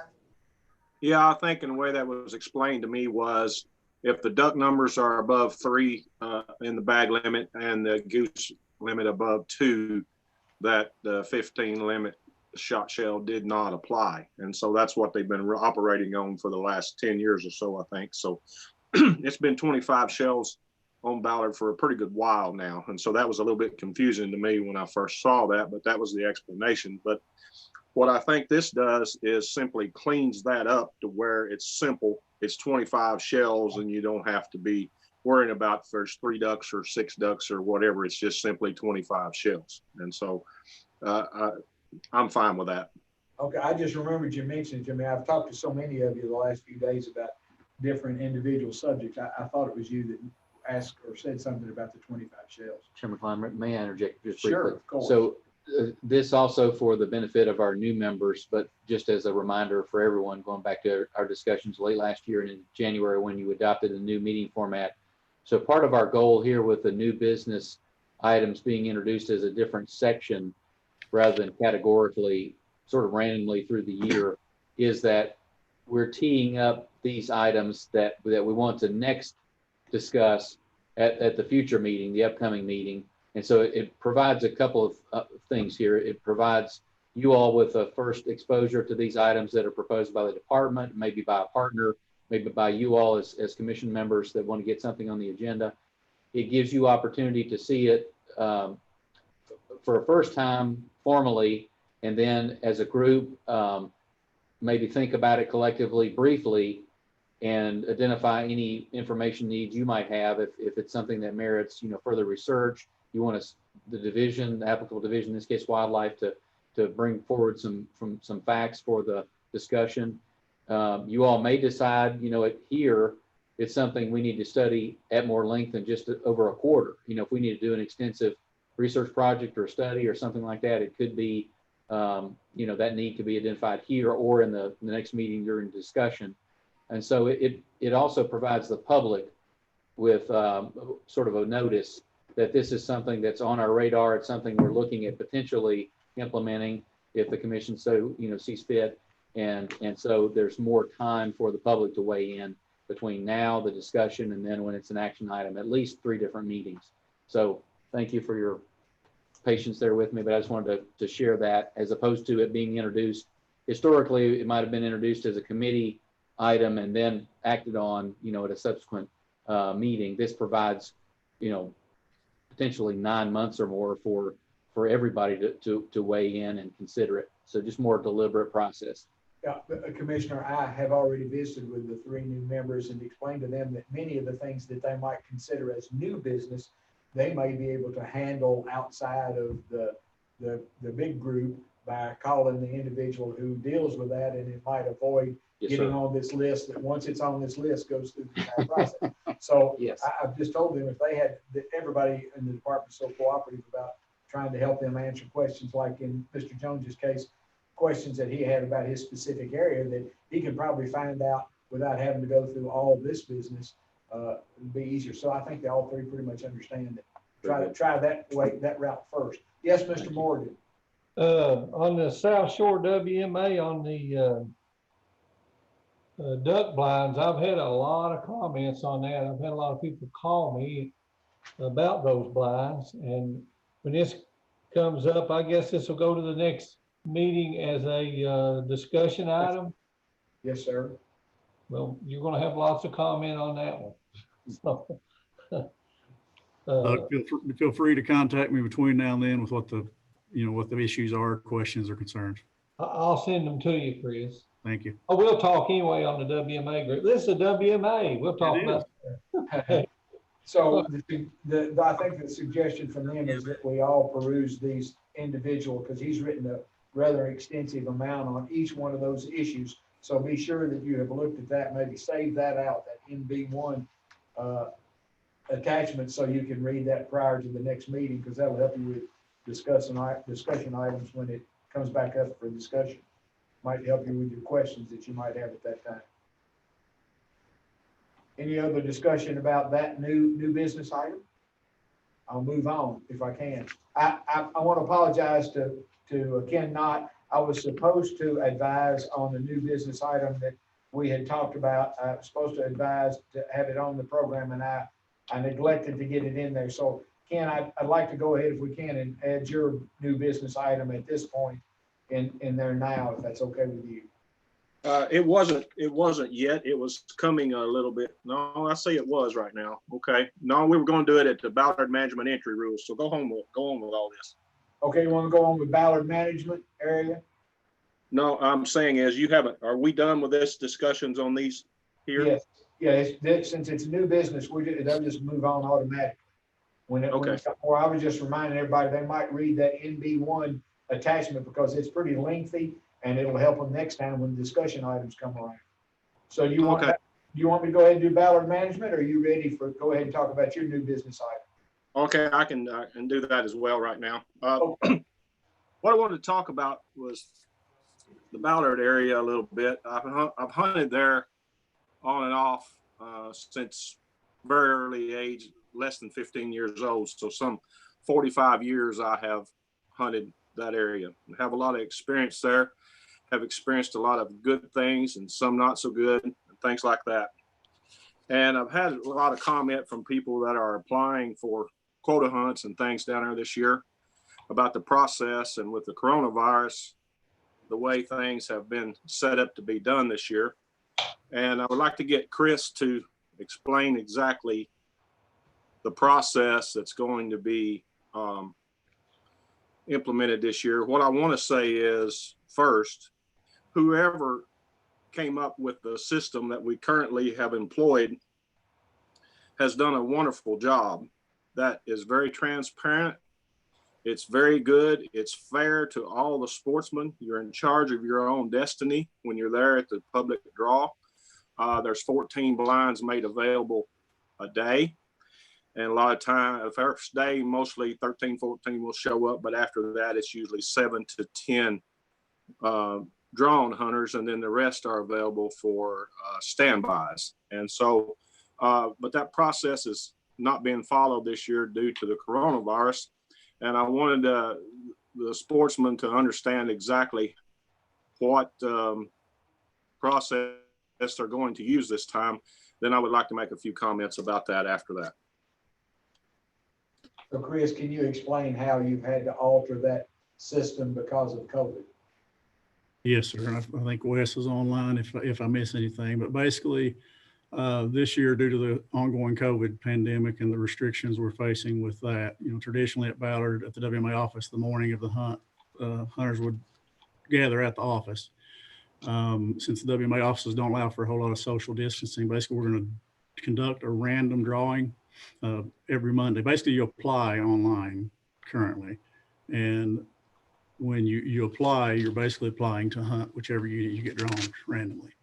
Hunting units include walk-in, boat-in access, or blinds. We've advised hunters and people applying that if you can't accept any of the options, that to use the no hunt option to preserve their preference points for ballard for the following year. What we had also talked about was not allowing standby hunting in this season. Basically, traditionally, if a drawn hunting party doesn't show up, groups of hunters standing at the WMA office can be drawn to fill empty slots. And on average of the 14 slots, there are 10 folks that come, and usually 4 that get a standby spot. But because of crowded concerns and potential for spreading CWD, not only for hunters, but also within department staff, we had eliminated the standby hunting on that. And Chris, you mean COVID instead of CWD, right? Yes, that was a slip. My jet lag's catching up with me too. Yeah, that's the concern too. That's a whole nother topic. So that was the current process. And what I had talked about with Kenny was trying to find a way to work with Chip Shop and Wes and JB's shop and try to find a way that if people know if they get drawn and they see they can't hunt that time period, something has happened, that they can voluntarily turn in that draw, and another follow-up date. If you know you're not coming by this date, have a follow-up draw to allow some standby hunting. That was a discussion we had in the last couple of weeks. We're continuing to work with Chip in the IT section on how we administer that secondary, draw for units. Basically, what the original plan is, everyone's up here on that Sunday night, the names, and there's a drawing for blinds Monday, a random of those 14 hunters, then there's a random draw Monday morning for spots. Would I miss anything, Wes? No, that covered it pretty clear, Chris. So one thing I will point out is that hunters, when you show up traditionally to the check station, if you have not hunted ballard WMA especially, there's only 3 entry points to get to each blind. They very, very much protect the refuge area on the blind, and you don't want vehicles going by over and over. And so one of the things that the check station provided to new hunters, or just somebody that doesn't want to get lost in the dark, is a map to get you directly from the outside of the gates to your blind without disturbing or getting anywhere you're not supposed to be or being lost or what have you. So that will also be provided online through this process. We're creating PDF maps that when you're drawn that Monday, when the Monday drawing is done, you're assigned your spot, you will see your check-in card that is normally given to you at the WMA office during check-in. You will drop that check-in card at the checkbox at the gate that you're designated to go through, and that gate will be shown on a map. The path that you take to get to your blind, that will be shown on a PDF map that you'll get from your My Profile. And so all those issues that are handled generally at the check station will be through My Profile now.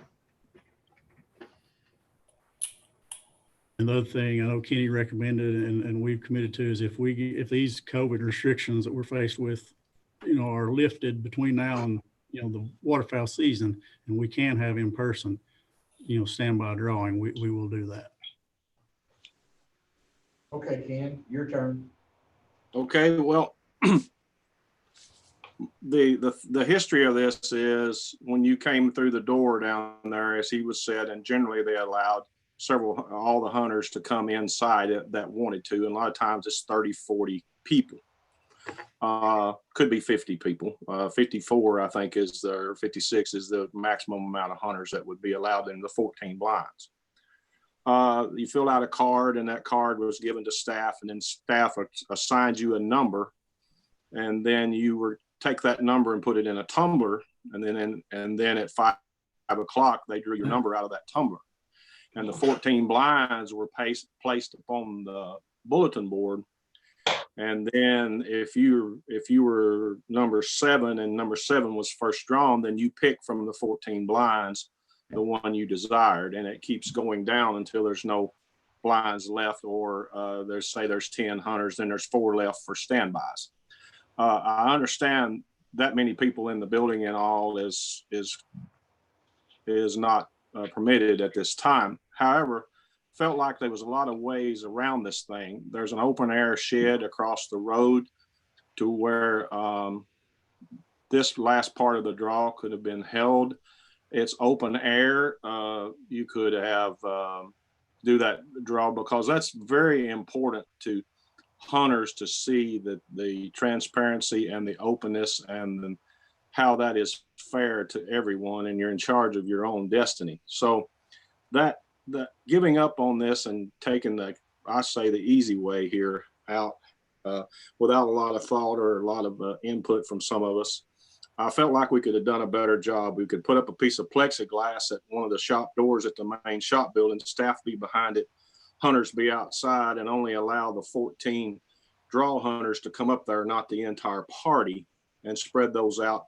There was a lot of different ways that we could have done things here to keep on our current system and our current transparency and let everyone have a good outcome from this experience instead of a draw somewhere. And the thing is, if you don't like our process, just don't hunt. That's the other message that's been put out there. So wait till next year. So all those type things, I just think we could have, instead of hitting the easy button here, we could have done some thinking. Yes, we're under restrictions.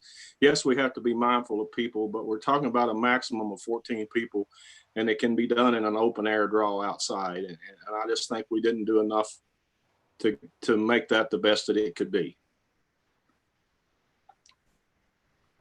Other comments?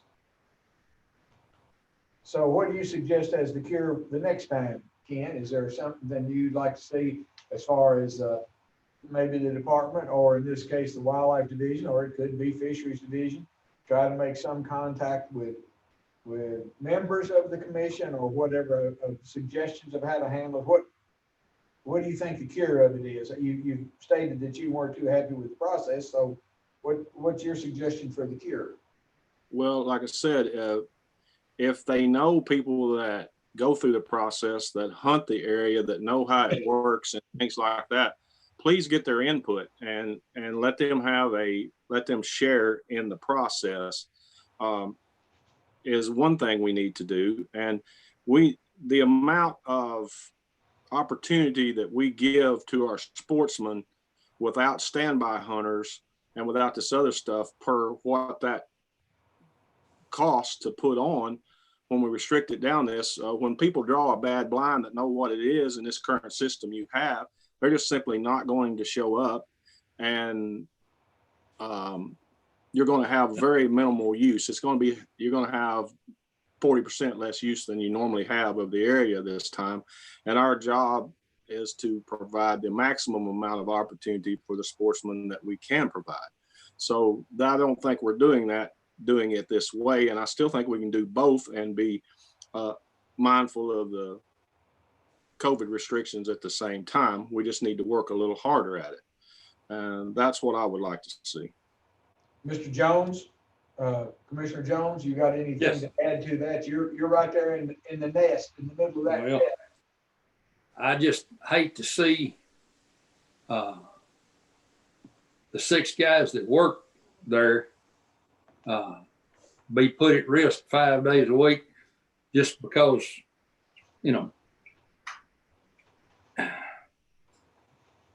we need to, if what are you going to do if one of them gets sick? If one of them gets sick, everybody's going to have to be quarantined, and you're shut down completely then. Who else is around those guys during the day? That with how many acres, 8,800 acres work, and they've all got different things. Are they exposed to a lot of public during the day? No. What they would be exposed to in the morning would be the drought. And after that, they don't have to deal with these people. But if we get one of them sick, there's no way around closing the place down. I would really disagree with that. We have a department of several hundred employees, and if we can't find 2 to operate the draw, I mean, I don't know. Moving personnel around, I don't think is a sin to cover anybody that's sick or whatever else. I just think there's law enforcement they have to deal with this every day in dealing with the public. Anybody working a job at a convenience store comes in contact with hundreds of people all the time. There's ways to do these things. And what I was suggesting was not putting staff in direct contact with anybody. Stay back from them. You can draw and they can be in earshot and say, yeah, I'm 7 and I won't blind 105. And so that's not hard to do and stay distanced and all these things. I agree. We don't want staff sick and we want to be mindful of them, but so does everyone else. We have to go on and provide the best we can and be safe at the same time. Any other comments about that issue right now? At this point? Chairman, I will say, the system's not perfect by any means. We did consult with the sounding board out there and Dr. Carlos and Commissioner Jones when he came on board. Again, there are 1,000 other ways to do this, I'm sure, and probably some better. So I definitely respect Kenny's stance on that and the system. But, we tried to do the best we could with what we had, and we can try to, continue to try to do better moving forward and realizing this is a abnormal year when we're losing a lot of opportunity, and we don't hope we don't have to go through this again. Thank you. Ken, okay to move on to Ballard Management Area entry rules? Okay with you? Absolutely. Maybe the coronavirus will be over with and we won't have to worry about this again. Okay, so Ballard Management Area entry rules, Chris. Yes, sir. This is new business item. We recommend repealing 301 KAR 4020 and move the relevant portions into 301 KAR 222. Basically, this regulation contains the specific entry requirements for Ballard.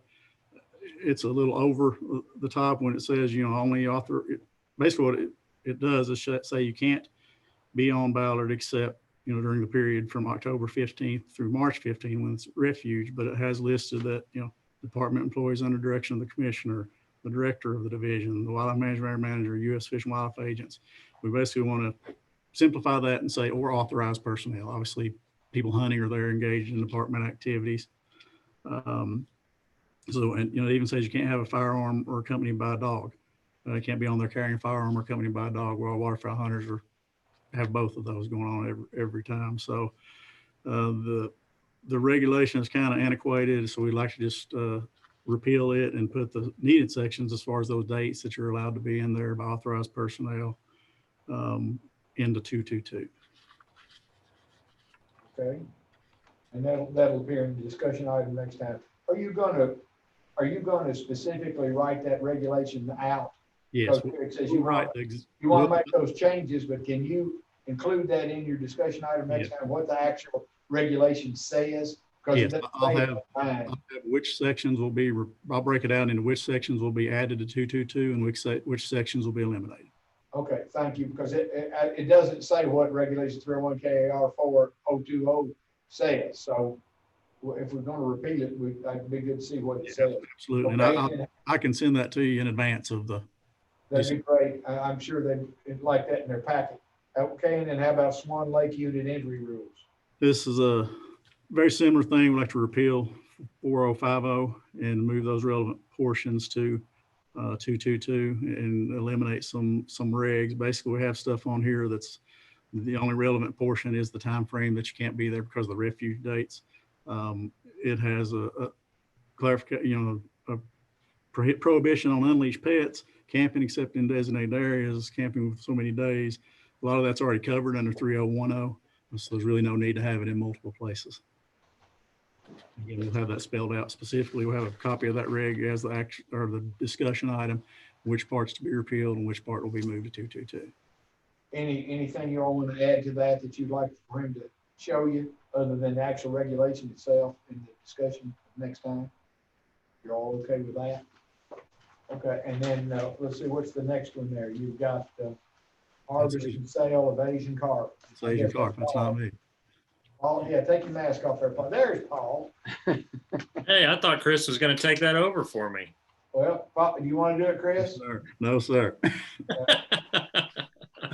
Well, so what we have on the new business item for Asian carp is to amend the Asian carp harvest program, which is 301 KR 1-152. And basically, I'll spare you the many details, but by and large, they're minor changes and updates to clarify some of the language.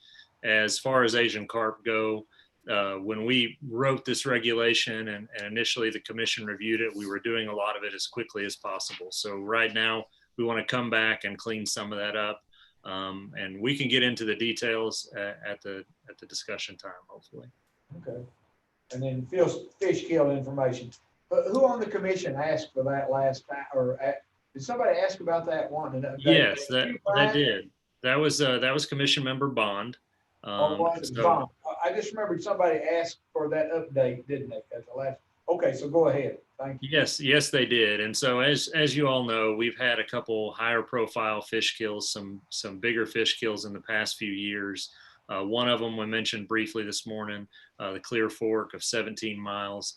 We've had the Kentucky River fish kill, of course, last year was 60 miles of a major river. So what we wanted to do was just give you a very brief overview for you as the commission to understand a little bit about how many fish kills we have and how we assess the fines and damages for those.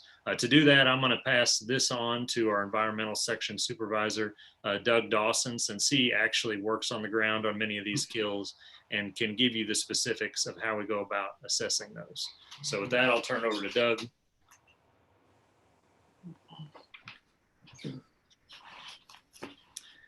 Yeah, how are y'all doing today?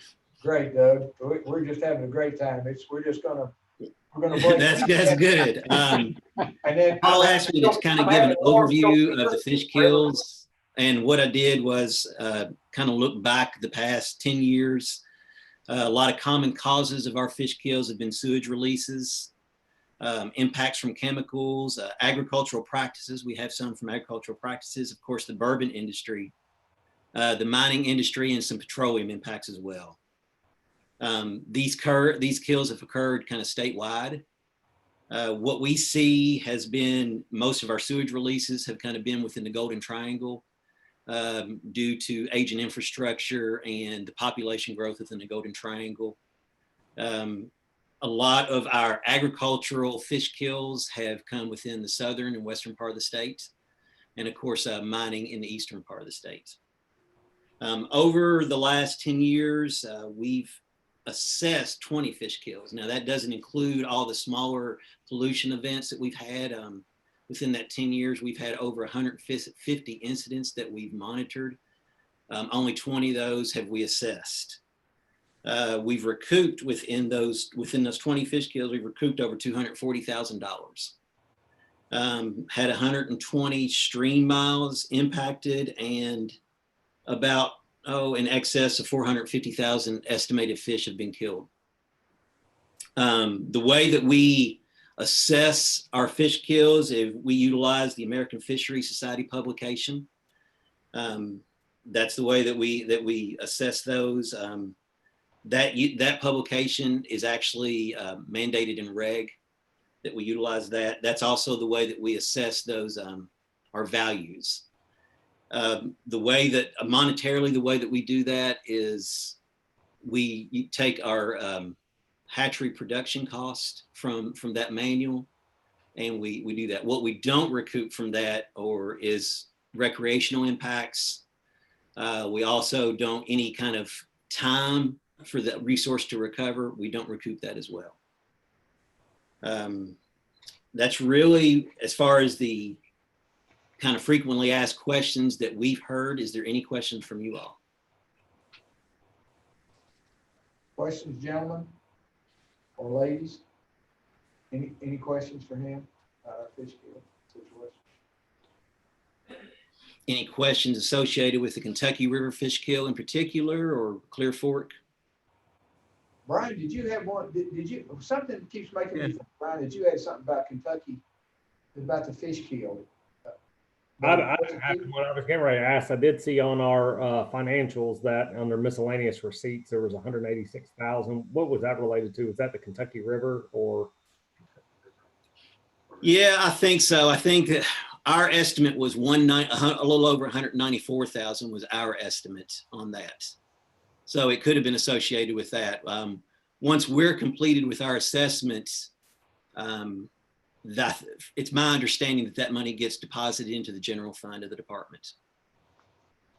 So it goes into the Fish and Game Fund. I would just add, we have had some increase from the public, and for you all as commission members, you may have questions or comments related to how does the department deal with these issues, these fish kills. And so what Doug and Paul try to do here is outline the process, because we have it's prescribed in regulation process. The department, our staff, we don't have liberty to say what we might like to see punitively, hypothetically, or what we might like to do based on our value, the department's value of this water resource and the fisheries. We have to follow, the department has to follow this prescribed process, even to the point of assessing the fish killed and the value of those fish. And so if any of that were to ever be changed, it would have to be changed in regulation and or statute. And so we would have to follow that procedure. And so whatever we may think of it personally, it's an objective process. And so I say that to shield you all, or just provide that as information to be able to answer questions from the public. Again, it's not a discretionary thing on our part. It's a process that's prescribed in law. Is that a state or federal statute? That's a state. It's a administrative regulation in the state, in our state statutes. So we've had 20 fish kills in the last 10 years. Yes, that we've assessed. We've Yes. assessed, and our total for 20 fish kills is $240,000. Yes. Of that, almost 75% was the Kentucky River kill. That's correct. And we have no way to recoup any recreational impact or damage at all, other than just replacement of the fish. Man-hours currently. Now, within the American Fisheries Society publication, there is some examples where we could, if we changed it in regulation, could start to assess the recreational impacts on the fisheries. You're talking about a significant increase in the fine or the damages. And what has to happen there for us to do that? That 60 miles of the Kentucky River that's 50% of the total stream miles over the last 10 years, just in that one kill. That seems very minor to me. I'm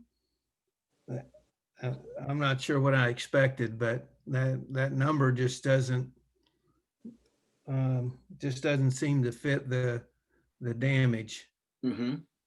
Again, but I don't know. I don't really have any way to base that. But what has to change that has to be changed in statute then? We would have to come up with a process here, which actually we are working on. But, to assess that, you would need economic data. You would need an idea of how long you felt like that recreation would be impacted at time of recovery of those resources. So we would have to come up with that figure. But yes, you're exactly right. It would be significantly more from a dollar value. Yeah, you're looking at 60 miles of the Kentucky River, the recreation that goes on there, the period of time that we lost. Economic impacts. That's huge economic impact. So on this one, can we use it as a baseline going forward with the data sampling we do on the fishery for shocking, and kind of put together a timeline based upon this fish kill into the future of how long it's taken this specific fishery to recover?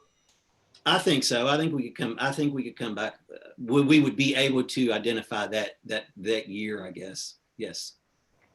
From that, and then also with the data that are collected, with the data that Doug, the district fishery staff, and all the staff that come together as part of that response and measure the impacts, they're collecting information on like the ages of the fish as a sample. They don't complete count all the fish, but they sample to have an idea of what the population diversity, species diversity and age structure and all that kind of thing is. And so, if you've got several different age cohorts that are taken out because of this kill, some of those fish may be, 20, 30 years old.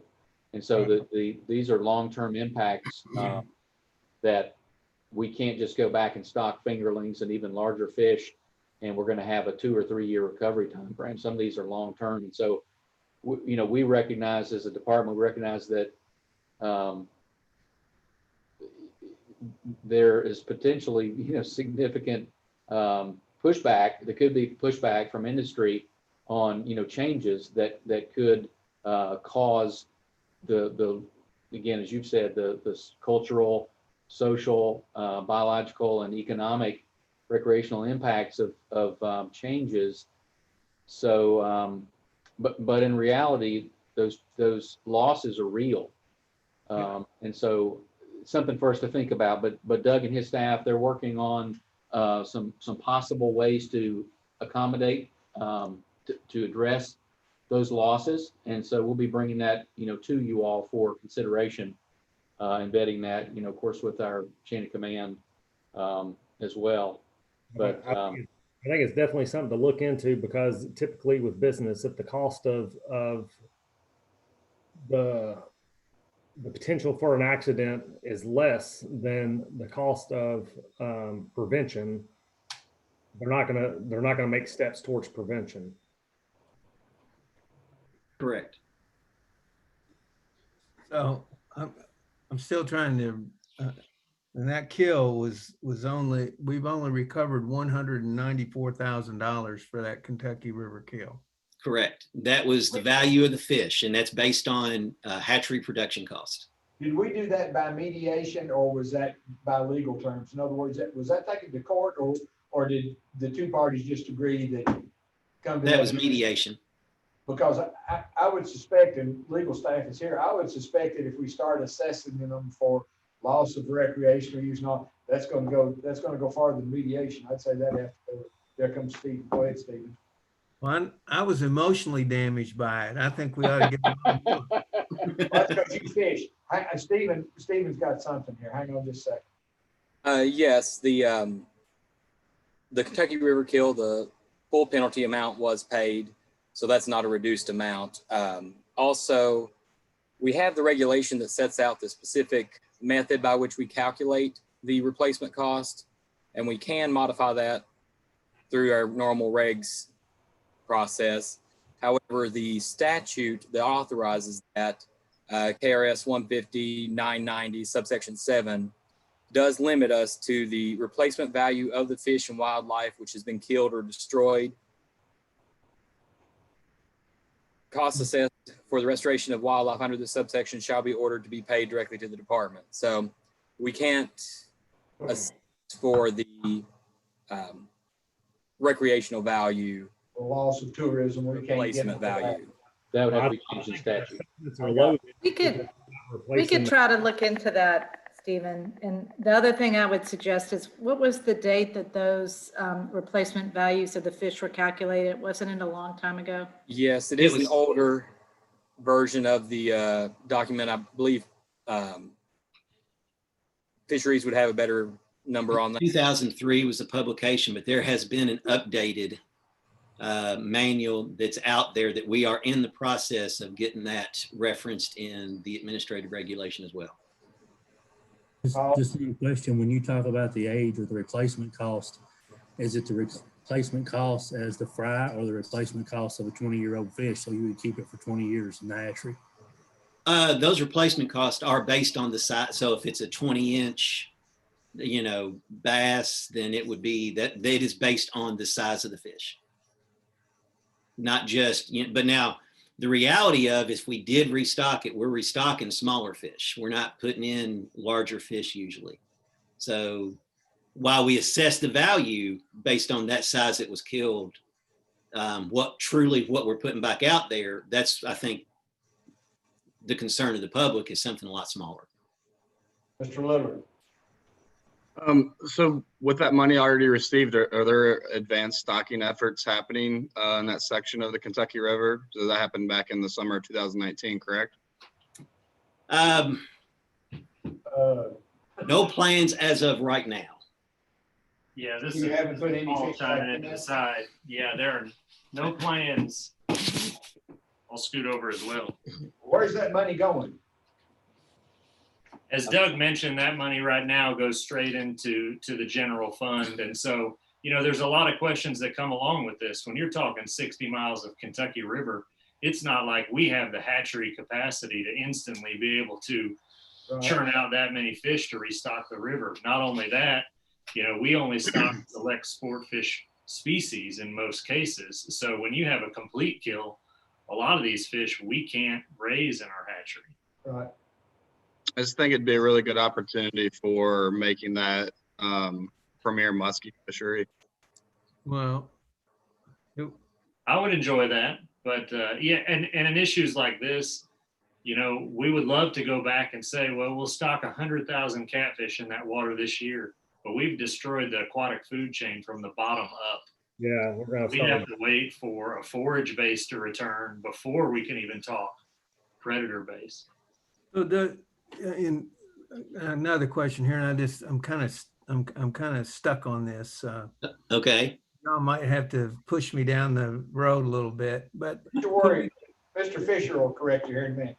well, yeah, Brian's gonna say shut up, and I don't want to do the work of this, but I'm looking at with what you just said, Paul, about we don't have the capacity to replace those fish. It would seem to me, and again, maybe the model that you use to come up with the current value of the loss takes that into account.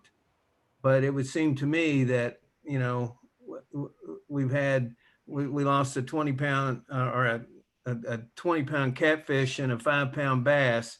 That's not a 75-cent trout or fingerling, you know. So is that how you assess? Is that how it's established, or the replacement cost is the hatchery cost doesn't even come close to the true replacement cost? No, it does not. But we assess it based on those values in the AFS publication. And okay, all right. I guess I'd like to clarify, if I may. Paul did say, just for the sports people out there, this is a very sensitive subject, but so when those damages are assessed and then there's a payment to the department, those funds go into the Fish and Game Fund. So the department then does use those funds for fish and wildlife restoration. It's not, you know, a one-for-one, like in this case, like Paul mentioned and Doug, it's going to take several years for that system to recover, to develop the you know, the plankton and all the other resources that are needed to support a fishery like was there prior to the kill. But as it becomes able to sustain those resources, it will be, you know, gradually we will stock again. It will take time, obviously, to recover, but those resources are in the Fish and Game Fund for that purpose. Mr. Commissioner. Yes, sir. I guess I got two questions. Do we as a commission need to push this farther? I know y'all are working on it, but do we need to give kind of some recommendation that we look at increasing this cost based upon the new calculations? And two, if we got 194, I think the financials showed 186 footnoted in miscellaneous, but I would think it's fair to the sportsmen in the area that we allocate that directly to that fishery in some manner.